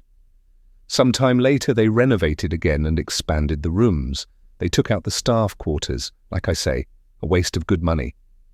Mind spinning, I stare at him. Does Mr. Hunter know about it? I can't say. George scratches his cheek and leans back in his chair. I've never spoken to him about it. I heard from Sue about the renovations you'd planned and assumed you wanted to speak to me about it. I don't know why it's not on the blueprints. The door is still there. I don't know how much inside remains. I stand. Could you show me? I don't have the keys. He lowers his gaze to his hands resting on the table. Mr. Langley took them from me. I've never seen them since. Perhaps he decided it would reduce the chance of selling the estate if anyone knew about the changes and then had a new set of blueprints created. Dismay rolls over me. I sit down and see he is just as confused as I am. I guess so. How strange. Anyway, while I have you here, there are a few things I'd like to know. How is the security here? I don't see any security guards. Do we at least have CCTV surveillance? Yes, we do. George blows out a sigh as if relieved. Outside, and the front gate. I frown. What about inside the house? Surely the entrance hall at least is covered. I believe so, yes. George nods. I recall Mr. Hunter arranging for them to be updated when you married, and we do have a security team. They patrol the estate regularly and have an office in the staff quarters. So someone is watching me. To what extent is the house covered by the cameras? All over, including the hallways, front and back doors. George ran a hand through his thinning hair. Outside, the gardens and driveway as well as the gate. The idea that strangers watch my every move is disturbing. Where does the feed go to? I believe Mr. Hunter can tell you. George frowns and his eyes shift uncomfortably. I would imagine he has the house feed either sent to his office or his home computer. It's stored in the cloud, as far as I'm aware. It's only in case anyone breaks in, but with the security system that would be remote. I force my expression into one of relief. That's good to know. I meet his gaze. Has anyone ever discussed the night Laura died with you? Well, yes. George opens his hands wide. It was a topic of conversation at the time. There was a storm at sea. She went out on deck to get some fresh air, and a freak wave knocked her overboard. No one knew she was missing for over an hour. They never found her body. It was a tragic accident. He sighs. The coroner ruled it as an accident and pronounced her dead, lost at sea. I shake my head. How sad. Did you get along with Laura? I heard she could be quite prickly at times. She was set in her ways. George stares into space as if thinking, and then shifts his attention to me. She had a habit of mislaying things and often made me question the staff about them. I figure she believed we were playing tricks on her, as the things always showed after a few hours. Of course we weren't. Why would we? Mr. Hunter pays us a higher salary than just about anywhere else. We all like working here, but in truth, at times it became difficult. I clear my throat and smile as Sue arrives with my meal. The aroma is mouth-watering. Thank you, George. You've been a great help. I stare at my plate, not a Spanish omelette, but slices of crispy duck with fried rice. It looks delicious, but it wasn't what I ordered. I look at Sue, who places a glass of orange juice on the table. What happened to the Spanish omelette? Spanish omelette? She frowns at me and raises one eyebrow. The duck was planned for dinner. Mandarin duck is one of Mr. Hunter's favorites, but Pierre said you insisted on duck. He has 2 ducks prepared. I shake my head. What exactly is going on here? You were there when he suggested the omelette. This looks delicious, but I didn't order it. I sigh. It doesn't matter. Tell Pierre I'm happy to have duck for dinner. I like it too. Is there anything else? The way Sue's mouth puckers reminds me of a cat walking away, and I bite back a laugh. I pick up my silverware. Yes, I'd like a mug of coffee, please. Thank you, Sue. I watch her leave and wonder why the deception about lunch. Why the different accounts of Laura's death? I eat slowly, trying to get my head around everything. I'm no threat to the staff. What game are they playing with me? Chapter 26. After lunch, I go straight to Jack's office to view the blueprints and find nothing on any of them about renovations. I recall Jack mentioning the state archives. I have a list somewhere on his desk. I can search their online files. And it takes 2 hours, but I find the original plans used when the property was first built and a second set with the additional renovations. I print the document and stare at it, seeing how a good portion of the back of the house has been modified. How strange no mention of it was made to Jack. I hear footsteps in the hallway and Jack comes in. I glance at the clock. I hadn't expected him until later. He sweeps me from the chair and kisses me soundly. I catch my breath and smile at him. I'm pleased to see you too. What have you been doing all day? He glances at the blueprints. What are these? I turn to look at the copies spread across his desk.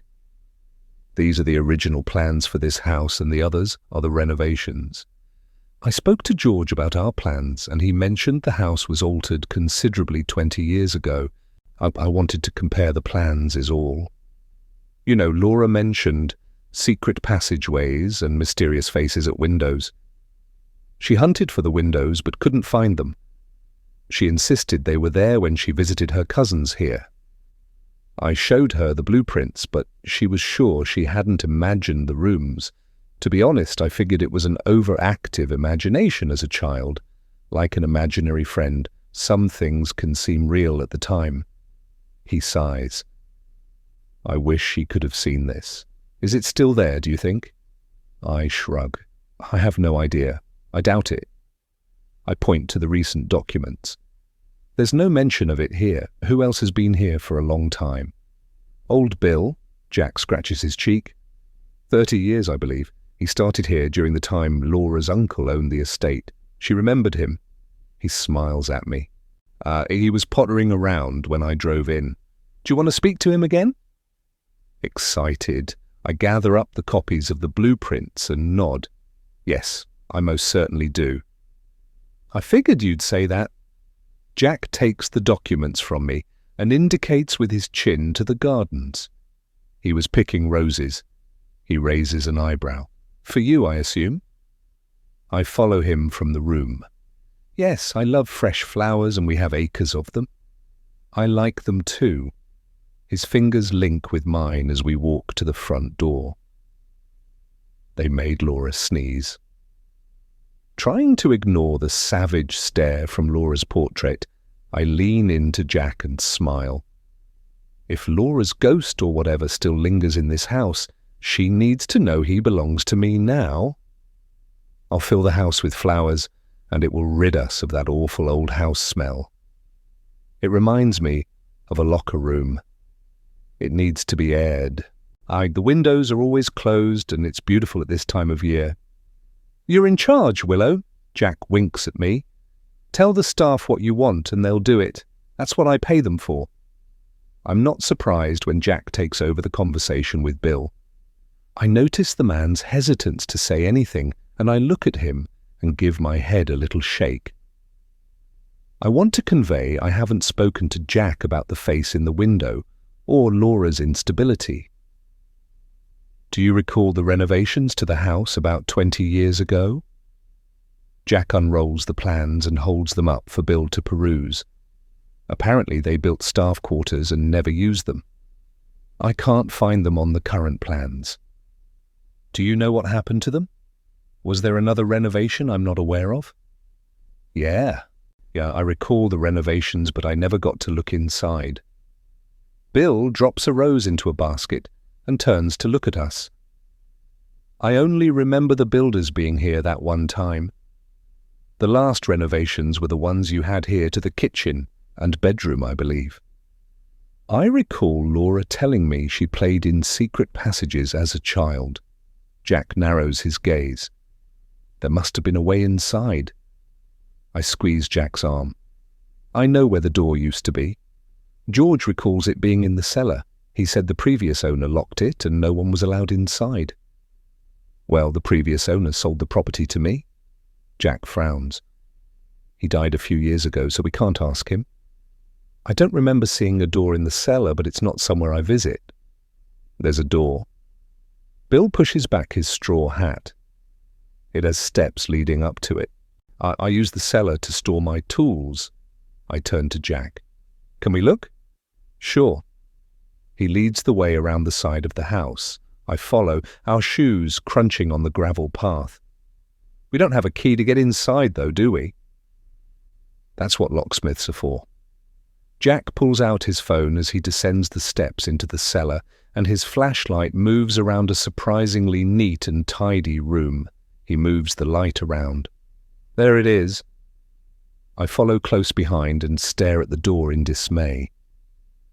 There's a door all right, but it's behind a wrought iron gate that's been welded into a frame set into the wall.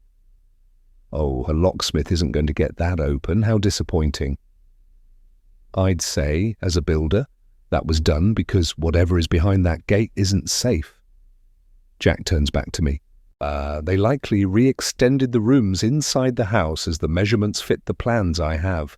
As children played in there, it was likely sealed to prevent them being injured. He sighs. From what Laura told me, she said secret passages, not rooms or staircases. Imagine her uncle discovering his kids had been crawling between the walls. There'd be no way of getting them out if they got trapped, so he sealed the entrance. I nod. Yes, that makes sense. I guess you could open it and see for yourself. I believe that's a waste of time. There's nothing on the blueprints. Jack stares at me. I'd rather leave it. We're just buying into Laura's obsession. I'm not going along that path. As we walk back to the house, I stare at the windows and count to where I saw the face. In the morning, I'll look for the mystery window myself. On the third floor, the sixth window across. 3 and 6. That's easy to remember. A sudden sinking feeling grasps me. What if someone had been stuck inside the walls and died? What if they never got out? Is that the face at the window no one can find? Chapter 27. Over dinner, I decide to slide into the subject of our time in college to see if he tells me about Caroline. I had so many boyfriends in college, but none of them affected me like you did. I smile at him. What about you? Who were the great loves of your life? Oh, I had a few. Jack winks at me, and his eyes dance with mischief. I dated all through high school. I admit being on the football team helped. The girls loved us jocks. I nod. I dated a few in my time too. I take a forkful of fried rice and almost moan in delight. The food is amazing. No one special. I've never had that rush of emotion I had when meeting you. The day after, I couldn't stop thinking about you and saw you on every corner. It was the strangest sensation. When we said goodnight that first day, it was as if I was leaving part of me behind. I felt the same way. Jack sighs. It's as if I've known you forever. I missed you the moment you left me. I glow inside. Jack has a wonderful effect on me, like I'm being hugged whenever he's around. I'm not sure if this is normal. It's never happened to me before. I need to steer the conversation toward Caroline and Laura. I want him to tell me everything about himself. I keep my eyes on my plate. You've been married before. Did Laura have the same effect on you? With Laura, no. Jack sips a glass of white wine. The spark we have was never there, I'm afraid. We were never soulmates. I found her very attractive, and after we'd gotten along together, marriage seemed like the next step. My parents encouraged me to marry her. They kind of pushed us together. It all worked out okay. I believed I loved her, but it's not the same as I love you now. He takes my hand and squeezes it. I didn't believe that could happen twice in my life. I disengage my hand and cut into the sumptuous duck. This is the moment I've been waiting for. I lift my gaze to meet his and see pain in his eyes. Who was the first, and why didn't you pursue her? I did. Jack blows out a long breath. I should have told you about Caroline, but it's painful to recall, and I've pushed her out of my mind for my own peace. He holds up a hand to prevent me from speaking. Caroline was my first wife of 2 weeks.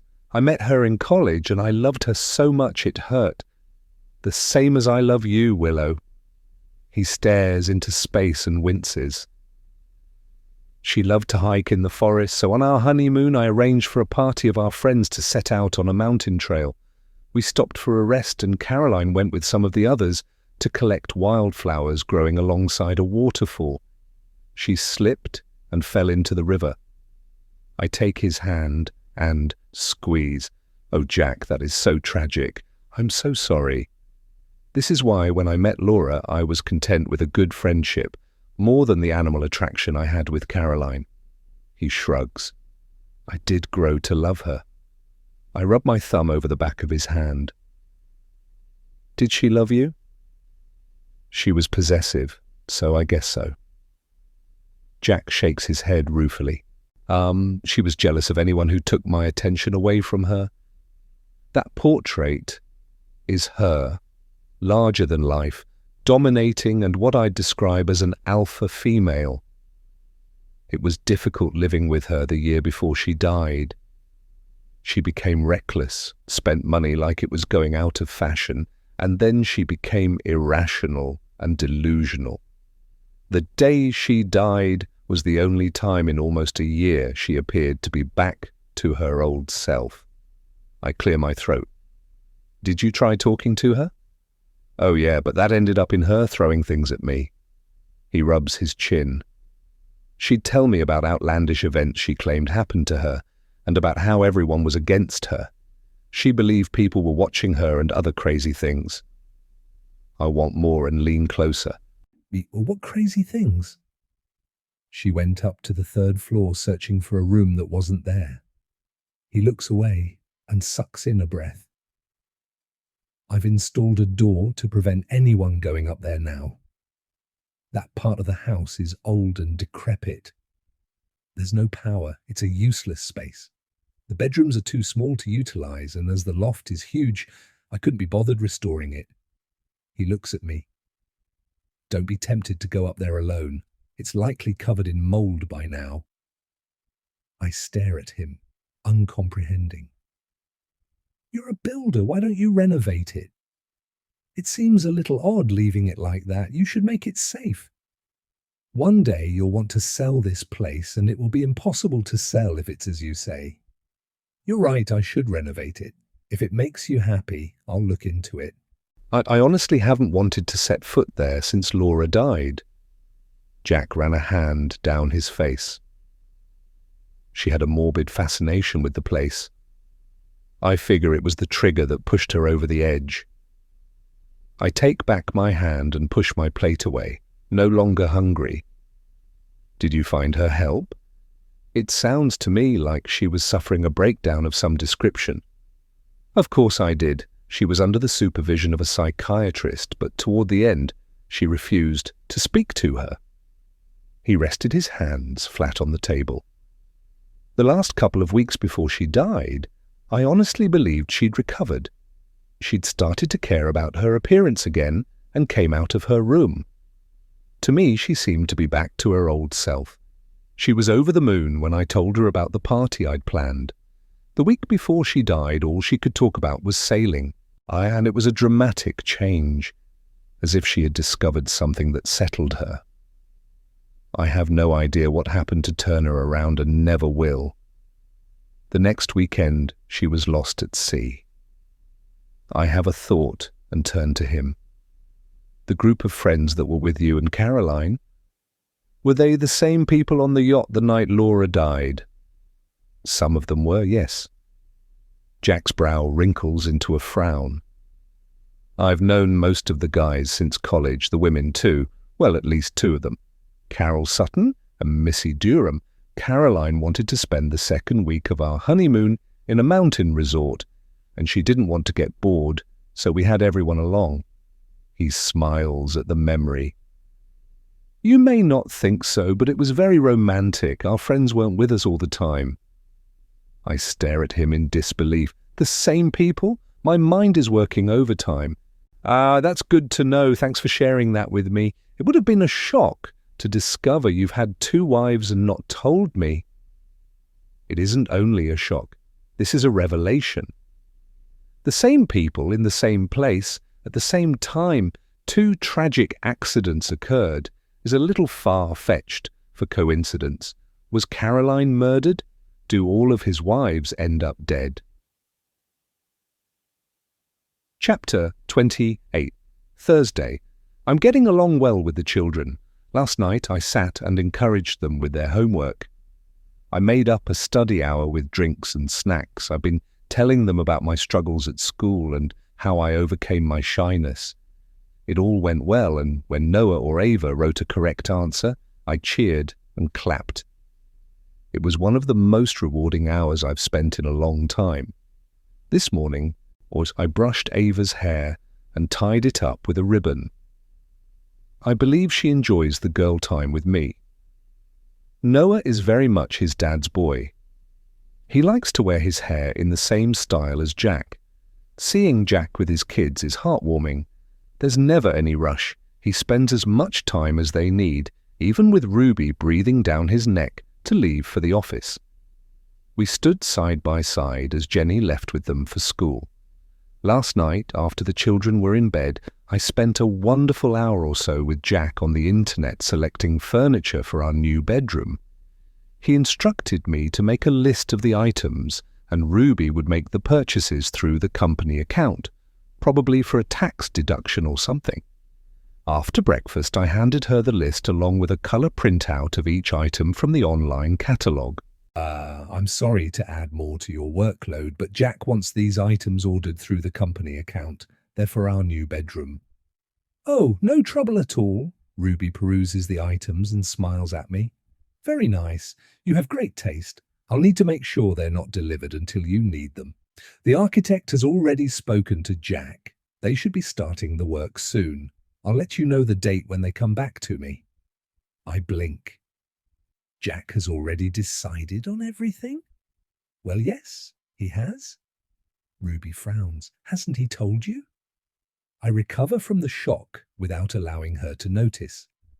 I guess he wants to surprise me. I love surprises. I head for the stairs. Thanks, Ruby. I take the stairs 2 at a time, keeping my eyes averted from Laura's gaze, and dash to our bedroom. Inside, And Jack is selecting a jacket for work and comes out of the dressing room smelling of cologne. He looks so handsome that he takes my breath away. How could I possibly be angry with him? Ruby tells me you've already decided on the renovations for the new bedroom. You're waiting to speak to the architect before going ahead? Yes, they're the basic plans for what we decided. 2 bedrooms made into 1 large one and a dressing room. You wanted a large window overlooking the ocean to match our sitting room. He lifts my chin and stares into my eyes. I only did what we discussed. I'll bring home the plans, and any extras you need, we'll add then. The other stuff is just basic. I didn't want to bore you with it. He sighs. You'll have time? We'll need to submit our plans for approval, as the house is listed on the National Register.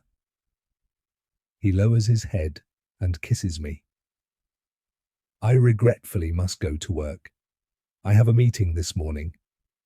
Taking a month vacation for our honeymoon has everyone in panic mode. I'll be home as soon as I can.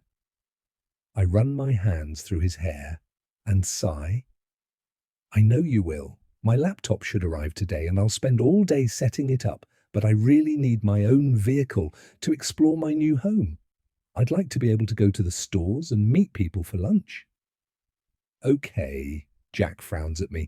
I'll talk about suitable vehicles when we get home. In the meantime, ask Jenny if you need a ride. I'm sure she has time to take you to the store. He kisses me again. I've got to go. See you tonight. He dashes out of the door. I watch him go and close the door behind him. On the secrets on Laura's laptop call to me again. I wait until I hear Ruby leave, and then when Jack's car roars away, I take out Laura's laptop. I need to know more about her and what happened before she died. From what I gathered from our conversations, Jack noticed a decline in her sanity. He didn't say as much, but he intimated there was a problem. I'm nervous as I wait for the files to load, and when I open them, I scan them slowly, making sure not to miss anything important. I need to discover more about the window she tried to find, and if it was the trigger that sent her off the rails. Was it significant enough to mention it in her diary?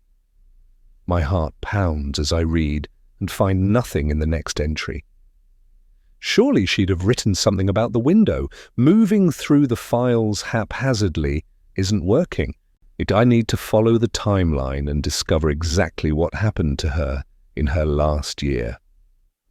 I scroll back through the pages and go back to the beginning to step into Laura's mind.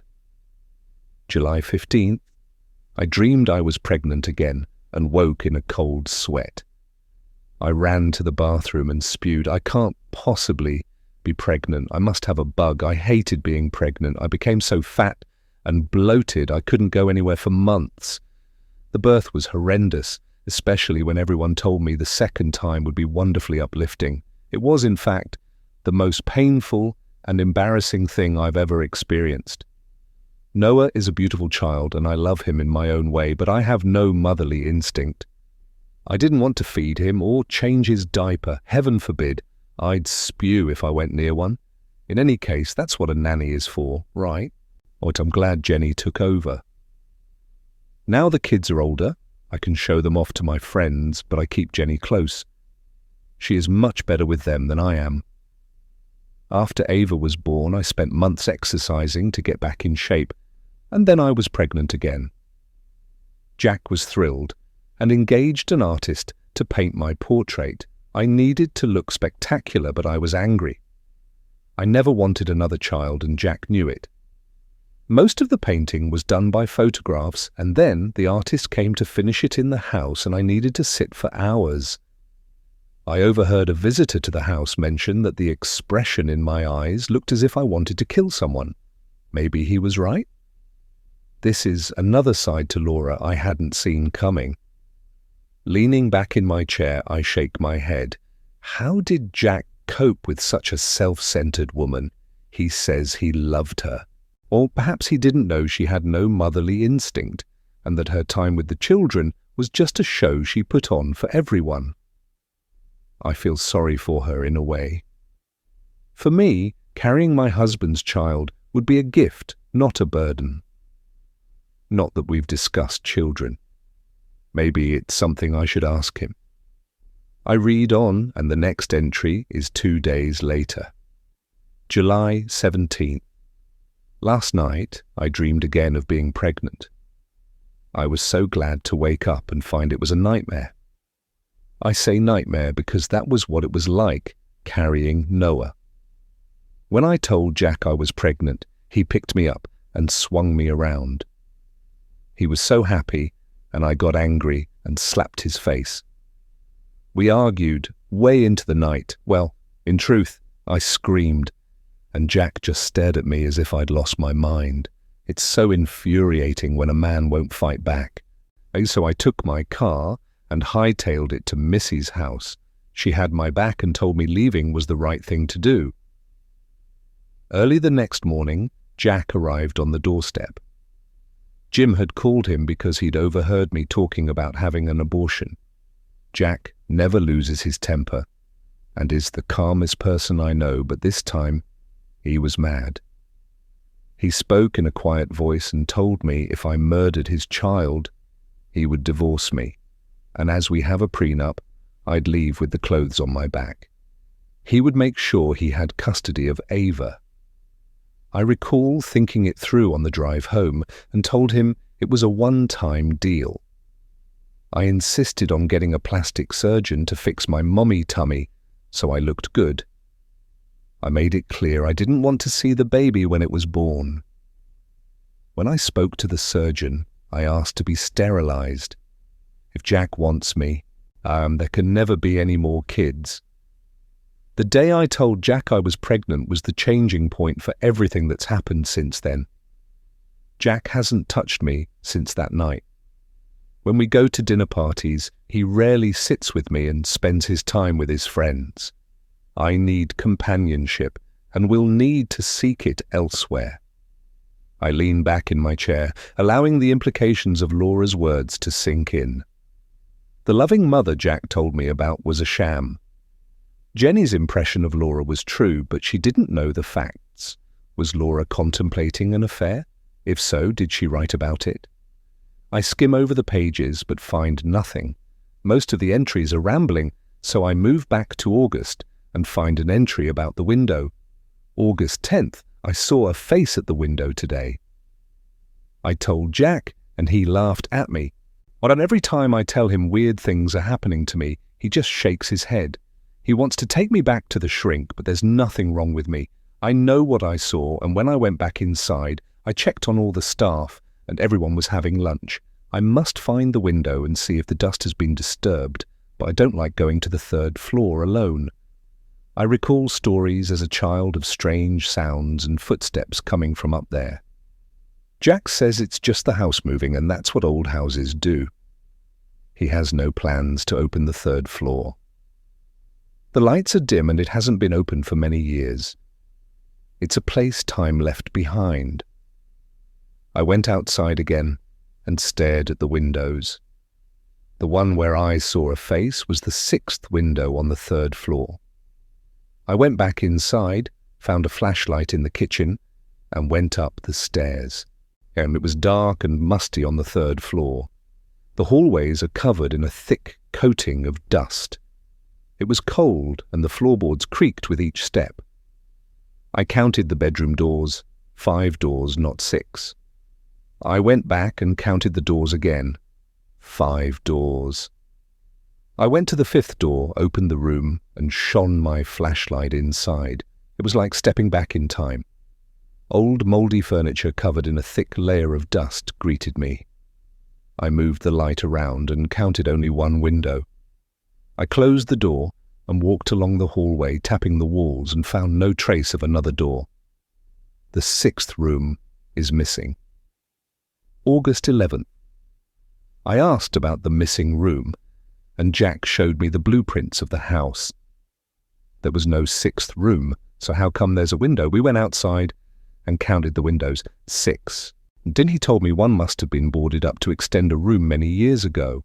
Today I went back up the stairs and tried the door again, and it was locked. All the doors were locked.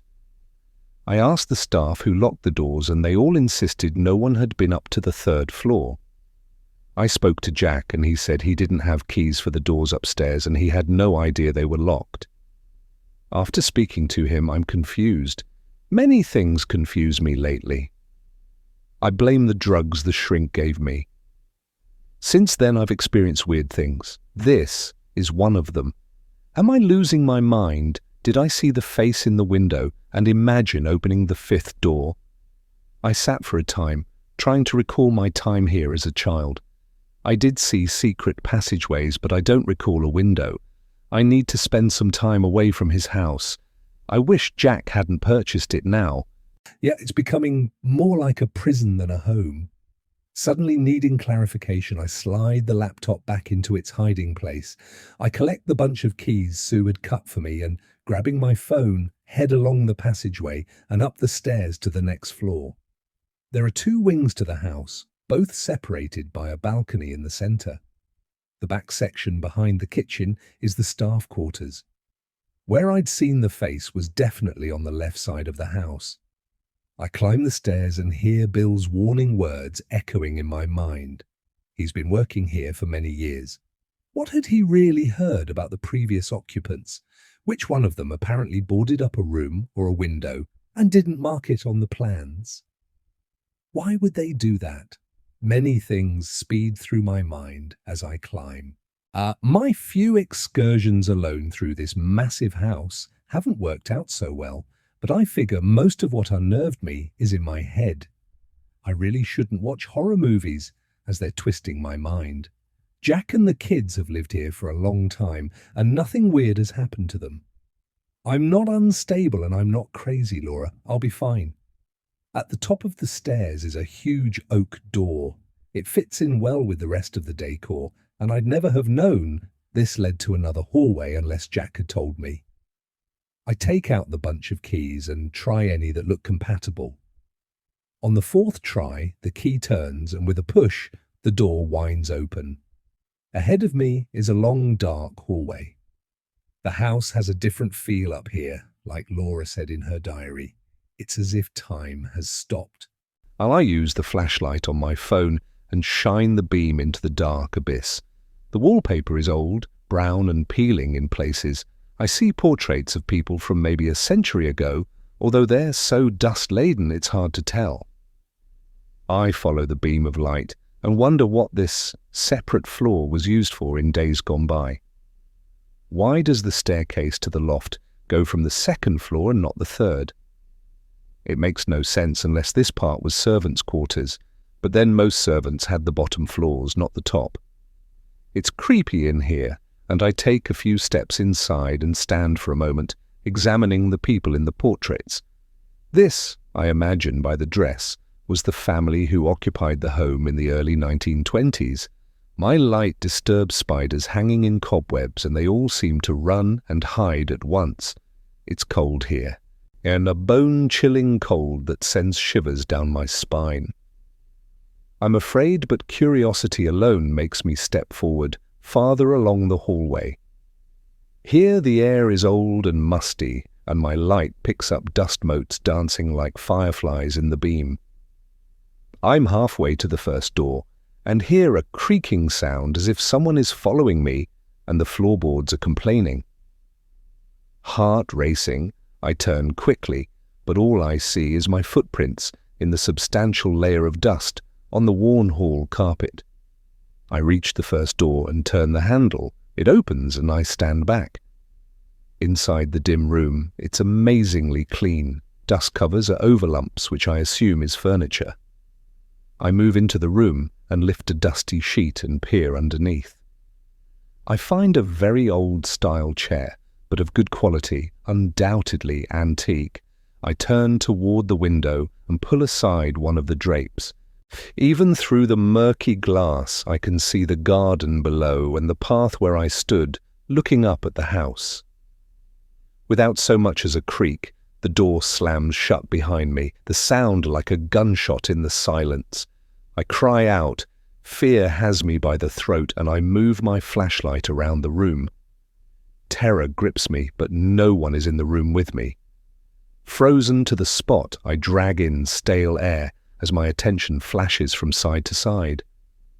Nothing moves, but the house moans, and a cold breeze brushes across my legs. Where is it coming from? I turn to the window, but it's closed, and the glass is intact. I need to get out of here, now. My bravery slips away, and I go to the door. I turn the doorknob, but the door doesn't open. I'm stuck inside, and nobody knows I'm here. Terrified, I hammer on the door. Hey, let me out of here. What game are you playing? Nothing. And not one sound comes from the hallway. Another cold breeze brushes across my bare ankles in an icy caress, and I turn my flashlight toward the hearth. I stand panting, trying to get my senses. I have my phone and can call for help. If I knew anyone inside the house's number, in fact, I don't even know the house number. Why didn't I think to add it to my contacts? I stare at the door, uncertain what to do. What is wrong with me? Am I losing my mind like Laura? I refuse to be like her and take a firm grasp on the door handle and pull. Nothing. I try again, this time pushing one foot against the wall for leverage. The door releases so fast I stumble back and sit down hard on the dusty floor. I jump to my feet to dash through the opening, but it hits me in the back, pushes me out into the hallway and slams shut behind me. It's as if the room didn't want me inside. I stand, breathing heavily and staring at the door. Jack's warning echoes in my mind. What is it about the third floor that makes him hesitant to renovate it? What isn't he telling me? I move my flashlight along the hallway and regain my courage. Sure, the room unsettled me, but I'm determined not to allow my imagination to run riot.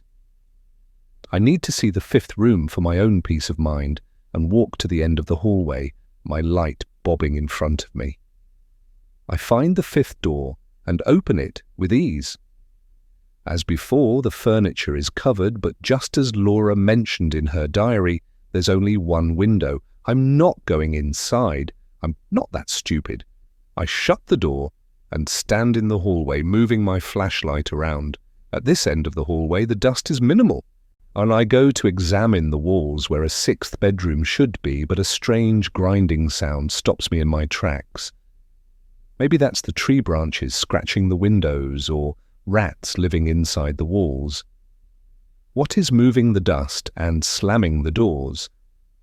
I figure the wind is likely blowing down the chimneys, but there's no fireplaces in the hallway. I walk to the ornate oak panels and run my hand over them. They also look clean. How strange. I scan the carpet. No one has been here, or they'd have left footprints like I did. I shake my head. Bill told me the house isn't haunted. Even so, I don't like being here, and I'm about to head back downstairs when I hear someone singing. I stop mid-stride, and all the hairs on my body stand on end. The sound is gone in a second. Did I imagine it? Are Laura's words twisting my mind? Maybe. But what if someone doesn't want me investigating her death and believes that frightening me is a way of making me stop? Chapter 29. Unsettled, I wait for the children to arrive home. I really want their chatter to wash away the memories of the third floor, but Jenny has taken them to visit their grandparents. It's a regular event that happens every Thursday that nobody mentioned to me. I stare at Sue in disbelief. Don't you believe I should be told when the children are going somewhere? I'm sure Jenny would have mentioned it. Sue gives me a dismissive look. Maybe it's slipped your mind. This isn't happening. Are they gaslighting me, and if so, why? I glance from her to Pierre. I assume you know as well? I do. He glances at me over one shoulder. Oh, it's a regular visit. A regular visit, and Jack didn't think to mention it? What's going on? I can't believe he or Jenny mentioned it, and I was so wrapped up in Laura's diary I forgot something so important. Or did I? The question hangs in my mind, unsettling me. What is it about this house that sends everyone crazy? No, not everyone, Jack's wives. Who could possibly benefit by killing his wives? I see the staff staring at me and passing, knowing looks between each other as if I'm just another of Jack's wives that's lost her mind. Damn it, I won't allow them to get away with it. I shake my head. A regular visit I should be responsible for. I'm their stepmother. I'll speak to Jenny when she gets back. What time is she expected? Before 8. The kids have dinner with their grandparents. Sue checks her watch. It's some time before dinner. Would you like a mug of coffee? She's placating me with coffee. How long will it be before someone starts to drug my food too? I try to relax. I'm aware someone drugged Laura, and I won't be such an easy target. I'll stand and watch her pour me a mug. I nod. Yes, thanks. I can't ignore the sudden coldness from my 2 employees, and it irks me. Is there anything else I need to know about the children's movements? You'll need to speak to Jenny. Sue lifts one shoulder in a dismissive shrug. She'll have all their appointments listed, I'm sure. I take the mug and add my own fixings. I'll be sure to get a copy to avoid any misunderstandings in the future. I take my drink and go outside. I find a bench and sit and look at the sea. I need time to think. When Jack arrives home and asks me what I've been doing all day, I tell him about visiting the left wing on the 3rd floor, and he is visibly annoyed. I want to explain the reason I went against his advice. I needed to see for myself, Jack, to put my mind at rest. You should have waited for me to get home. Jack shakes his head. Not that I enjoy going up there. It's better to lock the door and forget it exists. No one has been there for ages. I can't even imagine what it's like now. I shiver, recalling the harrowing experience. There's dust everywhere and spiders. It took all my courage to step inside the hallway. I went into the first room, and the door shut behind me, and I couldn't get out. I panicked for a time and almost called someone to come and save me, but calling the cops or fire department would be a little heavy-handed. I smile. As you can see, the door eventually opened and I made it out okay. Oh, Willow, that must have been terrifying for you. I'm glad you're okay. I'd really advise you to keep away from that floor. He slides his phone across the dining room table and looks at me with a serious expression. There could be rot in the floorboards or anything. It might not be safe. Grab all the contacts you need from my phone. Did your laptop arrive? I smile at him. I'd spent all afternoon playing with my new toy and downloading the software I require. Yes, it did. I sent a few messages to my friends in LA, asking them to forward their email addresses, but we do everything by text these days anyway. We'll chat on FaceTime when they get home. It seems as if everyone is on vacation overseas at the moment. At least they replied with messages like, Busy having fun, we'll be in touch soon. Jet setters, huh? Jack tucks into his meal. I finish my meal and collect the contacts I need, and then lean back in my chair, staring at my half-eaten food. I notice Jack's gaze slides to my plate and gives a little shake of his head. What is it? You're not eating? Jack searches my face. Laura stopped eating too, and then she took sick. His gaze never leaves me. It's this old house. It's depressing. If I hadn't purchased it, Laura would still be alive. I gape at him in disbelief. If she hadn't died, he'd never have met me. I'm not sure how to take that comment, but I feel as if he's just slapped me in the face. Oh, I can't stand his faux feelings for her. After reading Laura's diaries, this house was the complete opposite of the Camelot he tried to make me believe it was. Well, you did buy the house, but I can't see how this old house caused Laura to fall from your yacht. This is just one more reason why you should buy another house, a modern house. Nothing here belongs to your family history. All the portraits apart from Laura's are strangers. It's pointless living here. You really need to consider moving and making a fresh start. Maybe. Jack pointed to my plate. Is this house discussion to take my attention away from the fact you're not eating? I shake my head. Don't be ridiculous, Jack. You know as well as I do that the house is unhealthy. Can you imagine a health inspector coming here? It would be condemned. And for the sake of our family's health, we need to start afresh. Okay, darling. Jack shakes his head and his mouth curls into a smile. You've made a very good point. Now eat your dinner before it gets cold. I push my plate away and look at his stubborn expression. I don't clean my plate because the portions are way too large for me. I'll need to ask Pierre to make them smaller. I had a huge lunch and I always leave room for dessert. He doesn't reply, so I wait for him to finish eating and sip my water, deciding what else to say about my trip to the forbidden zone upstairs. The 6th window on the 3rd floor of the left wing. Why isn't it attached to a room? Why is that window always such an issue? He leans back in his chair and wipes his mouth on a napkin. Laura was obsessed with it, and now you go into that filthy hole to look for it as well. As a builder, I'd say it's there for cosmetic reasons. In my opinion, the left wing on the 3rd floor makes no reasonable sense. Why have 5 tiny rooms? Why not 2 large usable rooms or 1 large one like in the right wing? The ballroom is there and it has 6 windows. He gives me a withering look. About the 6th window, I figure they added another window on the left side to balance the appearance of the house. It goes nowhere and backs onto the brick as far as I'm aware. Laura told me she saw a face at the window. It must be a trick of the light because it's impossible. I asked the window cleaner and he told me inside was painted black. I guess that was done to make it look the same as the others. I nod and say nothing as Amy clears the table. When she leaves the room, I lean forward. It's spooky up there, and if you insist on living here, it needs to be renovated. If there's mold, it could be spreading throughout the house, and that's a health hazard.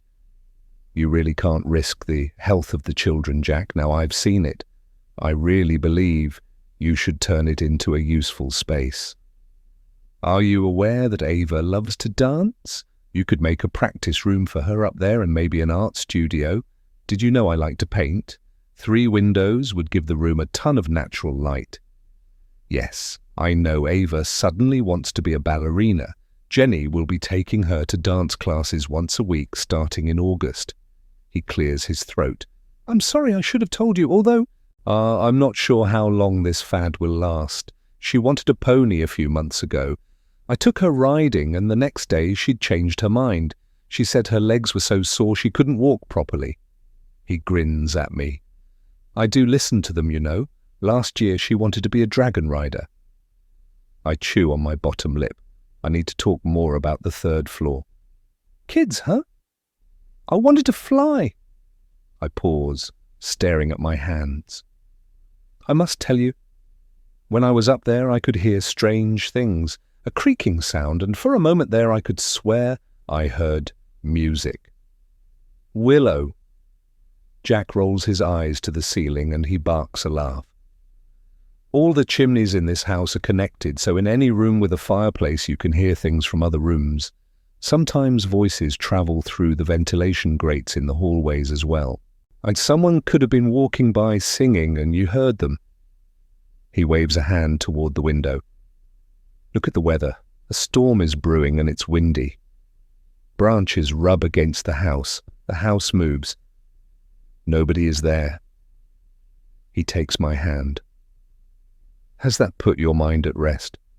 I don't want you becoming obsessed with trying to find something that doesn't exist. I look into his eyes and see sadness there. Is he remembering Laura's mental decline?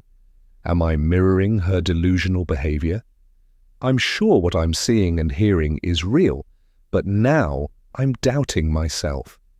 The lunch confusion the other day, the moving flowers, my vanishing phone, all make me more than a little confused right now.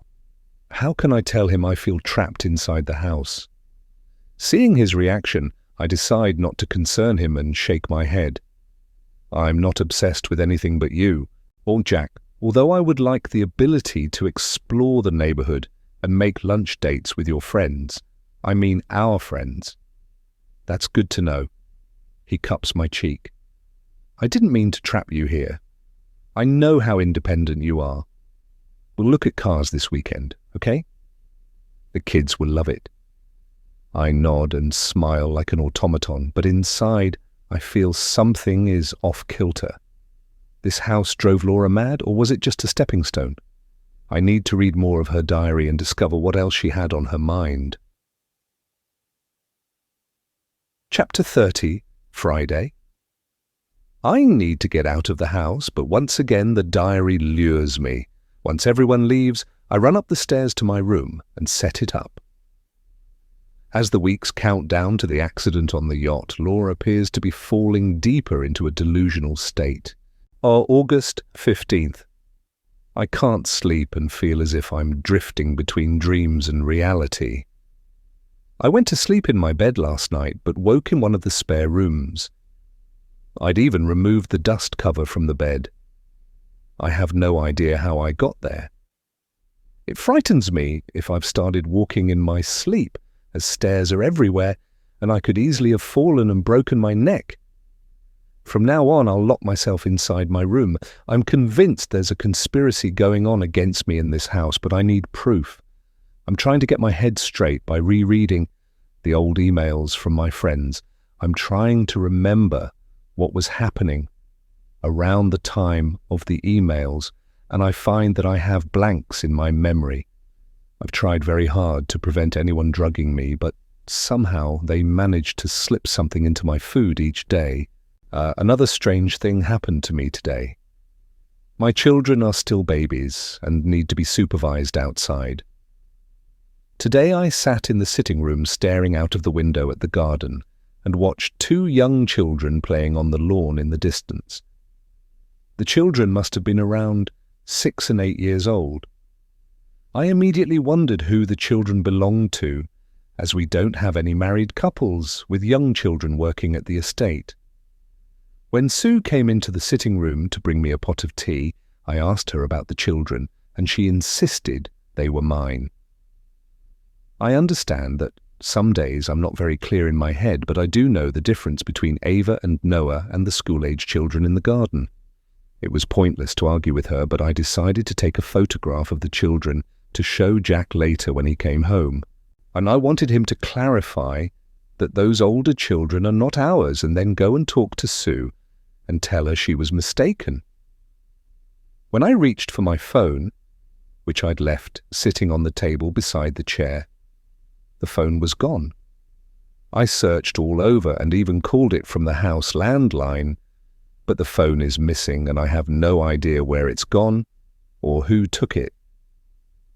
A shiver skitters down my spine. I'm not being drugged, and yet some of the same things are happening to me. I'm starting to doubt my own sanity. Laura was obviously not of sound mind, but could reading her diary make me believe the same things are happening to me? The idea is ludicrous, but I don't have any other solution. Should I read on? I must. The answer to what really happened to Laura and why must be hidden in these pages. August 16th. My head is clearer today, which is good, as Jack is taking me to purchase a gown for our anniversary celebration aboard the yacht. My phone is still missing, and Jack has ordered the staff to search the house for it. After I selected a suitable gown, Jack sent me home with Tom. I like him as he has always been very nice to me and not like the other members of staff. He is more like Jack's closest friend, and I feel like I can trust him. I confided in him about the strange things happening to me and my fear of the house. He was very understanding, and when we arrived home, I asked him to come and check my room to make sure I was safe. I'm not sure how it happened. One moment I was crying and he was comforting me. The next moment I woke, wrapped in his arms, as the sun crept above the horizon. I don't feel guilty. I feel liberated. I stand so fast the chair tips and tumbles to the floor. I can't believe what I've read. Laura was having an affair with Tom Bates. Mind reeling with the implications, I close the laptop and stare at it as if it's on fire. 2 and 2 come together and possible scenarios rush through my mind. Did Jack find out? Was the argument with Tom not about him dating Ruby, but about his affair with his wife? Jack wouldn't be able to stand the humiliation of knowing his wife had cheated on him with his best friend. A memory slips into my mind. Didn't Missy tell me Tom would do anything for Jack? Did he toss Laura from the yacht? I'm shaking and pace up and down my room. I need to think. Jack's friends are loyal to him, and so is his staff, so to confuse me, it makes sense that everyone would give me a slightly different story if they were covering up a murder. Chapter 31. It takes me some time to calm my nerves, but I head downstairs. I'm not Laura, and I'm not crazy. Well, not yet, anyway. My day must proceed as normal, as if I'm blissfully unaware of the web of lies around me. This morning, I made Jenny aware that I intend to spend more time with the children and will be going with them next week to visit their grandparents. I also requested a list of their movements so I know where they are each day. It's obvious Jenny isn't too happy with me taking over. She even mentioned the hostility I might receive by going with her. I'm aware Jack's parents don't like me, and that's just too bad. Next week I'll be with the children and showing everyone I'm here to stay. The thing is, are they all working against me? Or perhaps my inquiry about the night Laura died has set everyone on edge, or maybe it's because I'm mentally exhausted and reading things into situations that don't exist. Lying awake each night is becoming a habit, and lack of sleep is making it hard to concentrate. I should be sleeping like the dead. Jack is an exhausting lover, but all night I just lie there staring into the darkness and listening to the waves crashing on the beach. All I can think about is who killed Caroline and Laura. Did Laura believe Caroline was murdered too? Had she come close to the truth and needed to be disposed of? Did Jack know, and is he covering up for someone? Where are Caroline's wedding photographs? Most people have albums. Did Jack have photographs taken on their honeymoon? I must find them, and his wedding to Laura too. And I need to know who was at both weddings. Everyone there had the opportunity to kill them. It will be easy to narrow down who was at both murder scenes. I'm not sure what to do if I discover the murderer. Keeping away from them will be the first move. The second will be having a nice chat with the local homicide police. I walk out the front door and follow the path to the rose gardens. My head is so filled with information, I figure it will burst. So many ideas spin around in my mind, making it difficult to make a decision. This is not like me. Maybe it's because I've always had a job and sitting around all day doing nothing is making me crazy. Now that's a dirty word around here, and I try and center my thoughts. Having a mission to discover the truth will keep me sane. I pull out the notebook from the pocket of my cargo pants. Dude, having clothing with a ton of pockets is essential in this house. I'll be able to always keep my phone and other things with me. I sit down on a bench beside the fragrant beds.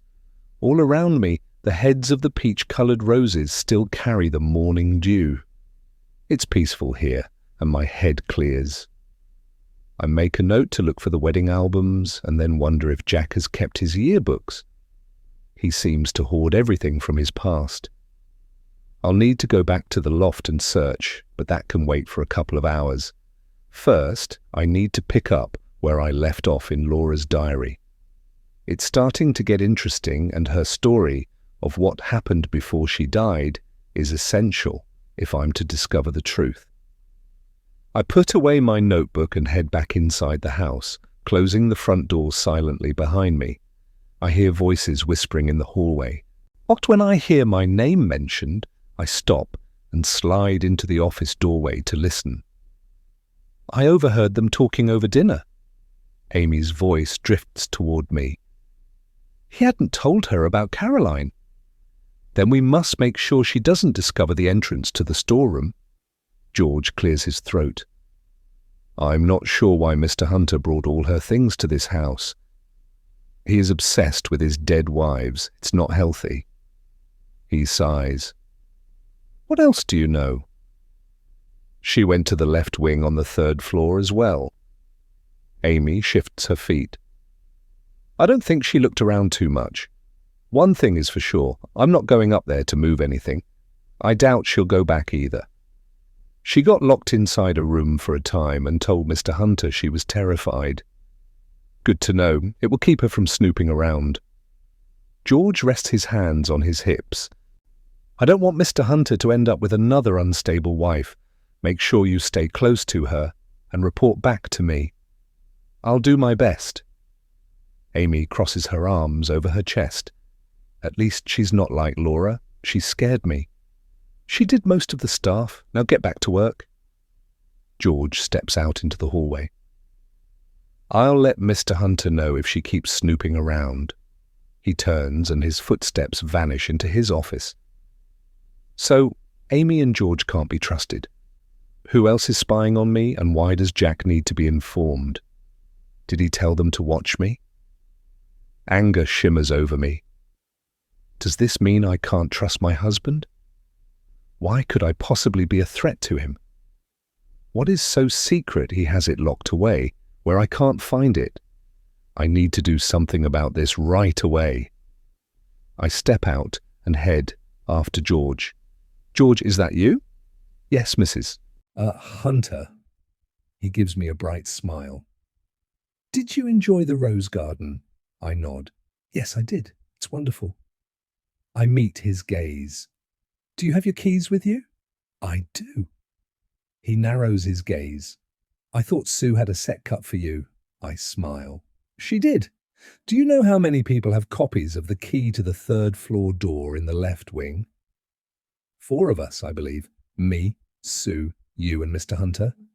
He frowns. Is there a problem I should be aware of?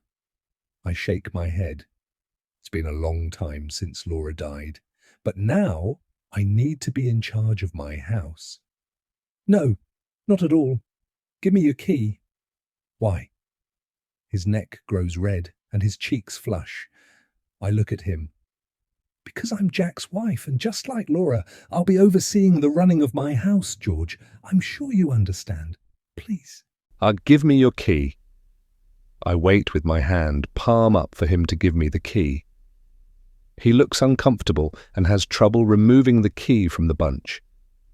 He eventually hands it over to me with reluctance. Thank you. That's all for now. I need Sue's key before she has time to make another copy. Whatever is hidden on the 3rd floor, I want to make sure nobody moves it. And where is the storeroom? I dash back into the office and grab Jack's keys and then run along the hallway and into the kitchen, where I see George in deep conversation with Sue. They stop talking abruptly the moment they see me. "Ah, Sue, I need your key to the left wing door." I hold out my hand and wait for Sue to comply. "How many keys do you need?" George peers at me with limpid eyes. "I was just asking Sue to give me hers so I could make a copy. I'll need a key." "Oh, what if there's a fire?" I take the key and slide it inside my pocket. "Jack told me there's no power in the left wing on the 3rd floor, so the chance of a fire would be minimal. In any case, I'm here to open the door if needs be." I turn to Sue. "I see you're busy. Send Amy to the office with a mug of coffee for me, please, and some cookies if you have any." "Right away, Mrs. Hunter." Sue turns to Amy. "You heard her." Keeping my head high, I walk out the door and go to the office. Inside, I locate the blueprints and spread them over Jack's desk. Where are the storerooms? This house is huge and there will be storerooms all over, but where do I find a place that's hidden? I long to call Jack and ask him. Surely there's a simple explanation, but as more days go by in this house, I discover his open, trustworthy facade hides a weave of deception. I drop into the office chair, smell his cologne, and my heart tears apart. Why did he marry me and bring me here and then lie to me? No, not lie. He hasn't lied to me yet. He just didn't tell me everything. A second dead wife is a big thing, but I have things in my past I'd rather not discuss with him too. Surely most married couples keep a few secrets, or maybe not. I'm not experienced enough to know if this behavior in a husband is considered normal. I glance up as Amy brings my large mug of coffee and sets it on a chest of drawers. Wait a minute. I lean back in my chair, staring at her, not too sure what to say. Who asked you to spy on me? Was it George or Mr. Hunter? I see her stare at her shoes and fidget. I overheard you speaking with George, so please tell me. I need to know. Before you arrived, George told us that we mustn't mention Caroline, Mr. Hunter's first wife. She lifts her gaze to me. He said Mr. Hunter had made the request. He didn't want you to know. He had all of Caroline's possessions locked in the house along with her portrait. It's as big as Laura's. My mind reeling, I stare at her. Caroline has a portrait too. Where did it come from? I mean, Jack didn't own this house when he met Caroline, and you'd need to own a mansion to place one of that size on the wall. I didn't figure Jack came into his fortune straight out of college, although it's not something we discuss. Oh. Amy's cheeks reddened. It's not for me to say, Mrs. Hunter. I glare at her. If you know, spit it out. I wait a few moments and then lean forward. Oh, and it's no secret I've only known Jack for 8 weeks. Yes, I married him after a whirlwind courtship, but I didn't know he had money. I see. Amy twists her fingers. I can only tell you what I've been told, and that is he inherited a fortune in stocks and property from his grandfather. The company was started by his grandfather, and since his father has no head for business, everything went to Mr. Hunter. His father lives on a trust fund. Astounded that the help knows more about my husband's finances than I do, I lean back in my chair. So where is this storeroom? I can't tell you. Amy avoids my gaze. George says you're not to go inside. I stand and lean on the desk. I want to tell her this is my house and I can go where I please, but I figure she'll shut down and say nothing. Right now, and I so want to fire her and George. Maybe I'll fire the entire staff. I can't trust any of them, but firing them right now won't get me anywhere. Point out where it is on the blueprints, then he won't know, will he? I show her the blueprints. Which floor? The 3rd floor in the right wing beside the ballroom. Amy stares at the blueprints as I get the correct page, and then she points. Right here. All the storage rooms are set into the wall, as in you can't see a door. They're part of the design. No door handles, you just push on them and they pop open. I trace the hallway with my finger and nod. Okay, and no more snooping on me. You're not here to tell George everything I say to my husband. Confidentiality is part of your job. If that's a problem for you, I'll find someone else to take your place. I move my gaze to her. Ardy, have I made myself perfectly clear? Yes. Amy flees from the room, and her footsteps echo away along the hallway. I roll up the blueprints and return them to the documents tube, and then grab my mug from the bookcase and sit down to sip the coffee. I nibble on the homemade cookies, savouring each delicious bite. I don't intend to go rushing to find the storage area just yet. I'll wait a bit and then go. I'm not sure why I gave Amy the chance to redeem herself when no doubt she is telling George everything that transpired between us. This is the thing with trust. Once it's gone forever. I wait, listening for movement in the house, but hear nothing. I stand and move to the door and peek outside. There's no one lurking around. I step back and facepalm my head. Stupid, stupid woman. I've forgotten about the CCTV cameras. I sit back at Jack's desk and soon have his computer humming. I scroll through the mountain of files and then go to the program files and search for cameras. I find the software program for a security firm and then trace it to the correct files. The program named Beaufort Manor Security opens, and the screen breaks into multiple images of areas of the house.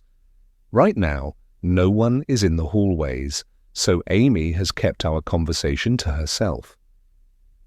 I have no idea if George has access to the camera feed, but I can't risk him seeing me. I'm no computer expert by any means, but turning the cameras off and on is simple. I turn off the cameras from the stairs all the way to the 3rd floor, a complete blackout. When I'm done, I'll turn them back on. I take a deep breath and head into the foyer.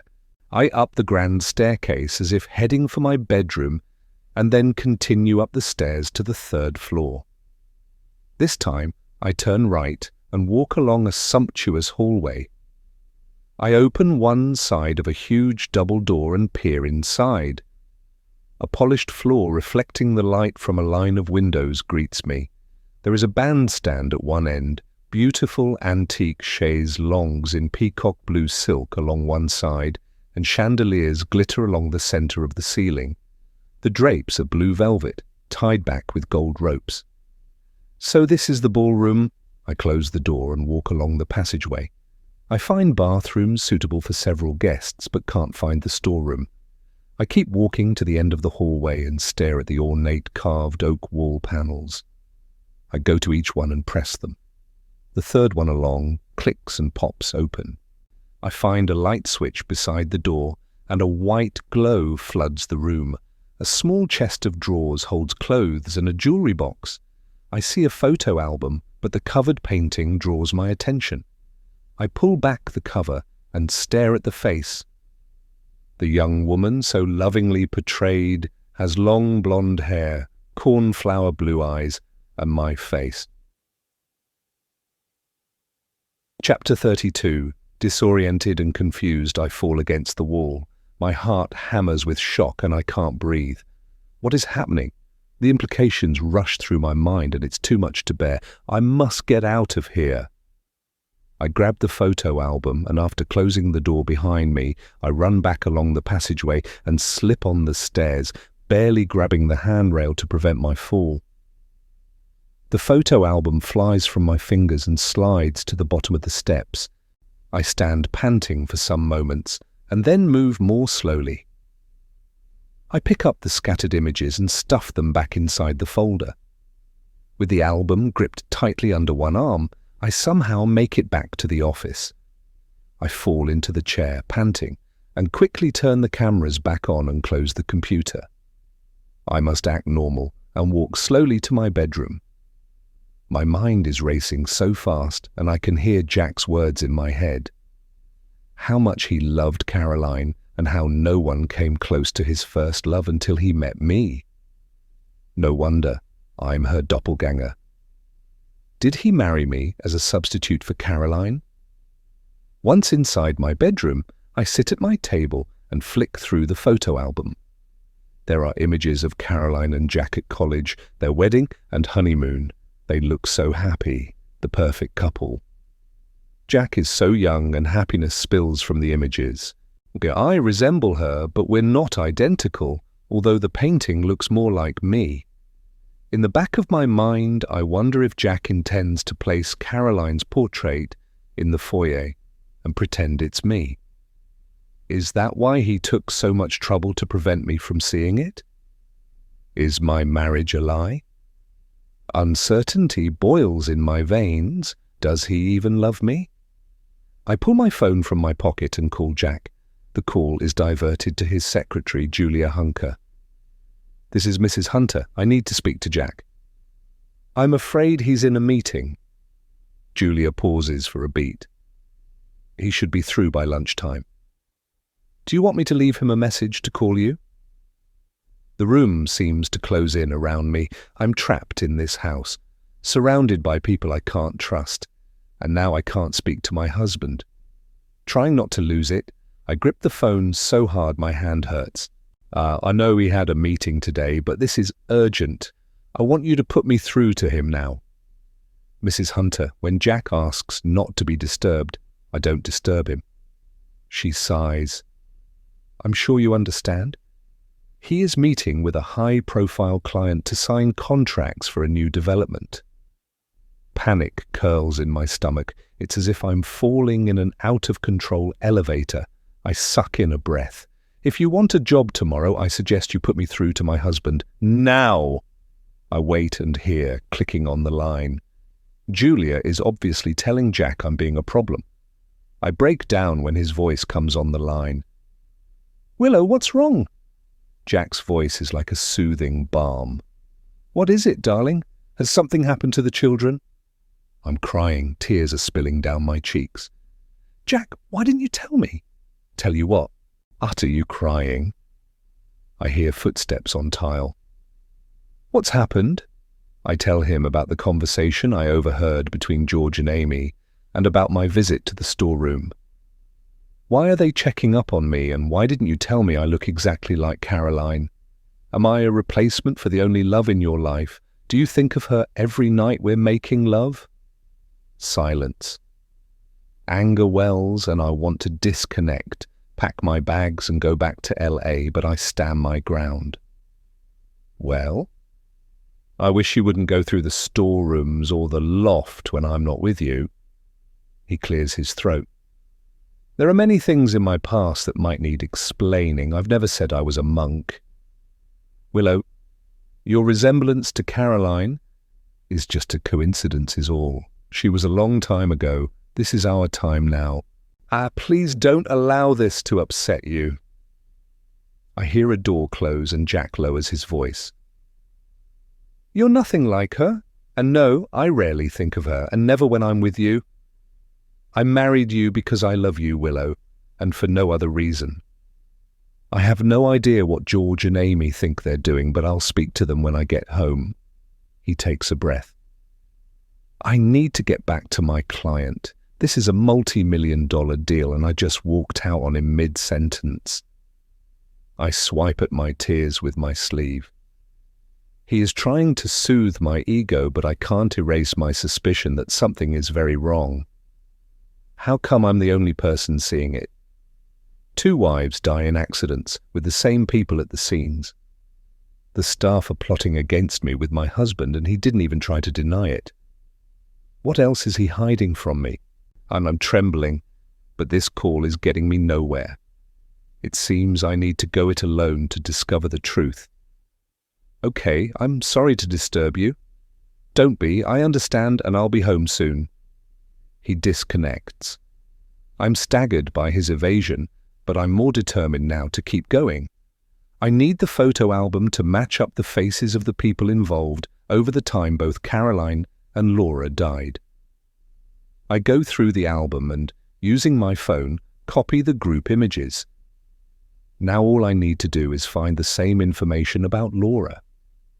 Will I find photographs in the loft or secreted inside Laura's boudoir? The thought of going back inside that room sends chills down my spine. I really have no choice. I must discover who was involved because next time it might be my neck on the line. Chapter 33. I don't care if anyone sees me running up the stairs. This is my house and it's about time I took control. Those people work for us and, if they keep spying on me, I'll insist that we either move or fire them. I am prepared to see inside Laura's room this time. I unlock her door and fling it wide and then take the small table from outside and push it against the door. No one is going to shut me inside this time. Without hesitating, I walk straight to the dressing room and open the door. I find the light switch easily, and making sure the door is wide open, I take the chair from in front of the dressing table and push it under the doorknob. Anger at being deceived surges through me as I scan the room. I try to put myself in Laura's place. Where would she keep her wedding photographs? Or as they are not something a person would look at daily, I assume they would be tucked away in one of the closets. Meticulously I open each door, moving piles of sweaters, and then I shake my head and turn around slowly. A chest of drawers is against one wall, and I slide out each one. There, right at the bottom, is a pearl white box with the names Laura and Jack printed in gold, and underneath the date of their wedding. As I stare at the box, the musty smell of the room and Laura's perfume envelops me, and anxiety grips me with a ferocity that's unnerving. I stare at the closet that contains the mannequin wearing Laura's wedding gown, and the need to be far away from this room rushes through me.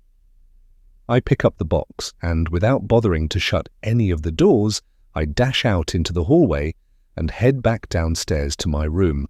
And the smell of Laura's perfume clings to me, and, after dropping the box onto the table, I dash into the bathroom and thoroughly wash my face and hands. I pace up and down my room. One part of me wants to discover their closest friends, while the other part of me fears what the truth might reveal. How far would a close friend go to protect Jack if he is responsible for the deaths of his wives? What if I'm wrong? A wave of exhaustion washes over me. Am I thinking straight? Has moving into this horrible house and having to compete with a dead woman altered my normally sound judgment? How much of what I'm feeling is an overreaction? I lean on the table and stare out of the window, trying to gain perspective. I've never allowed people to get to me like this before, and trust me, in my business, people are trying to walk over the top of you all the time. Being an actor and having to constantly join the line of others auditioning for the same part has shown me sides of people I didn't know existed.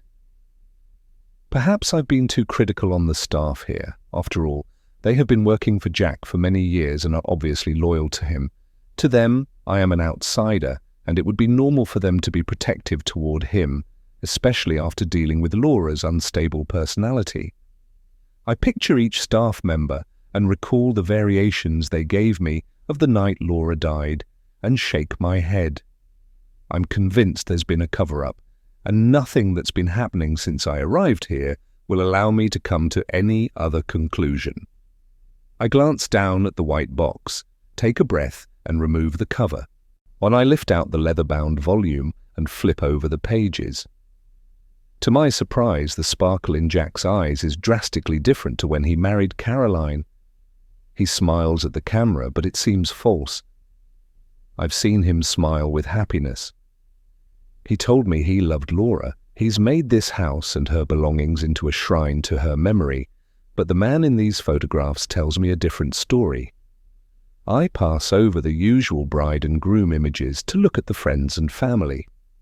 Using my phone camera, I copy as many of them as possible.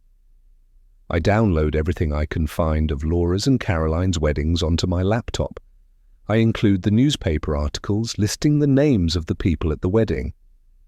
I line up the pictures on my screen, and even though there is a time difference, it's easy to make out who's who. or the group of people we went to lunch with at the yacht club, have been close friends for many years, and most of them from college. I notice Laura in a few of the socialite events, but she isn't with Jack, but obviously moved in the same circles. The newspaper clippings I discovered about their marriage were written after the fact, more as a mention than a society event. I scratch my head, trying to make sense of it all. My marriage to Jack was very private, and as far as I know, it never made mention in any of the newspapers, so I must assume that was the same with his marriage to Laura, although she didn't seem the type to agree to anything else but a full-on wedding with all the trimmings. I returned to the wedding album and went through it again. Why didn't I notice it the first time I looked? And usually photographs taken at a wedding have images of the couple dancing or cutting the cake and often driving away to their honeymoon, but not Laura's wedding. All the shots in the album were taken at the church. I consider this anomaly and the false smile on Jack's lips and wonder if he'd been pressured into marrying Laura. If he had been forced into marrying, would that be a reason to murder her? My head is spinning. The group of people around Jack now have been with him for many years. They were at his weddings with him on the honeymoon trip when Caroline died, and just happened to be on board the yacht when Laura accidentally fell overboard. On the yacht there were other people, the captain and his crew, the staff and Tom Bates. I notice Ruby in the background of all the other images. Jack mentioned she'd be with him forever. Geeson had been his PA since he first started in business. I did notice at his wedding to Laura that Ruby was on the arm of a man who didn't show up in any of the other photographs. I can only imagine that he was her +1 for the wedding. She would know everything, but getting her to talk would be like squeezing blood from a stone. I'll need to have a long talk with Jack when he comes home and ask him about his marriage to Laura. This time, I expect him to tell me the truth. Chapter 34. Jack arrives home early, and as I come downstairs, I hear him in his office. He is speaking in hushed tones, but I slide up to his office door and wait outside. He's speaking to George and Amy. I asked you to keep an eye on my wife. Jack's voice is just above a whisper. I didn't tell you to make her believe you were spying on her and reporting back to me. Willow isn't Laura, and she doesn't need constant supervision. My orders were to make sure nothing happened to her if she went upstairs to explore the top floor. You know it's not safe up there. Now she doesn't trust you, and that just won't do. I'll try and smooth things over with her. You may go. Ducking away silently, I head to the kitchen and ask Sue to serve dinner, if it's ready, and then go to tell Jack. I need explanations and expect to get them. I smile at him. I'm sorry for calling your office. It's just that seeing Caroline's portrait disturbed me. I'm so sorry. Jack pulls me into his arms. I should have told you, Willow. I know that now, but I didn't want to frighten you away. I love you so much. I just couldn't risk it. From now on, I'll answer all your questions. He rubs my back and his eyes glide over my face. I promise. I circle his neck and fall into his eyes. Being honest with me is all I ever want from you, Jack. I don't care about the past. We need to make our own future together. That's all I ever wanted. Jack drops his arms and takes my hand and leads me into dinner. I hope you'll eat more tonight. I worry about you. I sit at the table and chuckle. You shouldn't. I eat cookies when you're not around. Well then, don't eat so many, they spoil your dinner. He rolls his eyes. Oh, now I'm talking to you like a father. That's not my intention. I just care, Willow. I break a bread roll and butter it. I know you do. I've spoken to George and Amy. Jack leans back in his chair. They won't spy on you again. I nod as Sue delivers the meals. Yeah, and that's good because I need to discuss a few things with you. A condemned man is allowed a final meal, so I wait until Jack clears his plate. He has his tablet at the dinner table and is showing me a selection of expensive vehicles. I remember my old Jeep that I left sitting in a friend's garage in LA. It had taken 2 years to pay the loan, and I'm proud of owning a $4,000 vehicle. I scan the screen. "What one do you like?" "This one." Jack indicates to an SUV. "It's a BMW top of the range, and we could use it for family outings."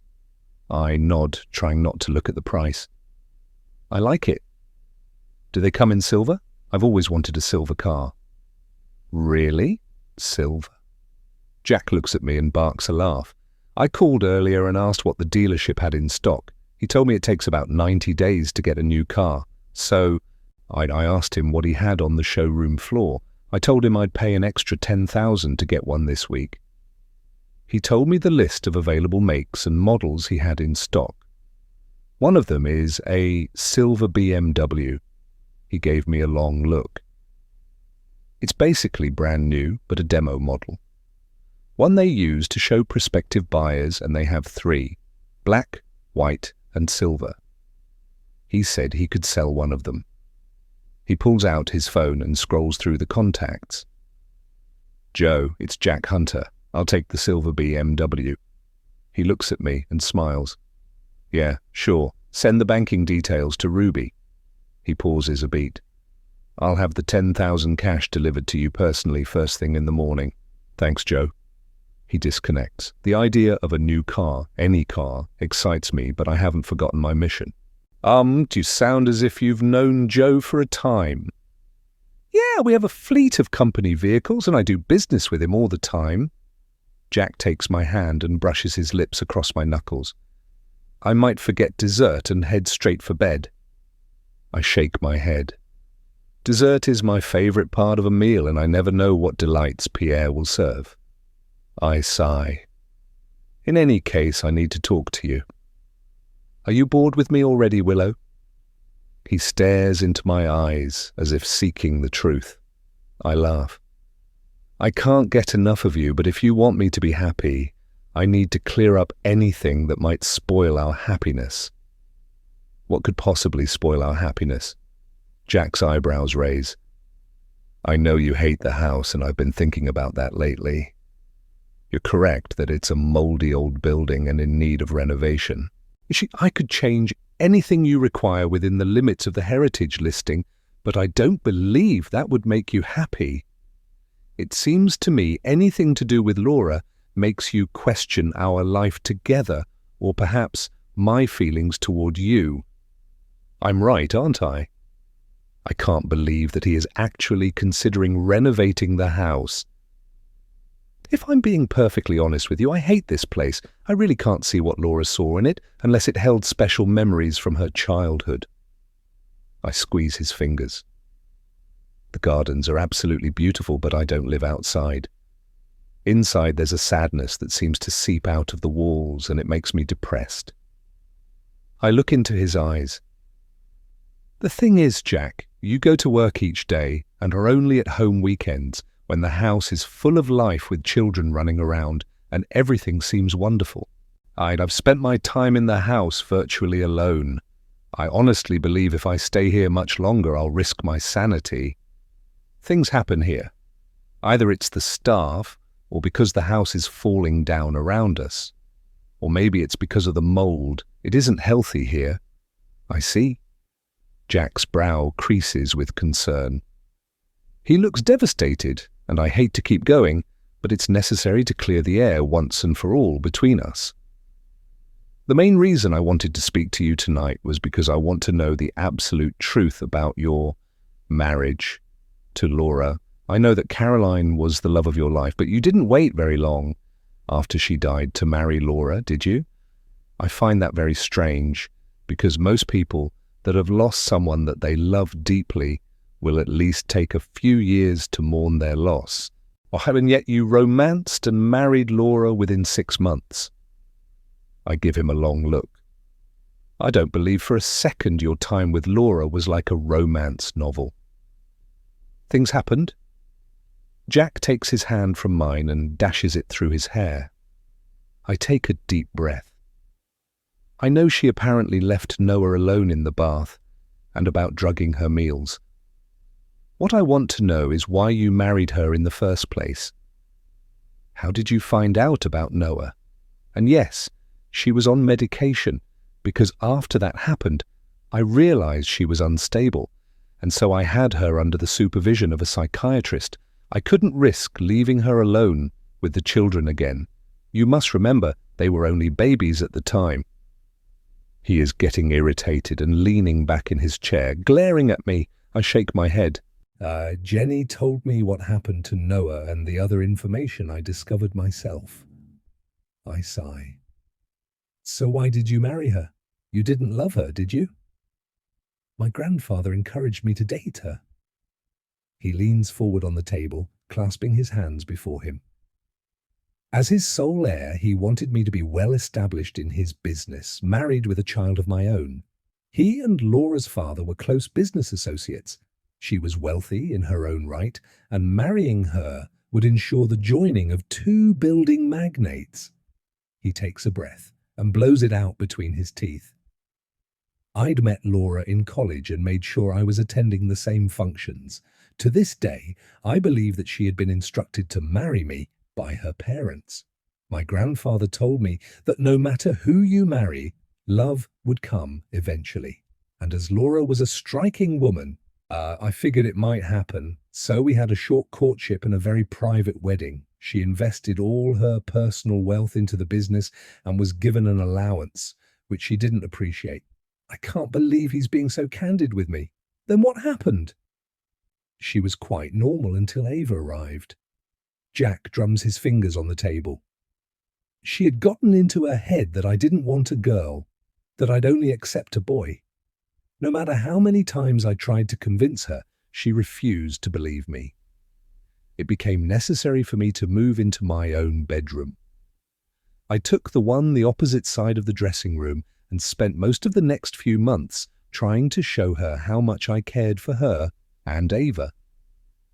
It seemed the moment that she allowed me back into her bed, Noah was on the way. I commissioned the portrait because Laura looked so beautiful. Pregnancy agreed with her, but she hated me again. You see, she'd just regained her figure and didn't want to have another baby. We had a row, and she told a friend she wanted to have an abortion. I know she was angry and just wanted to hurt me. To be honest, I believe Laura regretted marrying me. Once she'd had Ava, she believed she'd fulfilled her part of the bargain. Her threats concerned me, and as I couldn't watch her every second of the day, I thought it best to restrict her to the house. I wipe a hand down my face. You kept her prisoner in the house? Not really. Sue took her anywhere she needed to go. I just took her car away. He stares into space as if remembering. I told her it needed repairing. I lied to her to save my child. She went through the pregnancy without a hitch, but had postnatal depression when Noah was born. She became unstable and needed treatment. The medication worked, but it took time. When she eventually improved, I planned a party aboard the yacht. She seemed like her old self apart from the weight loss, and so we went shopping to buy her what she needed. It was like old times. I swallow the bile creeping up my throat. And then she died. You believe she took her own life, don't you? Yes. His sad eyes move over my face. She did it to spite me. I want to shake my head and disagree with him. Most of what he's told me is the same as what Laura has written in her diary, but she didn't hate Jack enough to take her own life. That's why you've kept her alive in this house, because you feel guilty. I guess so. He gives himself a shake. Guys, let's not talk about this any longer. Laura was 7 years ago, and I'd rather be talking about you right now. How was your day? If I tell him, he'll never believe me. Chapter 35. Saturday. I'm enjoying playing tennis with Ava and Noah. I had no idea the estate had a tennis court. What we're playing doesn't resemble tennis in the slightest, but we're having fun. I laugh. I believe the idea is to hit the ball over the net and not at your brother Ava. It's much more fun. Ava giggles and bounces a ball on her racket. Maybe I've invented a new game. I'm hot and thirsty. Noah hands me his racket and wipes a hand over his face. Can we go back now? Sue is baking chocolate chip cookies. I look at Ava. How does that sound to you? It sounds just fine. She walks beside me, swinging her racket as we exit the court. Do you think we could go to the beach one day as a family? Daddy is always so busy, but I'm sure you'll be able to convince him to come with us. Every time I ask him, Ruby comes up with something else for him to do. I keep one eye on Noah bounding along in front of us, swishing his racket back and forth at the bushes, and smile at her. It's Ruby's job to make sure that your dad doesn't forget to do important things, and sometimes those things run into weekends, I'm afraid. He runs a big company with many employees and needs to keep on top of things even if it means taking some time away from us. I asked him the other day to give Ruby weekends off, but I imagine if something important comes up, she must tell him. So will you ask him? Ava looks at me, her eyes filled with anticipation. I smile at her. Of course I will. Or maybe we can go for a drive tomorrow. My new SUV will be arriving today, and we can take it for a spin. I hope not. Ava looks at me aghast. I don't figure I'd enjoy spinning in a car. At the house, I wait for the children to stow the rackets into a closet, and we all head into the kitchen for cookies and milk. I smile at Jack as we walk past his office, and he jumps up to join us. If my car arrives today, can we take the kids out tomorrow? It would be a lovely family outing, just the four of us. I'd like that. I rarely have time to go out these days. He leans over to brush a kiss against my lips. I've forgotten how to enjoy myself. Noah pulls a face. Boys don't kiss girls. Mrs. Downey said boys must shake hands with girls until they're 21. Well, we're both over 21, so I guess it's okay. Jack ruffles Noah's black curls and grins at him. The kitchen is empty and I take down glasses and then find the freshly baked cookies and place them on the table.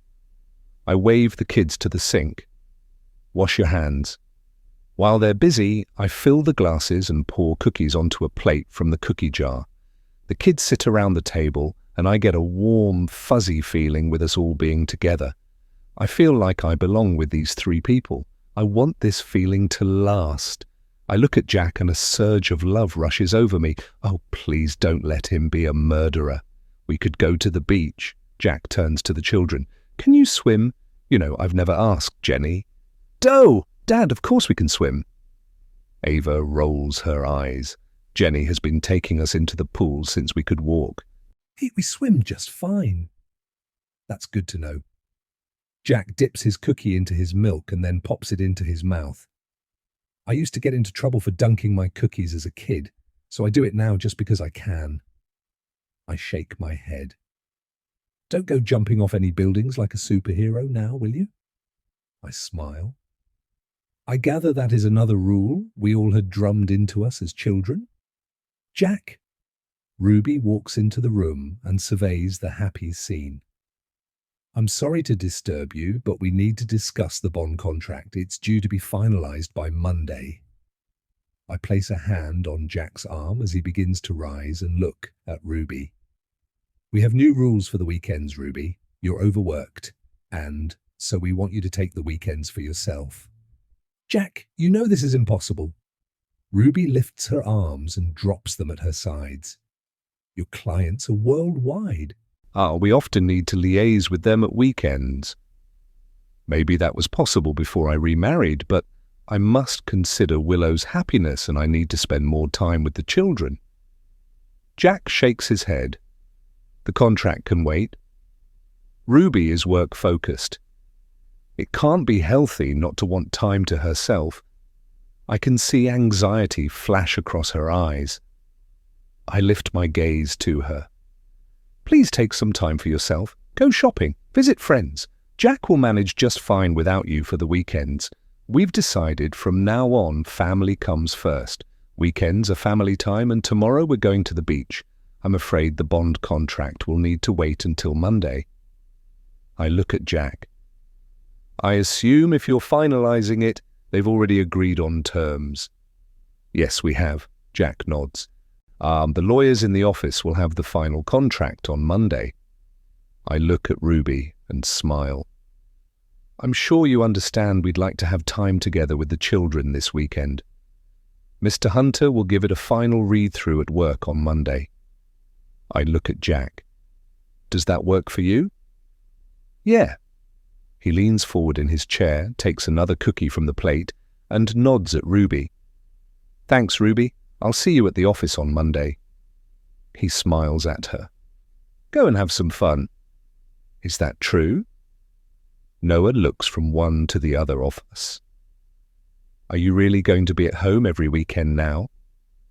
I intend to be unless something very important comes up. Jack smiles. I'll give Jenny the rest of the day off and tomorrow as well while we're at the beach. Oh, good. Ava laughs. We usually do our homework on Saturday afternoons. You'll still need to do your homework. Jack frowns then. If you dash and do it now, you'll have time to do what you want for the rest of the day. I'm playing games. Ava punches the air and grins at Noah. Coming? We don't need any help, Mum. Noah looks at me. We've got this. I'll be checking later. Jack waves them away. I turn to Jack. I guess they'll get plenty of exercise tomorrow. I guess they will. He gives me a long, considering stare. I didn't know you knew anything about contracts. I sip my milk and wish it was coffee. I'm an actor, and my life was surrounded by contracts.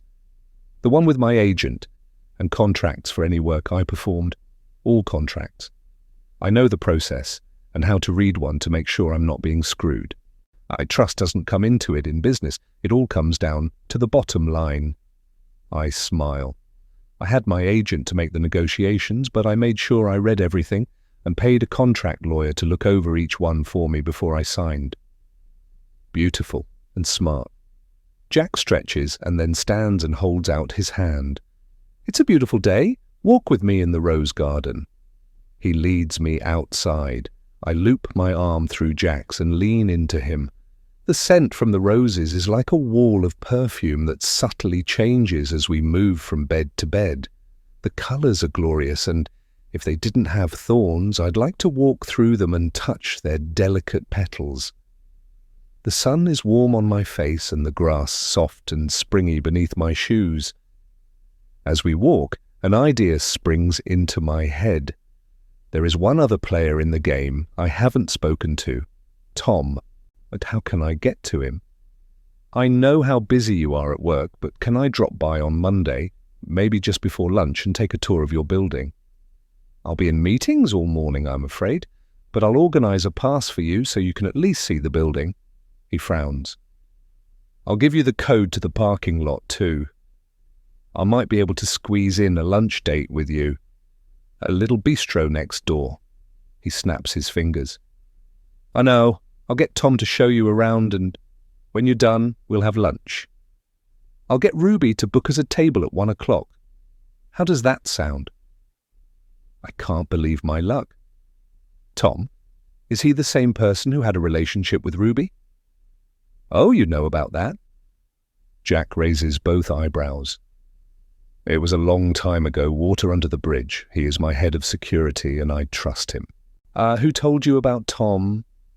I lean into him. Ruby? She mentioned the argument you had with him the night Laura died. I'd almost forgotten about the argument. It was inconsequential when Laura went overboard. Jack stops walking and looks at me. Laura caught them kissing in the galley. She figured it was inappropriate. Tom making out with Ruby when he was supposed to be watching my back. I could see her point and spoke to him. It got a little heated, but it was seconds. not drawn out. I fired him. He draws in a breath. I thought it through later, and Ruby said it was just a spur-of-the-moment thing that happened. It meant nothing to either of them. I rehired him, but insisted he move out of the house, and I demoted him. He runs the security team now, so that's a long-time job. Personal security isn't something I need. I can take care of myself. Hiring him was Ruby's idea, and it was a mistake. Thinking back, I did it because he was a friend since college, someone I thought I could trust. I nod. Do you still trust him? Yeah, I do. He runs the security team well, and I've never had a problem. Jack stares up at the house. You're right about this house. I figured it was a status symbol, but my companies are that and more. I will consider moving into a new place or something modern, as long as it overlooks the beach. This place holds bad memories, and I want my life to go forward with you. Finding a suitable residence to house all my staff will be difficult, but leave it with me. I'll contact some of the people I know. Building a new one is an option, but will take forever. I'm sure I'll find a house we'll both like. He smiles at me. Would that make you happy? I stare at him a little dumbfounded. One mention of the night Laura died, and suddenly his position on everything has changed. I smile broadly. That would be wonderful. We can make a fresh start with no bad memories. That's the plan? Jack looks deep into my eyes. It's time to leave the ghosts in Beaufort Manor. Chapter 36. Monday, Jack has left for work, and I take out Laura's laptop to see if she'd written anything more about her affair with Tom. A sudden thought grips me as I scroll through the pages. Has Jack read these entries? Did he know that Tom had an affair with Laura? I consider the implications if Jack knew about the affair before the anniversary party on board the yacht. What if he found out that night? Would it be a motive for killing her? If he isn't aware of the diary on the laptop, it leaves me with the moral dilemma of whether I should tell him. The problem being that it would likely destroy Tom's life, because I have no doubt that Jack would fire him again. He mentioned in the garden that he trusted him, and that trust would be shattered. The other part of the puzzle is whether Ruby knew about the affair between Laura and Tom. Has she been keeping a secret all these years to protect Jack from the truth, or make sure he had no reason to be suspected of Laura's murder? As far as I'm aware, there was no police investigation into Laura's death until the coroner's report came down 7 years later to say she was lost at sea. I can only assume that when the accident was reported, law enforcement didn't consider foul play. The witnesses on board must have convinced them that Laura fell overboard. Why wasn't there an investigation? I'll ask Tom when I see him and hope that he's honest. I find the file and scroll through the pages. Laura must have been desperate to have Tom in her bed with Jack sleeping right next door. If Jack was giving her meds each night, who did she believe was drugging her food? He'd be at work during the day. I'll ask Sue before I leave if she administered any daily medication to Laura. If she didn't, who did, unless someone else was involved? Who would gain from keeping Laura in a drugged state? Then what if everything was in Laura's mind and she wasn't drugged at all? August 20th. With Tom on my side, bringing me meals and occasionally sharing my bed, I managed to avoid most of the drugs. Although my phone is still missing, no doubt to keep me isolated, I've stopped asking the staff to search for it. I'm becoming sneaky, and now I'm watching them. They have no idea I've been listening to Jack whispering to them about me in the hallways. Each day, I'm getting stronger. Having Tom living in the house is a double-edged sword. Our attraction is strong, but I'm sure the staff are becoming suspicious. It concerns Tom that one hint of anything between us, Jack will ruin him for life and kick me to the curb. I read the entry twice. Maybe she was feeling better because of Tom's attention and not because she wasn't being drugged. The next entry is 5 days later. I can almost feel Laura's confusion. She's spiraling out of control. August 25th. I've ended my fling with Tom. A few things he said to me didn't add up, and now I don't trust him. And I'm starting to believe his so-called attraction toward me was part of a plan. I'm sure our affair was to give Jack an excuse to divorce me and take the kids. Looking back, it's obvious to me now. Even so, ending the affair hurt me. I cried for days and I'm fighting overpowering depression. I know Jack is involved in this charade, as he keeps Tom close but hardly looks at me. I'm spiraling out of control. Days go by and I don't notice. I have blanks in my memory, and the worst part of it is that now Tom is turning his attention to Ruby. He figures I don't know, but I've seen them sneaking around together. I need to fight back and stop them feeding me drugs. So I have started ordering takeout. Not one person questioned me about that, but now my medication arrives 3 times a day, and Sue stands and watches me take it. And the little pills are easy to hide, and they all go into the toilet. The question of Tom comes up again. Is he involved as another facet of Laura's delusions?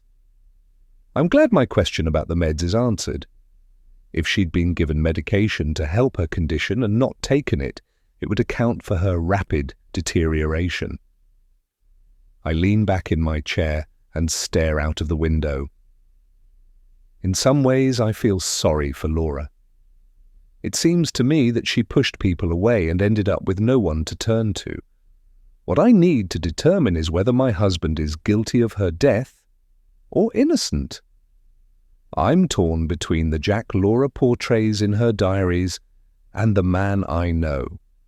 Although he admitted he married Laura out of duty rather than love, I honestly can't see him being cruel to her like she insists. Even after she almost killed their son, he didn't divorce her but remained by her side and sought professional help for her. It must have been terrible for Jack, watching his wife slide into insanity. I shake my head, trying to avoid the doubt and confusion sneaking into my mind. I'm making excuses for Jack because I love him, and I can't allow my feelings to cloud my judgment. My life might depend on it. I slowly weigh up every piece of information I've gathered. I need to speak to Tom before I come to any conclusion, because he is the last player in this tragedy. Did Jack discover Laura was having an affair with Tom, or did he plan it? If not, it would give Jack a motive to kill her, but would he dirty his own hands or ask Tom to do it? After all, money was no option. But what if it was an unplanned affair? I know Laura informed Jack about Ruby's affair, and I believe jealousy drove her to do it, and she wanted to hurt Tom, a woman scorned and all that. How far would Tom go to prevent Laura from telling Jack about their affair? Laura had no love for Jack. She despised him, so hurting him wouldn't be in the equation, but she'd know Jack would ruin Tom. In Laura's state of mind, it would only be a matter of time before she twisted the knife and told Jack. It would be the ultimate victory. 2 lives destroyed in one go. So now I'm sure either Jack or Tom murdered Laura. She didn't fall from the yacht. She was an experienced sailor. I've no doubt someone pushed her. I collect the keys for my silver BMW, tell the GPS where I want to go, and set off. My car has that new car smell and drives like a dream. I follow the coast road, enjoying the sights of my new home. I try to make mental notes of the different stores and features along the way, but the opulence of the area is a little overwhelming. As I enter the city, the traffic is horrendous and it takes longer than I expect. Relief floods over me when I spot the glass and metal building. I follow the ramp to the underground parking lot and punch the code into the panel. A metal gate grinds open and I drive inside. As instructed, I head for the elevator sign and find 6 bays with J. Hunter written above them in bright yellow lettering. I park beside Jack's red Porsche and collect my purse. I drop a lanyard over my head and make my way to the elevator. The man standing behind a long desk in the foyer gives me a curious stare as I walk toward him. I push my purse under one arm and smile. "I'm Mrs. Hunter. I believe Tom is waiting for me to arrive?" "Right away, Mrs. Hunter." He lifts a phone on his desk and presses a button. "Tom, Mrs. Hunter has arrived." A tall man with sandy hair comes out of a room and walks toward me and then does a double take. I hold out my hand. "You must be Tom. Jack has told me so much about you." I smile. "Have I got food in my teeth?" No." Tom's cheeks pink. "I'm sorry for staring. You remind me of someone I knew in college." I nod. "Caroline?" I smile and we shake hands. "Yes, I know. I've seen pictures of her. Tragic accident, I believe, like Laura. I hope 3's not a charm and that I don't suddenly fall off a building or something." "I hope not." Tom stares at me. "Jack has had enough sadness in his life. Where would you like to start?" I glance toward his office door. "Well, there's some place in here I can get a coffee?" "Sure, I have a coffee machine in my office." He smiles, and it's a nice smile. "Jack is a great boss. He makes sure we have plenty of coffee so we stay awake on the job." I shut the door as I walk inside his office and he gives me an inquiring stare. "I'd like a private chat, if you don't mind." "Not at all." Tom goes to the coffee machine. "Make yourself at home. Jack is very happy. I've never seen him smile so much since you married." He hands me coffee in a nice big mug. I sit opposite his desk and sip the brew he made for me. "That's good to know. I'm happy too. Although I hate the house. I wish we could live anywhere but there. The building is spectacular, but it ends at the front door. Inside, the place is a decaying mass of rubble." I sigh. That's not what I want to speak to you about." "Do you mind talking to me about the night Laura died?" "No, not at all." He smiles. "Jack mentioned you were curious about what happened. I'm glad to help." I lean forward. It's difficult stepping into Laura's shoes. I understand she wasn't exactly stable around that time. What do you remember about that night? What exactly do you want to know? Tom curls large hands around his coffee cup. "I went over it 100 times with the police." I stare at him. "So there was a police investigation. I couldn't find anything about it in any old newspapers. All I found was the coroner's verdict." "We were all taken away separately and interviewed the day after she fell overboard." Tom shrugs. "I gave my statement about what had happened. Everyone went over it repeatedly, but nothing came of it. She was there one moment, and the next she'd vanished." I finish my coffee and place the mug on his desk. "I'd really like to know the timeline. I'm aware of a few things. I know Jack had an argument with Laura and she went on deck, and then there was a disagreement between you and Jack that evening just before Laura went missing. It was about you having a relationship with Ruby. I know that Laura told him about it. I also know that she'd just finished an affair with you. Do you believe she told Jack about Ruby to spite you? I know about the non-fraternization rule that he insisted be upheld. If I ever need an example of the word dumbfounded, I will always think of Tom's expression at that moment." "Ah, I see. Jack doesn't know about you and Laura." Does he? I always believed that Laura took that information to the grave with her." Tom's face drains of colour. "How did you find out?" I lean back in my chair and cross my legs. "Don't worry, I don't intend to tell Jack. He doesn't need to know that information, and it would only cause you trouble. I'm sure that over the last 7 years, you've put all this behind you and have made a better life for yourself." "I'm married with kids." His hands ball into fists on the table. "It was a stupid thing to do. She was a very beautiful woman, and I was just trying to comfort her, and things got out of hand. I managed to stop it after a couple of days, but she was very clinging and dependent. When she started threatening to tell Jack and told me about missing time and hearing people whispering about her in the walls. So I realized how sick she was and ended it. I chased Ruby to show Laura we were over. So yeah, Laura told Jack about me and Ruby out of spite. I was glad to be out of the house. I figured Laura could be dangerous. I know she tried to drown Noah. She hated those kids. I lap up the new information and nod in all the right places.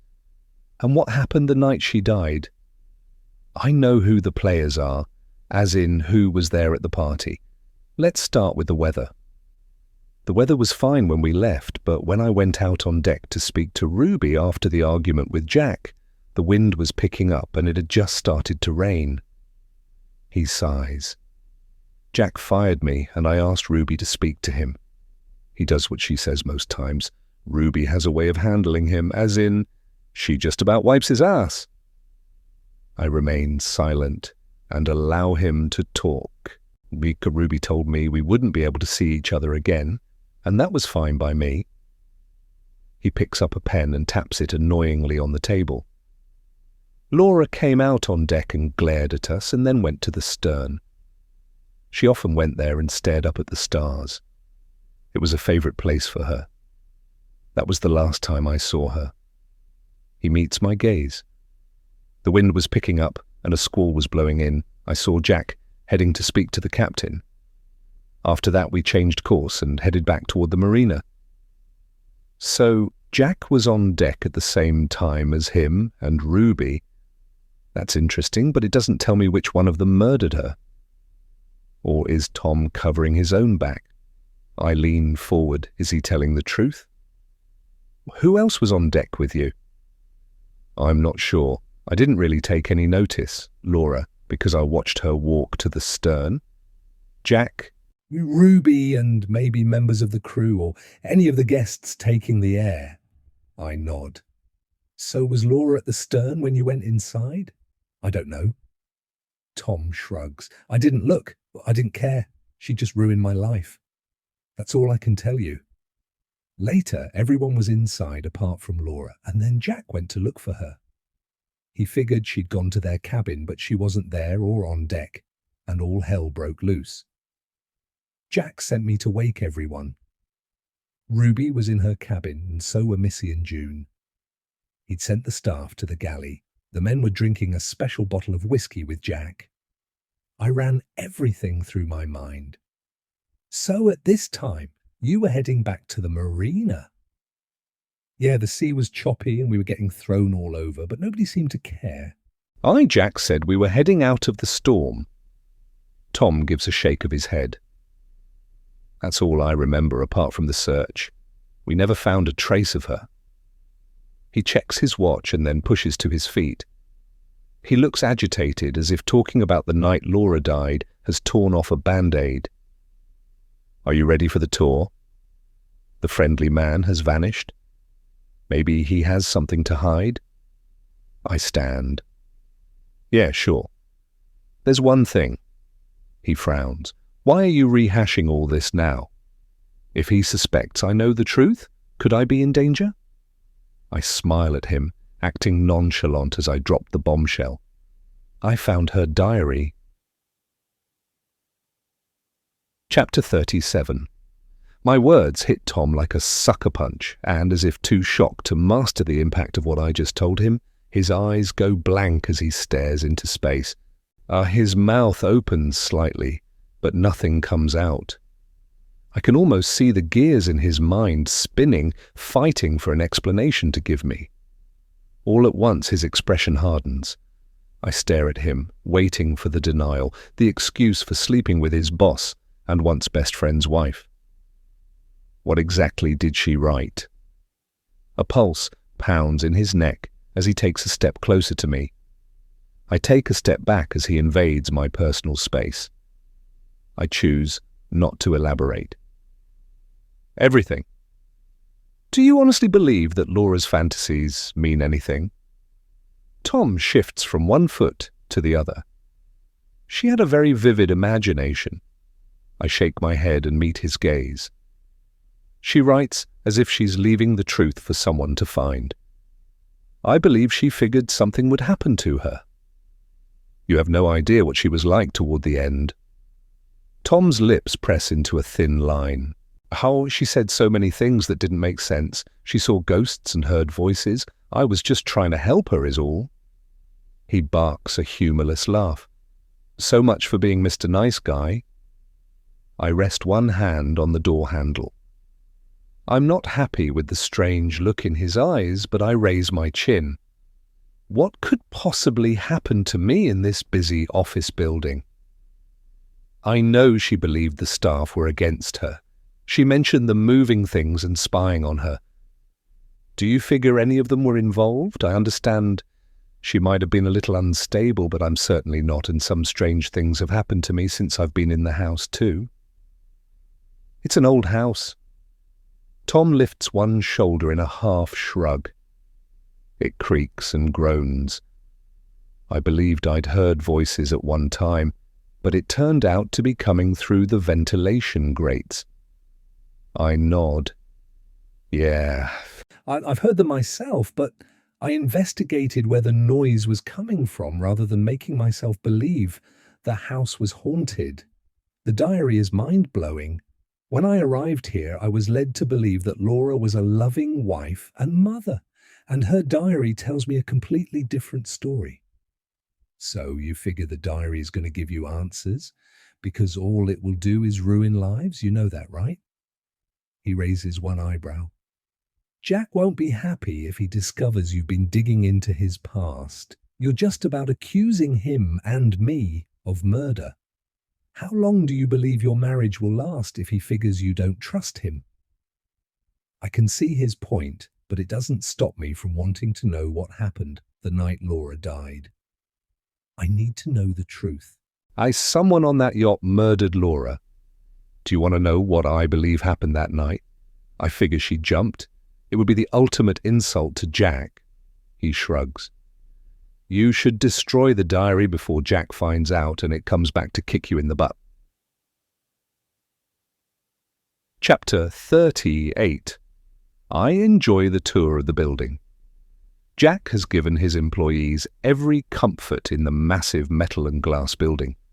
As I enter his office suite, I'm impressed with the layout. Julia, his secretary, sits out in front of two closed office doors and an open door to a conference room. Bronze metal plates tell me that one office belongs to Jack and the other to Ruby. I walk right up to the desk. I'm Mrs. Hunter. Can you please tell Jack that I'm here? She doesn't acknowledge my request but picks up the phone. He presses a button and avoids my gaze. Mrs. Hunter is here? Julia replaces the receiver and moves her attention back to her computer screen. How rude. A door opens and Ruby smiles at me. How did you enjoy your tour? She waves me inside her office. Come in and take a seat. Can I get you anything? Coffee, water? I ignore the seat she is trying to make me sit in and look at her. No thanks, I did enjoy the tour. The building is very impressive. I glance over one shoulder. Jack is expecting me for lunch. Maybe I should wait outside. Lunch? Ruby scans her tablet. He hasn't made any plans for lunch today. Maybe you were mistaken. He is very busy with clients all day. Most times he just orders in sandwiches and eats them between appointments. I believe I mentioned on Saturday that taking the weekend off would mean he'd have double work on Monday. I recall no such thing. Well, perhaps I've been mistaken. Can you point the way to the bathroom, please? She gives me directions and I slip out into the hallway. I use the facilities, but while I'm there, I send a text to Jack informing him that I'm waiting in Ruby's office to go to lunch. Maybe he made the booking himself and forgot to tell Ruby. He doesn't reply, but I guess if he's in a meeting, he wouldn't be looking at his phone. I head back to Ruby's office and knock on the door and then enter. I'll wait here and try to catch Jack between his meetings. I'm afraid you may have a long wait. Ruby scrolls through files on her tablet. We've been flat out all day. She leans back in her chair and stares at me. It's like this most times. I feel I need to say something. Has Jack mentioned searching for a new house? We were thinking something more modern and overlooking the beach.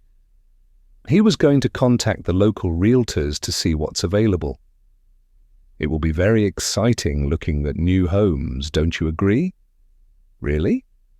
How strange. Ruby gives me an incredulous look. Only just this morning he approved the renovations on the house. Why would he bother if he'd decided to move, unless he wants to modernize it for you? You enjoy interior design, I believe. She taps her nails on the desktop and chews on her bottom lip. I look at her. Yes, it was an option we discussed. I honestly can't imagine Jack wanting to leave Beaufort Manor. It's a status symbol around these parts. Or moving to a different estate would make people believe his business is failing. She clears her throat. I'll ask him about it. He usually values my advice. Her advice about what? I know Ruby is indispensable to Jack. She runs his day so he doesn't have to think about it, but it's our decision if we move or not. Is she implying that she would advise him not to move, or have I got it all wrong? I push my mind back to what Jack said to me. He did mention moving, didn't he?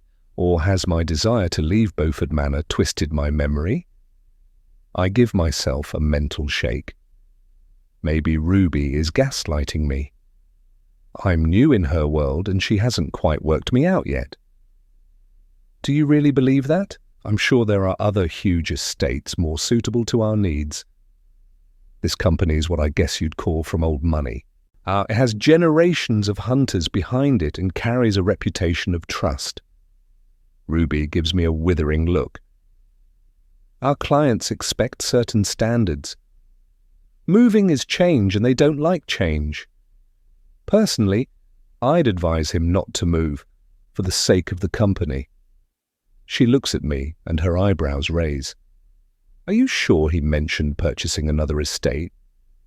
Maybe you should ask him to clarify the situation? She shakes her head slowly and looks at me as if I'm in need of guidance. I imagine everything is overwhelming for you and it's easy to misinterpret Jack's intentions. He did mention the tour, but if there'd been a lunch date, he'd have asked me to make the reservation. And I'm afraid he didn't. I'm sure he'll explain when you see him. I suddenly feel very young, like a kid in the principal's office. Oh, I guess she means well, but I'm not Laura, and forgetful isn't in my vocabulary. I know darn well that Jack asked me to go to lunch with him after I finished my tour. It was his suggestion, not mine. Has he really forgotten? I guess I'll find out soon enough. I cross my legs and lean back in my chair. I'm sorry to interrupt your work. Don't worry about me. I'll just wait until Jack's meeting is over, and then I'll have a few words with him before I go home. She looks away, and I glance at my watch. It's almost 1. I soon hear voices in the foyer, and Jack pokes his head around the door. I'm so glad to see him. I jump to my feet. There you are. Ruby has been keeping me company. We can walk to the bistro from here. Jack flashes me a white smile and holds out his hand. He glances at Ruby. Or I'll be back in time for my 2:30. I don't have lunch with Mrs. Hunter on your schedule. Ruby sends him a disapproving glare. I have already ordered you sandwiches. I'm sure you'll enjoy them. Jack grins at her and tugs me toward the door. In the elevator, I turn to him. She doesn't seem too happy that you're escaping for lunch. Does she schedule your bathroom breaks as well? Just about. He leads the way out of the building, and we walk along a busy street until we come to a bistro. I would have mentioned it to her, but she would find a reason for me to stay in the office. He sighs and pulls open the door. I understand why she needs to be kept informed of my movements. She likes to fit as much into one day as possible. I can see Ruby is indispensable to him and the running of the office. Or do I push her to the back of my mind and walk through the door? The moment we step inside, a waiter comes forward and takes us to a table. It's obvious that Jack is a regular customer. I inhale and my stomach rumbles in anticipation. The bistro has the wonderful aroma of fresh coffee laced with the mingled sensory delights of foreign spices and baking. I glance around at the cozy tables, each with a pristine white tablecloth. A low mumble of conversation winds its way around us, along with the clink of polished silver tableware. I glance at the menu and my heart misses a beat at the prices. I could feed myself for a week for the price of lunch here. Is there a problem? Jack's eyes narrow. If there's nothing you like, I can ask the chef to prepare something else. I smile at him. It all looks wonderful. What do you recommend? A favourite for me is the lobster salad roll with coleslaw and hand-cut fries.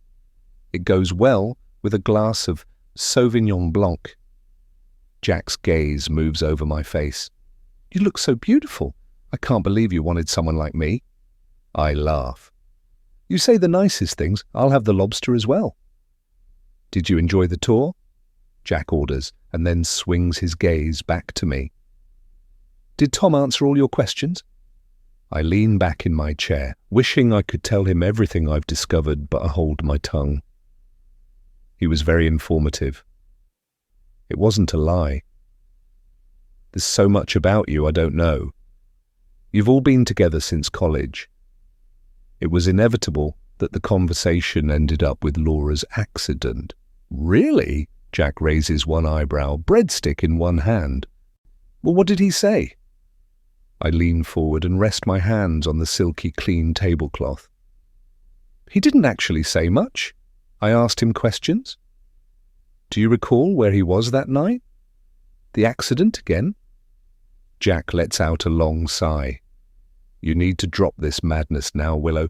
This obsessive behavior isn't healthy. I cover his hand and look deep into his eyes.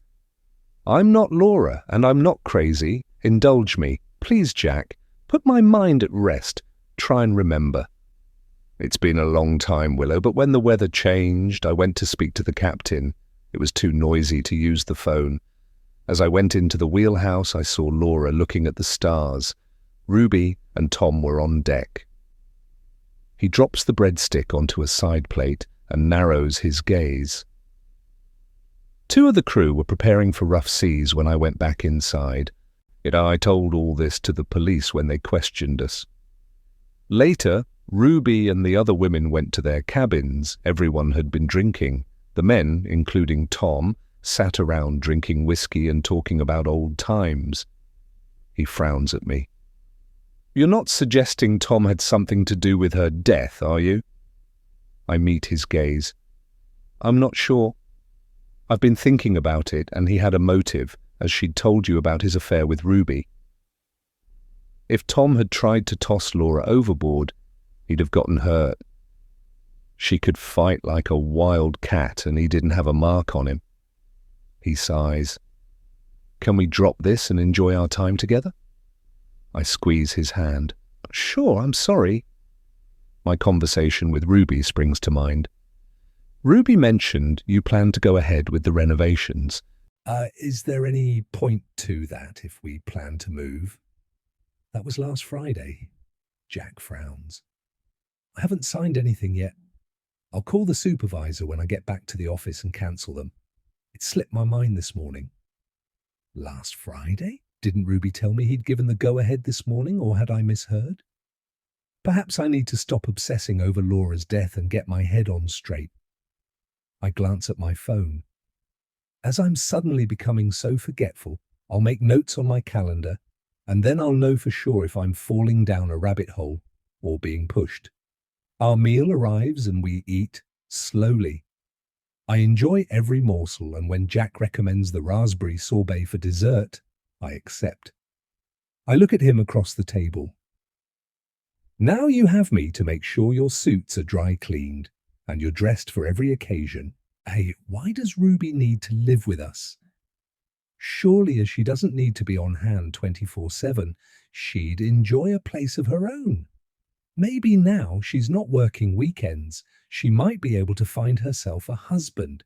It's like slave labor expecting her to work the hours she does. You only really need her to organize your workday and make reservations for you, don't you? You're not jealous of her, are you? Because there's absolutely no need for you to be jealous of Ruby. I have never had any feelings for her whatsoever. Laura always believed there was something more between us, and I'm not sure if I could cope with that again. He runs a hand down his face. I met Ruby when we were helping in an office of a candidate during an election. You know the way most students do. She impressed me how well organized she was. So when I started working in the company, I asked her if she would be interested in becoming my personal assistant. She's been with me ever since, and I've never had a problem with her.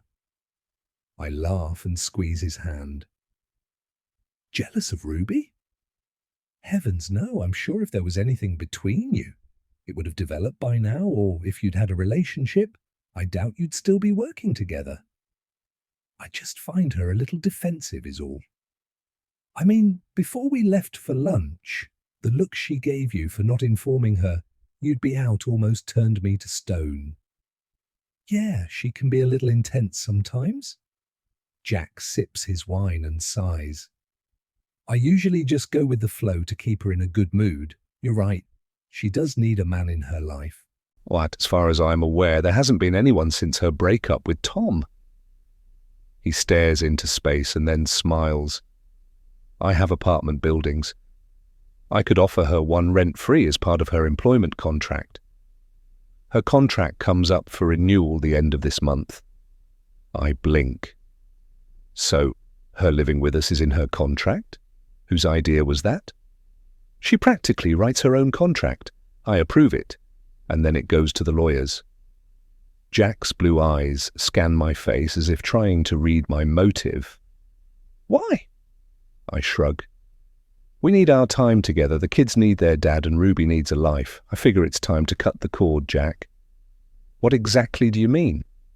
Jack turns his glass around in his long, manicured fingers. I smile. Bring in an assistant PA to ease her workload. I know Ruby is very protective of you. I laugh to make light of the uncomfortable situation. She wanted to send me home today and insisted I'd made a mistake about our lunch date. I'm your wife. If I decide to wait to speak to you between meetings, that's my business, not hers. Same with your secretary. She guards you like a pit bull. That's so funny. Jack laughs so loud diners on other tables glare at him. I guess it's because you look so young. They can't believe I'm married to you. I'll have a word with them. He shakes his head. In corporate business, sometimes it's good to have a couple of pit bulls guarding the CEO's office. I often have people trying to speak to me, but you, my love, I'll always have time for. However, please, if I'm in with a client, unless the house is on fire or the kids are in danger. Oh, wait until after the meeting. I grin. I understand, but you will consider giving Ruby some slack. I figure she's earned it after all these years. I will, but getting her to accept is another matter. He chuckles. I guess if she refuses, I can fire her. The problem with that is I might come to work the next day and find my building razed to the ground. I look at him as he waves for the check, and I'm not sure if he's joking. Chapter 39. I've often wondered why the wives of the wealthy work for charities and other useful distractions. It's because they are bored silly. The moment I arrived home this afternoon, my options were to walk around the garden, watch TV, or go and sit in my room. The children won't be home for hours. I need something to pass the time. And I'd enjoy watching Pierre prepare for the evening meal. But the upstairs-downstairs mentality that I'd assumed had vanished in Victorian England is well and truly alive in Rhode Island. I'd like to spend time in the kitchen, as it's always the hub of a house, but the moment I step one foot inside, I feel like a foreigner. The longer I'm here, the worse it gets, but I have heard Ruby telling the staff to remember that I'm not one of them. The thing is, when I arrive, Any conversation ceases immediately and starts up again as I leave. I've made a habit of pausing to listen, and it's usually about me. I nod to the staff working in the kitchen, fill a mug with coffee, add the fixings, and walk out the door. I pause in the hallway. "What's wrong with her today?" Sue's voice drifts toward me. I figure Mr. Tall Hunter has had a few words with her about taking our keys. I mean, who does she think she is? She arrives here and then tries to change everything. I knew he wouldn't agree to it. I wonder how long this one will last. Amy stifles a chuckle. If she keeps going up to the third floor, anything might happen. Sue lowers her voice, and I can almost see her leaning closer to Amy.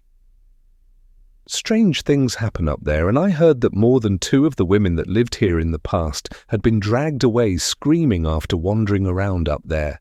100 years ago, if a person ended up in a sanatorium, they never left. What did you hear about the third floor? Amy's voice rises. Do people say it's haunted? I've always figured it was just rats that lived up there. Nah, they don't say it's haunted. Pierre chuckles. Think about it. The rooms are so tiny and claustrophobic, and you can hear conversations like whispering through the heating ducts. Those women figured they'd gone mad. So they hoped I'd go mad and be locked away in a psychiatric ward? How nice. I climb the stairs, and this time I stare into the eyes of Laura. Secrets and lies surround her, and I have no solution to the mystery of her death. Strangely, I feel sorry for her, even though the woman is a thorn in my side and dominates my marriage. For my own peace of mind, I need to get to the end of her story. Inside my bedroom, I set my coffee on the desk in front of the window and stare at the rose bushes swaying in the breeze. Diving back into Laura's diary is placing my own peace of mind at risk. I believe reading the thoughts of someone who is obviously mentally disturbed is upsetting me more than I realize. Reluctantly, I take the laptop out of the drawer, place it on the table, and plug it into the power. It's as if something is compelling me to do it rather than my own free will. I can't fight against it. I need to know what happened. Trepidation creeps over me as I open the files and scan the last few entries before Laura's death. 2 people mentioned she may have taken her own life, and now Sue is implying the same thing. Not many people got close to her, but Jack and Tom had intimate relationships with her, so may have seen something in her behavior I've missed. August 26th. I took photos of Ava today and transferred them to my laptop. When I took the photographs, Ava refused to smile at me. She pulled a sad face and tugged at her hair. She always liked me to brush her hair in front of the mirror, and now all she does is call for Jenny. It's as if I'm not her mother and never had children. Maybe it's a good thing, because now they'll be just the way Jack wants them to be. I make a note of the date and go through the image files until I find the photographs mentioned. I'm shocked and check the dates and go back and forth many times, but what Laura describes is chilling me to the bone because I see a toddler with long dark hair. She has inquisitive dark eyes and a smile that would melt anyone's heart. Why did Laura see her as sad? What type of mental disorder did she have that caused her to see things differently to other people? Laura had been under supervision by a psychiatrist. If there had been any problems, wouldn't Jack be dealing with them by now? Unless her condition had deteriorated because she wasn't taking her medication. I imagine Jack being at his wit's end with her. It must have been a terrible time for him. I'm disturbed and weird thoughts are flying through my mind, but I must read on. August 27th. I lost time again this week. I have gaps in my memory. Earlier, I passed Ruby in the hallway and noticed she was wearing my scarf. I asked her about it because it was a silk one I'd purchased in Paris. She laughed at me and told me I'd given it to her for her birthday 2 days previously. I know the date of her birthday. Jack always makes sure she has a special dinner with us, and it's not for a day or so. I checked the date on my laptop and I've lost 2 days. I have no recollection of what happened over that time. Someone is doing this to me, and now I'm sure Jack is involved. I mentioned Ava's reluctance to be with me, and he wanted me to spend more time with the children. Not alone, never alone. He had Jenny bring them to us, and I stared at Noah. He wasn't my son. I didn't recognize him, and yet Jack acted as if nothing was wrong. They've switched out my son for another baby. Where is Noah? What? I stand so fast the chair tips over and clatters to the floor. Shock trembles through me, and I take a few steps away from the laptop as if demons are going to pour from it. Missing time was bad enough, but I know enough to know not being able to recognize her own child, or misreading their expression, is paranoia. The entire entry is laced with confusion and the unsettling idea that someone was manipulating her reality, but who and why? By this time, Tom wasn't living at the house, so that left Jack. If Laura's condition wasn't induced by drugs, maybe she did take her own life. She'd been living in a confused state of hell for months. I can't read on and close the laptop and hide it back in the drawer. I need to get out of this horrible house.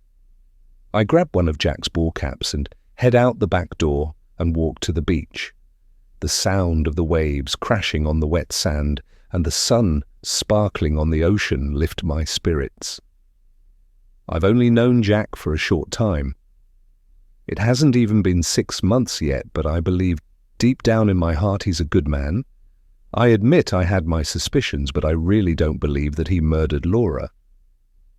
I will speak to him when he returns home about her health the few weeks before her death.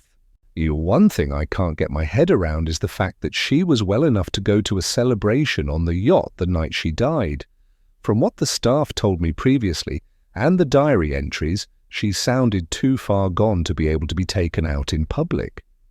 I walk, leaving my footprints in the pristine sand. The shore break wets the beach, and as the wave is pulled back into the ocean, it leaves a golden sparkle and the sound of rolling pebbles. I allow the sound to filter through my brain, calming me and helping me to think clearly. Laura mentioned the fear of being drugged and took every precaution. Why did she believe she was being drugged? It doesn't make sense that the medication given to her by the psychiatrist would cause paranoia and delusions. I need to discover what medication she was taking and then search for it on the internet to find out what it's for and how it affects people. I'm wondering now if it's time to tell Jack about the diary. My only concern is that if Tom isn't involved, what will happen to him when Jack discovers he had an affair with Laura? My head fills with images of Jack and my stomach drops. Just being with him makes me believe my life has changed for the better. My time with him is wonderful. I honestly couldn't ask for a more considerate or gentle husband. I don't believe he intentionally deceived me about his tragic past, but I didn't expect to be thrown into a web of lies and deception. It's over 7 years since Laura died, and yet it's as if she's still here, waiting for the truth to come out about her death. And I don't know if she jumped or was pushed. In her state of mind, anything is possible. When I read her diary, I felt sorry for her, and now, knowing her inner thoughts, I feel as if I've lived through the breakdown with her. I turn and stare at the house. I can make out Laura's bedroom window, Laura's bedroom, Laura's home, Laura, Laura, Laura. Will she ever be gone from the house and my life? Chapter 40.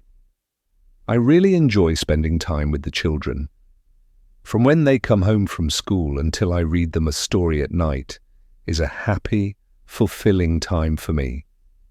They greet me with hugs, and I know deep down in my heart that I will make them a good mother. and hope that someday I will have a child of my own. I haven't discussed children with Jack. I'm not sure why the topic hasn't come up, but I now believe it's because of what he went through with Laura. Things seemed to be okay with her before she had Ava, and from that point onward, she deteriorated rapidly unless someone in this house caused her to become unstable. It's this issue that weighs heavily on me now. Each evening, we sit with the children while they eat their dinner, but we prefer to have ours after they've gone to bed. It's a nice, relaxing and private time for us together. After my tour of the office, Jack enthusiastically asks me questions about my impressions. I discover he designed and built the building after his grandfather's death. The previous building had been old and didn't have the modern edge necessary to bolster his image in the building industry. And I listen and nod in all the right places, but questions about Laura's last days are burning on my tongue. As the dessert dishes are cleared away and a fruit, cheese and cracker board appears on the table along with our coffee, I turn to look at him. I know you really don't want to discuss this, but there are some things I need to know about your past. It's difficult putting Laura behind me when you're constantly bringing her up again. No good will come of talking about her and rehashing her life. Let it drop and leave the past undisturbed. I need to know and push him. Seeing him tense, I know I've hit a nerve. Please, Jack, you said no secrets, so let's be honest with each other, no matter the cost. You just won't let it lie, will you? She's dead. End of story. Jack gives me a withering look. Okay. If you've got something on your mind, we need to get it out into the open and then move on with our lives. We won't be taking Laura with us to the new house. Relieved, I smile at him. That's good to know.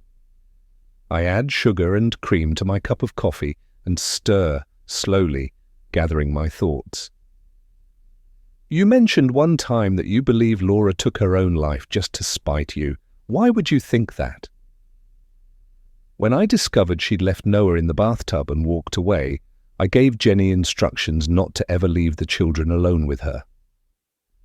Jack runs his finger through a drip of coffee running down the side of his cup, and then raises his gaze to me. In truth, I wanted to have her placed into psychiatric care. When I told her she wasn't to go near the children unless someone was with her, she went ballistic. Things went downhill from there. I sip my coffee. What kind of things? She frequently told me how much she hated me. He sighs and stares into space. She became paranoid and believed everyone was out to get her. She got it into her head that someone was drugging her, but I gave her the medication each night. I lean forward on the table, cupping my chin in the palm of my hand. I was under the impression that Sue gave her medication 3 times a day. What medication was she taking? It was a mild antidepressant. Jack blows out a long sigh. I spoke to the psychiatrist about her sudden change in personality, and they insisted it wasn't the medication. They changed it just in case to something else, but it made no difference. Laura was losing weight. Sue made sure she took vitamin supplements 3 times a day with her meals. Not drugs, just vitamins? I frown. If she was so paranoid, why take her on the yacht? It was really strange. Jack rubs the back of his neck. She went through a few days of euphoria. She was laughing and happy and back to her old self. Then she locked herself in her room, and I could hear her crying, but she refused to open the door. I called the psychiatrist, and they just told me to watch her. When she finally opened the door, she was acting normally again. I made sure Sue watched her closely over the next week or so. It was as if someone had waved a magic wand and she was back to normal. I wanted to give her some encouragement, so I arranged the celebration for our wedding anniversary. His gaze met mine. I would never have taken her out on the yacht if I'd believed she was a danger to herself. Nothing happened during the evening that pointed toward her taking her own life. Everything he said followed the diary entries exactly. She had stopped eating the food and was having an affair with Tom. She wasn't taking the drugs causing her hallucinations and unstable personality. When she broke up with him, she cried and then pulled herself together. I look at him. Do you believe she considered that your marriage was over, or did you make it clear to her that there was a future for the both of you? I was positive with her all the time. Jack shakes his head. She, on the other hand, spent most of her time accusing me of having affairs. I don't think she ever truly loved me, and yet she was jealous of my time with other people. The psychiatrist mentioned that she had narcissistic tendencies, so perhaps that was just part of her personality. She needed to be the center of attention all the time. I gather my courage and clear my throat. Did you ever suspect that Laura had an affair and that was why she had a sudden change in personality? She was getting the attention she craved, and when it ended, she cried for a day and then pulled herself together and decided to keep going. How the hell did you know about her affair? Jack stares at me with an incredulous expression on his face. I've never spoken about that aloud. Of course I knew about the affair. I was sleeping right next door. I'd need to be some kind of fool if I believed it took Tom an hour to deliver takeout. He barks a sarcastic laugh. She was just using him like she used everybody, but he was smart enough to walk away after a day or so. His eyes flash with anger as he looks at me. Did Tom tell you? I'm surprised, because he values his position in the firm and would know you'd tell me. I shake my head. No, Tom didn't tell me. Laura did. She wrote everything in her diary. I found it in the attic. The thing is, Jack, I believe either someone was drugging her with a hallucinogenic. I squeeze his hand. Or it came from something she was using, maybe a hand lotion or cosmetic. It must be something you don't use. Did she buy things from overseas, maybe? A diary? She never mentioned a diary. What diary, and what does it say? I touch his arm. I found it in the attic. It covers the months before she died. She believed someone was drugging her. It's all in there. It's a tragic story of her losing her grip on reality. I meet his gaze. Do you want to read it? No. Jack wiped his mouth with his hand as if removing a taste from his lips. I lived it. I nod. Now about the cosmetics? Yes, she purchased tons of lotions and cosmetics from wherever we traveled. He frowns. It must be something she used because no one here would poison her. Why would they? What did they have to gain? He shakes his head. Laura died, and nothing has happened in this house to anyone else. Nothing has changed. I haven't been seduced by any of the staff, or poisoned. Maybe you're clutching at straws. He closes his fingers over my hand and rubs his thumb over the back. Have you considered that maybe she was just crazy? I nod. He makes sense, but I need to collect Laura's cosmetics, creams and lotions, and I want to get them tested for possible drugs or side effects. I look at him. To put my mind at rest, would you mind if I had her used cosmetics tested for possible drug contamination? If it makes you happy, go for it. Jack smiles at me. As far as I'm aware, nothing's been touched in her dressing room since she died. I don't have a clue where to send them for testing. I'll ask Ruby to search for a laboratory. He sighs. If Laura was using contaminated cosmetics, it would solve many unanswered questions. I need more information. Just one thing, the argument you had with Tom the night Laura died. Was that fueled by his affair with Laura? Yes and no. A muscle twitches in Jack's cheek. I knew about him and Laura, and I didn't really care. It was an insult to my ego, but I'd deal with it. She was sick, and he made her better. No, it was seeing him lip-locked with Ruby on the yacht. It just made me mad a guy can use women like that, and I exploded. I used the non-fraternization rule to get him out of my house, but I needed to keep an eye on him, so I kept him in my employ. It was Ruby's idea. She figured he might cause problems being fired after I argued with him publicly. Keeping him on full salary and giving him an apartment to live in rent-free squashed all that. I nodded. I feel he is being honest with me. That was a good idea. Thank goodness you have Ruby. Now can we stop talking about Laura? Jack raises both eyebrows.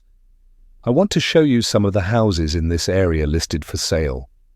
He pulls a thumb drive from his pocket. Why don't we take our coffee into the sitting room and I'll slip this into the TV? I meet his gaze. You found houses for sale? So soon? I can't wait to see them. If we see something we like, I'll make an appointment to view them next weekend. Jack stands slowly. It's not something I want to rush into, Willow.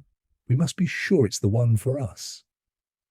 I refill our coffee cups and hand one to him. I want to be sure too. I give him a long look. I don't want to end up writing a diary because the house drove me insane.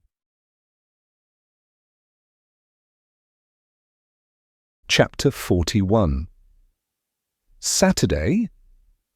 My intention to spend the entire weekend with the children ended abruptly when I discovered Jenny is taking them to the circus. My acute fear of clowns means that I can't walk past a flyer for a circus with a clown face on it, let alone go inside the big top. I take Jenny to one side and make sure she doesn't purchase anything with a clown face on it and bring it back to the house. With Jack ready to head out the door to play golf, I kiss him goodbye and watch him, and then the children drive away.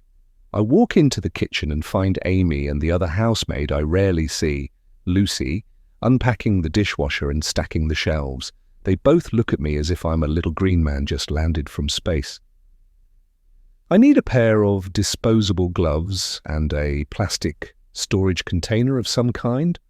Maybe 12 by 12? The storeroom is through here. Amy leads me to the back of the kitchen. She slides open a door to reveal a wide room with shelves all around. Inside is like an Aladdin's cave, with everything imaginable packed on the shelves. It's brightly lit, and I follow her to an area housing boxes of disposable gloves. We move on to another shelf where there is a variety of plastic storage containers.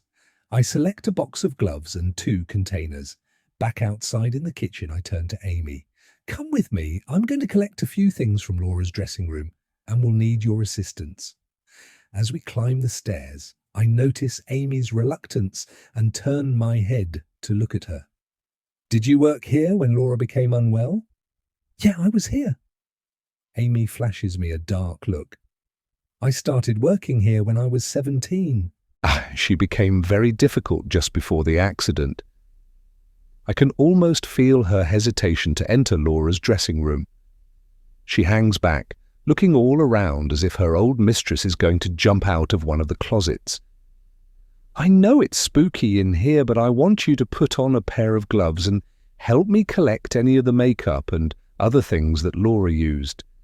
Don't bother with the unopened bottles of lotions or face cream. Place them inside the plastic containers. Don't open them or smell them. Some of these were purchased overseas, and I believe they might be contaminated. I'm going to have them examined by a laboratory to find out if there was anything in them that might have caused her erratic behavior. It smells like her in here even after all these years. She just about bathed in perfume. I could smell her coming. Amy sighs as she collects the cosmetics on the dressing table. I doubt you will find anything. She carefully loads the creams and lotions into the box. I take the jars of face cream and place them in my container. What makes you say that? She had postnatal depression after Noah was born. I believe that was the cause of her decline. She really didn't want to have another baby. She told me one time that she had no maternal feelings whatsoever. So it was just as well Jenny was here, especially after Laura tried to kill Noah. She must have caught my expression of shock. We all know about it. It's not a secret. Mr. Hunter and Laura could be heard arguing all over the house. Jenny was in tears and took the children down to the kitchen, and we all cared for them. Ava and Noah were screaming. Yeah, it was dreadful. I take Laura's perfume and then go to her bedside table and open the drawers to search for anything else she might have been using. I turn on the lamp and spot a paperback novel with writing all over the cover. I flick through the pages. There must be over 300 of them, and the bold writing covers them all. It is the same 3 sentences repeated over and over again. Don't drink the water, don't drink the water, don't drink the water. Is this a warning, or was she so disturbed she needed to remind herself? Trembling, I stare at the writing. It becomes more and more illegible as I turn the pages, and the last few lines are squiggles. 300 pages of the same words goes way past paranoia and steps into the realm of insanity. I'm suddenly afraid of what I've stumbled into. Always my hands shake and the book slips from my hands. I watch it fall as if in slow motion, and it lands on the floor in a puff of dust. Did Laura work out who was drugging her by a process of elimination? The need to run as far away from the room as possible grips me, but if she was right, I need proof. I turn 360 degrees and slowly scan the room, searching for bottled water, and find nothing. I go back into the dressing room, and the smell of Laura's perfume accosts my nostrils again, suffocating me. I pull out a garbage bin from the dressing table, and under the tissues are 2 half-full bottles of water. I collect them and add them to my box. Beside me, Amy is sealing her container, and I turn to her. I'm done here. Let's go. Sweat trickles down my spine as we head down the stairs, and I can feel Laura's eyes boring into my back. I send Amy back to the kitchen and go to Jack's office. I seal the boxes with tape and then, using a Sharpie, write my name and address on both containers and the tests I require. I'm trembling and breathing heavily and try to calm myself. Laura believed someone in this house was drugging her, and she left a warning. Who can I tell about the book? Who can I trust? No one. I run through names in my head. 3 people, Jack, Tom, and Ruby, were in the house when Laura started to decline. All were in the photographs I found taken on the day Caroline fell from the mountain trail, and all 3 were on the yacht. If I discover Laura was being drugged, it could only be one of them, or could it? None of the staff liked her, did they? In fact, they were all scared of her. That gave all the staff a motive to drug her. Or if she died or been sent away to a psych ward, their lives would have changed for the better. This would mean Laura's death was an accident after all. I run the reasons why the other 3 might want Laura dead, and my mind goes to Jack. He had a motive, and so did Tom, but if Ruby had a motive, I'm not seeing it. Was there something between Jack and her at that time, which he refuses to admit? I doubt it, or Laura would have mentioned it in her diary. In any case, I know Ruby was involved with Tom at the time. That's how he lost his job. I need to look closer at the staff. From what I hear, life has been better for everyone involved since Laura disappeared, and now I've arrived to upset the apple cart. Am I next in the line of fire? My things went missing, I heard noises, saw a face in the mirror and in a window. Perhaps they're trying to get rid of me too. But who is doing it? Tom doesn't live here anymore, but he is involved with the firm. If he murdered Laura, who knows what hold the others have over him? Maybe I'm not looking outside the box. What if I'm correct, and it's the entire staff? Each doing their bit, like moving the flowers and my phone, and then shutting me inside rooms in the hope I'll go crazy like Laura. I look over my shoulder at the open doorway and run to close and lock it. I run a hand down my face. I can't think straight. The idea of becoming like Laura frightens me. I stare at the boxes. I can't tell anyone about finding the book, not yet. First, I need to know if they drove her to madness or drugged her. I know if I mention it, Jack would ask Ruby to help me, and until I'm sure, I must do everything myself. I grab my phone and ask it for the address of a drug testing laboratory, and it gives me the details. I go to the website and download a form to submit samples for testing. Using a large postbag from Jack's office supplies, everything is ready to be mailed on Monday. I lean back in Jack's chair and take a deep breath. And now we wait. Chapter 42, Bisurchanti. We spent a nice Sunday with the children. We walked to the beach, built sandcastles, and later went for pizza. It was a typical family day, and I loved every second of it. Nothing bad happened, and everything was perfectly normal. Being with Jack and the children is like breathing fresh air, and all my concerns vanished over the time I was with them. More determined than ever this morning, I drove to the post office to mail the package, and I want to be sure it arrives without a problem and send it by Priority Mail Express. As I drive into the garage, Ruby comes out of the house and stares at me. I wonder why she's at home and not at work with Jack. I climb from the SUV and walk toward the front door. Morning. Did you want to speak to me?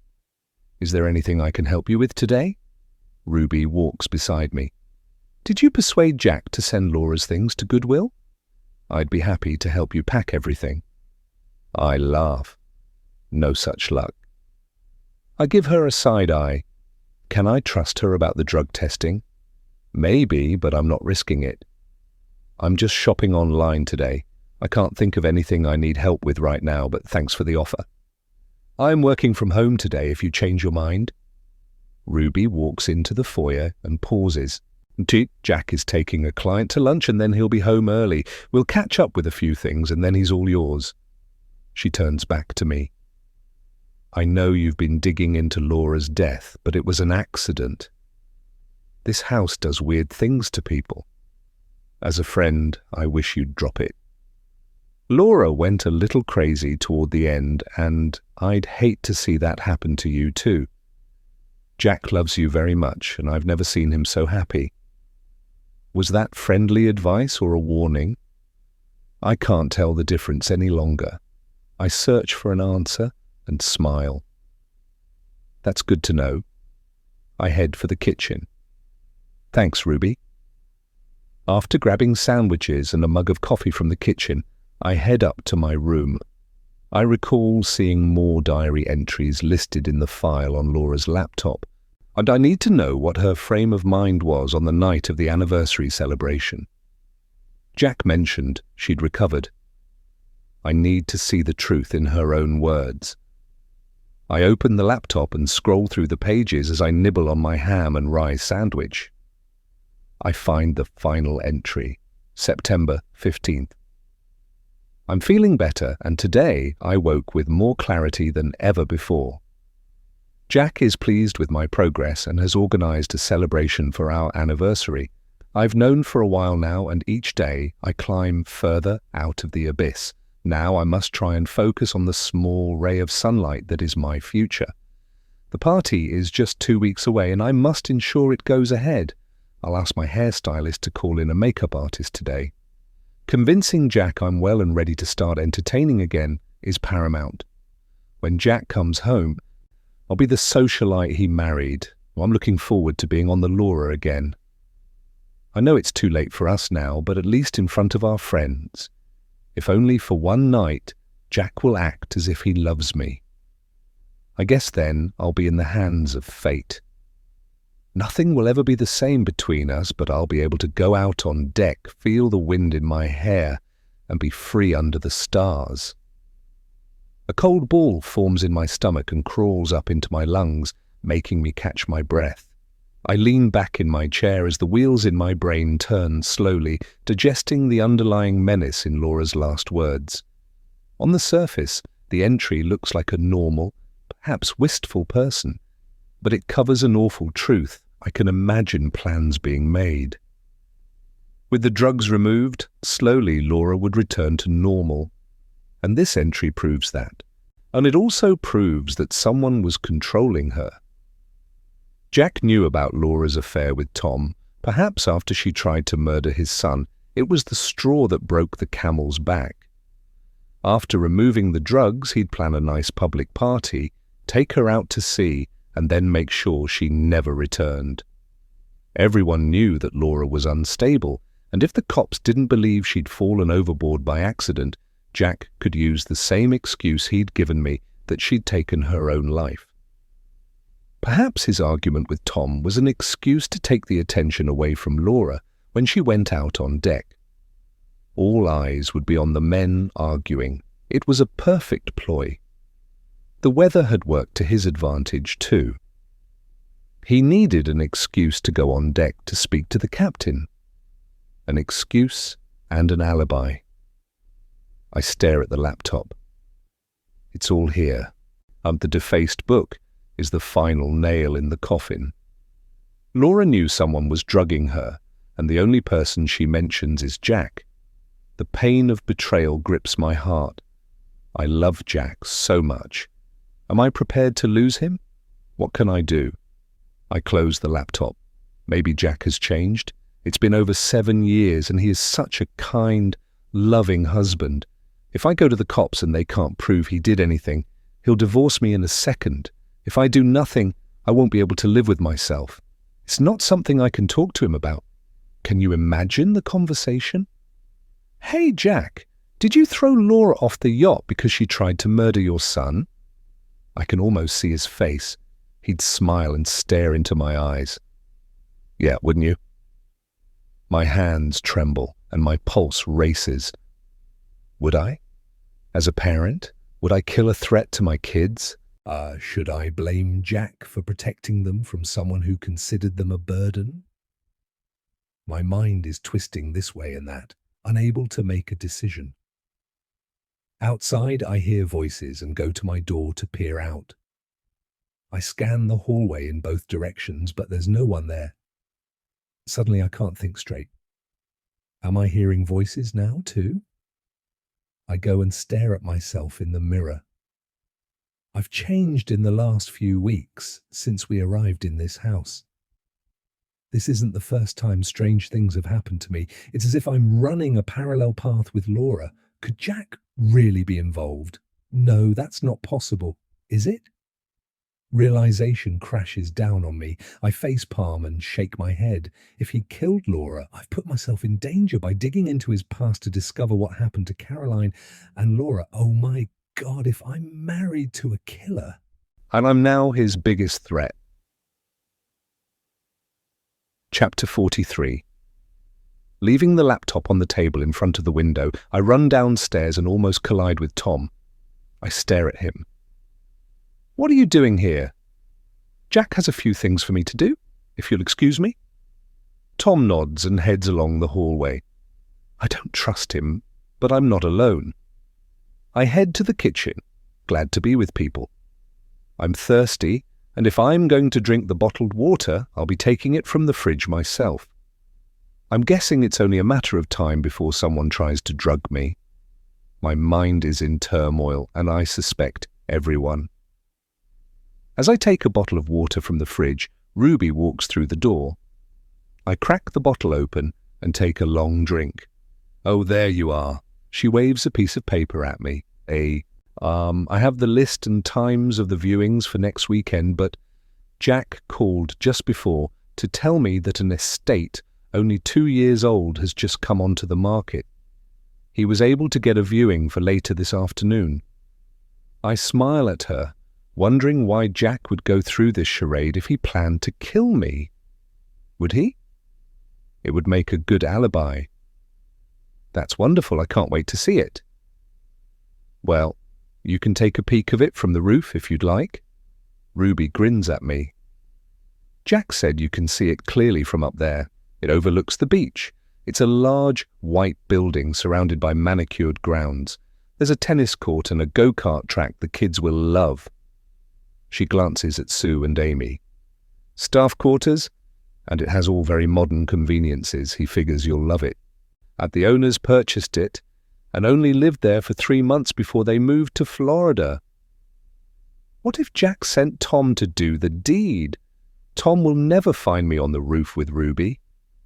I nod, wanting to be anywhere else but here with him right now. The house sounds like my dream home, but what if I never get to live there? I force my face into a smile. I need to get out of here. It sounds wonderful. How do we get to the roof? Via the staff quarters. Ruby walks away, swinging a bottle of water. It's quite a climb, but it's worth it. The view is spectacular. I picture the roof in my mind. It's all peaks and slate tiles. I'm not planning on climbing up the side of a roof. It's too dangerous. There's a flat bit between the peaks where the AC units are. Ruby looks over one shoulder at me. It's a tar and gravel area and perfectly safe. You're not scared of heights, are you? Taking a glance behind me to make sure Tom isn't coming, I follow her through the staff quarters. I don't like heights, but I'll manage. The staircase leading to the roof is behind a plain door. The creaky wooden steps seem to go up forever, and I'm out of breath by the time we reach the top. The moment I step onto the roof, the wind catches my hair and blows it around my face.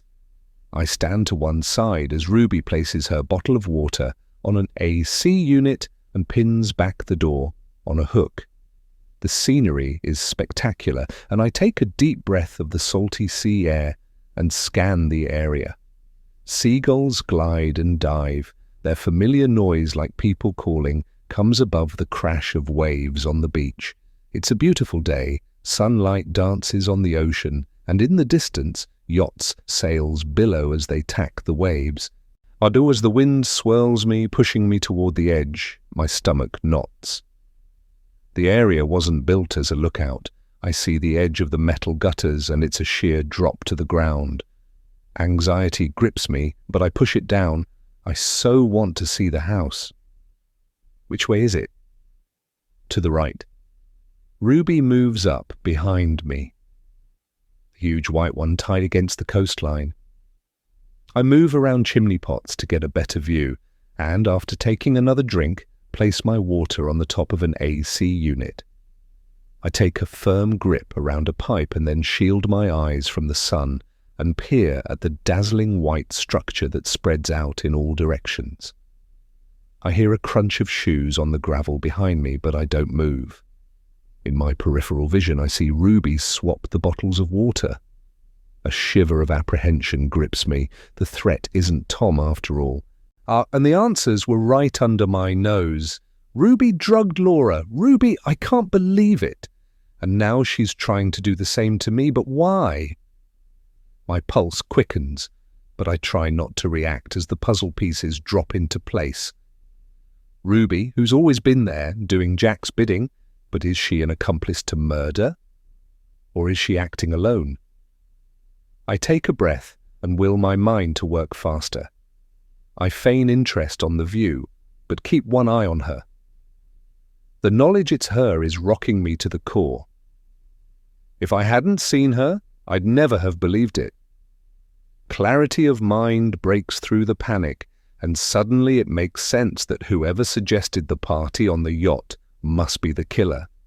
It was the perfect opportunity to dispose of Laura. I turn around, putting my back to the ocean. The wind whips my hair all around like Medusa. I was talking to Jack about the party on the yacht. It's nice to know that Laura had one wonderful evening before she died. I know she'd been unwell for a time. Whose idea was it to hold it on board the Laura? That would be me. Ruby smiles. I do everything for Jack. He couldn't manage without me. I nod, keeping my expression neutral. I understand that Laura had a few problems over the last few months before she died. She did, and that reminds me. Ruby's lips curl into a smile. Did you find your phone? It's strange your phone went missing. Laura's did too, and then she kind of unraveled mentally. You know Jack was worried about you? He said you were searching your pockets all the time and not sleeping. I see triumph in her eyes. She believes she's pushing me off balance, but right now I hold all the cards. I found it. I'm so no big deal. Is it true you believe people are watching you and talking about you? Ruby shook her head. I told Jack he should take you to see a psychiatrist. He left it way too late for Laura. Knowing that Jack had been talking to Ruby about things that I told him in private upsets me, but I stand my ground. Did you know that Laura left a diary? It details everything about the last 6 months of her life. She believed someone was trying to kill her, and it was the same person who killed Caroline. I stare right into her evil eyes and see a flicker of doubt. Are you going to try and kill me now too? You think you're so damn clever to have figured it all out, don't you? Ruby looks away and then back at me.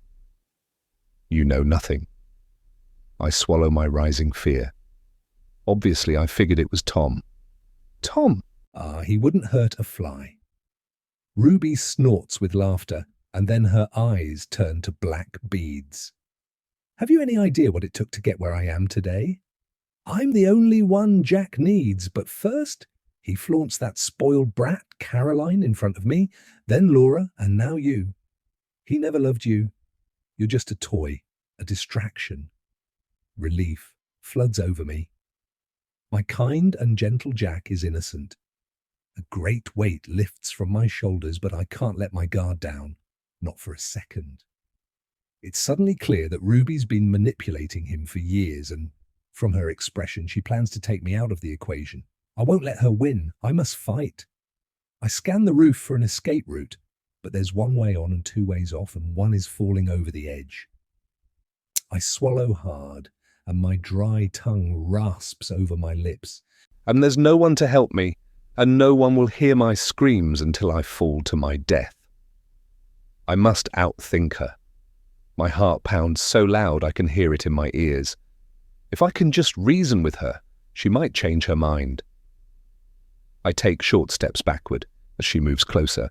No, you're wrong. I know Jack loves me. Think about it, Ruby. You've had years with him. Don't you figure he'd have married you by now if he cared for you? The words have fallen from my mouth before I realize. That's a lie. Eyes wild with rage, Ruby leans closer and drops her voice to a menacing whisper. Her lips curl slightly. You ignorant fool. He needs me to protect him. Caroline was a selfish, manipulative little princess, and when Laura came along, she barks a laugh. I mean, surely you'd know what she was like if you've read her diaries, treated him like dirt. See, I needed to drug her to keep her out of my way. She laughs maniacally. She was so out of it, she didn't remember it was me who put Noah in the bathtub. I did it right in front of her and then told her to leave, and she did. She was my puppet. I stare at her, horrified. You tried to kill Noah. No, there was no need to kill him. I told Jack Laura left him crying in the bathtub. She moves closer, invading my personal space. Her eye twitches. Now you come along playing the detective. She pokes me in my chest. You don't get to take him from me, not you, not any of them. I can see her unraveling before me and know she'll push me over the edge, but I'm ready for her. I must keep her talking and edge away from her. So you pushed Caroline into the waterfall, pushed Laura off the boat, and now you're planning on tossing me off the roof? Why, I'm no threat to you. Jack has me, so you need to die. I'll tell him you jumped. Everyone knows you're crazy. Ruby moves closer and laughs. Laura was pathetic, and it took nothing to shove her on the wet deck. I chose just the right second as the wave hit. It was so easy. She just slid right under the railing and vanished in the breakers. I figured it was over, but then I heard her screaming. I threw a life buoy at her head to shut her up. It hit her right in the temple, and it was bye-bye, Laura. I step back, and wind rushes around me. I'm dangerously close to the edge. Movement over Ruby's shoulder catches my attention. Jack is standing in the doorway, and emotion fills his expression. I move my attention back to Ruby. She expects me to argue, but I won't give her the satisfaction. I think you've been working too hard and you're stressed. Why don't we go back to the kitchen and we'll talk this through? I'm sure there's a good reason why you killed Caroline and Laura. Yeah, come away from the edge, Ruby. Jack's voice is low and in control. We need to talk. Jack, she's lying. Ruby spins around, grabbing my arm. She's trying to turn you against me. She pulls me closer to the edge. Everything I've done was for us, Jack. For you. I killed them for you. You're very loyal. Jack moves slowly toward me. You know I value the work you do for me, and I always have, but I could never love you. He curls one hand around my other arm and plants his feet. Let Willow go and we'll talk, just you and me. I won't let her take you from me. Ruby's fingers dig painfully into my arm as she pushes me toward the edge. I bend my knees and dive toward Jack, and he drags me from her grasp. We both tumble to the hard ground. I glance behind me and cry out as Ruby's arms windmill. Balancing on the edge of the roof, she tries to straighten, but one foot slides into the gutter. Wide-eyed, her mouth open in shock, she frantically grasps at air. She seems to hang for a second, her hair flying in the wind, and then, with a feral scream, she falls out of sight. The next second, Jack's hand covers my ear and presses my head against his chest. I'm thankful I don't hear her hit the ground. I know she's dead. No one could survive that fall, and I'm not getting up to look. I examine Jack's ashen face. Did you hear everything? Just about. He sits up and rocks me in his arms. All this time, I figured she was helping me, but she was controlling my life. I've been such a fool. He pushes hair from my face. I almost lost you too. I shake my head, but you didn't. I'm trembling, and so is Jack. Just hold me. Below, people are shouting, "Call 911! Call 911!" Are you okay? Tom rushes onto the roof and drops to his knees beside us. Yeah. Jack's arms tighten around me. Exhausted, I bury my face in his neck. The nightmare is over. Epilogue. 3 months later, I've never been involved with the police before. The last few weeks have been quite harrowing. Forensic teams searched all over the house, and even though it's been 7 years since Laura died, they still managed to find evidence in her bedroom. But the items I'd packed and sent to the laboratory for drug testing have been collected by the police and taken to be forensically examined. The water in the bottles I'd discovered in her dressing room had been laced with a hallucinogenic drug and had Ruby's fingerprints all over them. We endured weeks of questioning. They'd taken the information I'd collected about Laura, her laptop, and the various newspaper cuttings, along with the book. For a time, I was concerned that Jack or I would be blamed for Ruby's death. Luckily, the staff had told Jack I'd gone to the roof with Ruby, and he'd followed. Hearing Ruby screaming at me, George, Sue, and Amy had eavesdropped on what was happening. The moment the police arrived, we were all separated to tell our stories. This time, all the stories were the same. The staff remained in the house, apart from Jenny. She came with us to stay at a hotel. I couldn't live in that terrible place a moment longer. Once Ruby's death was ruled accidental, Jack sent in a team of professional cleaners.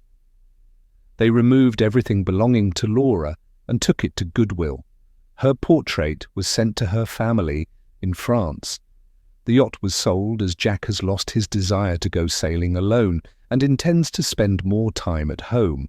His new PA is a man named Dudley, and he's very efficient and will join the household when we move. Talking of moving, we've been viewing houses and found one further down the coast that is perfect.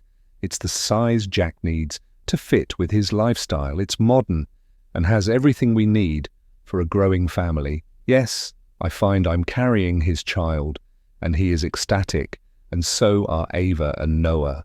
And I'm waiting in the hotel foyer for the children to arrive. We plan to have a final walk through, although I made it clear to Jack that the house is my dream home. The glass doors to the hotel swish open, and a blast of cool ocean breeze rushes in, along with the children followed by Jenny. They run to me as usual for hugs. "Are you ready to see the house we like?" "That would be neat." Ava slips her hand in mine.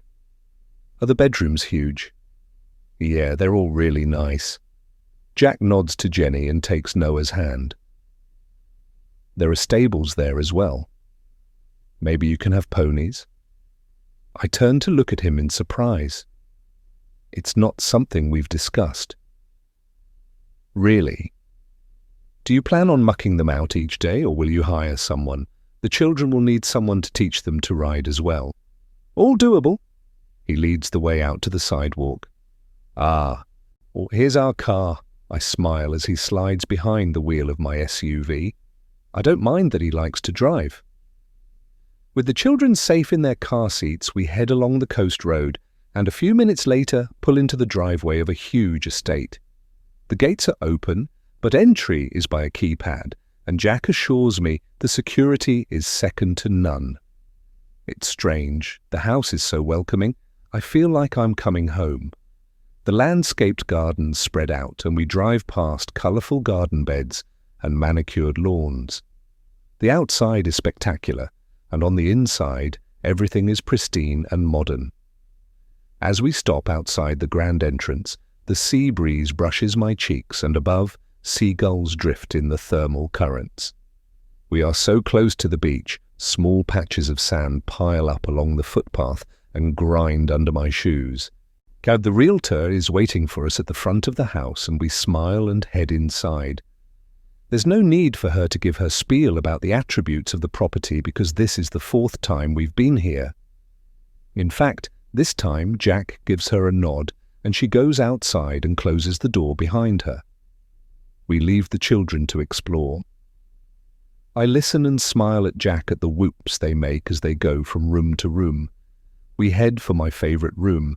The kitchen is everything I've ever wanted, all white marble and stainless steel appliances, although I doubt I'll be spending much time here, as Jack has already mentioned, hiring a new chef and, in fact, an entire staff, except for Bill, the gardener.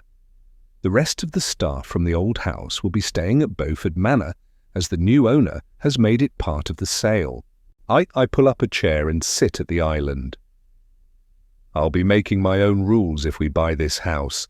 Thank goodness I won't have Ruby telling me what I can and can't do. Let's not talk about her and ruin our day. In fact, let's never mention her name again. Jack runs his fingers over the countertop. Deal? I laugh. Sure. This place has a good feel to it, doesn't it? Jack comes behind me and rubs my shoulders with his large, warm hands. The kids love it too by the noise they're making. I nod, lean back into his massage and sigh. I don't want to change a thing. Everything in here looks new. Can we look through again? I stand and we walk into the family room and stare at the ocean. It's so beautiful. The views from every window are spectacular. The house is quiet apart from the running footsteps and exclamations of the children as they claim their rooms. The slightest hint of fresh paint lingers, but the house is filled with ocean air. Sunlight pours through the windows, casting long shadows across the highly polished floors. I lean into Jack, and his arm comes around my shoulders, solid, dependable, and all mine. I make a wish and look up at him. I so want to live here. Could this be your dream home too? Anywhere you are is home, Willow. He cups my cheek, and all I want is to make you happy. Excitement rushes through me and I turn and wrap my arms around him. Can we buy it? I figured you'd say that. He grins and holds up a set of keys. It's ours.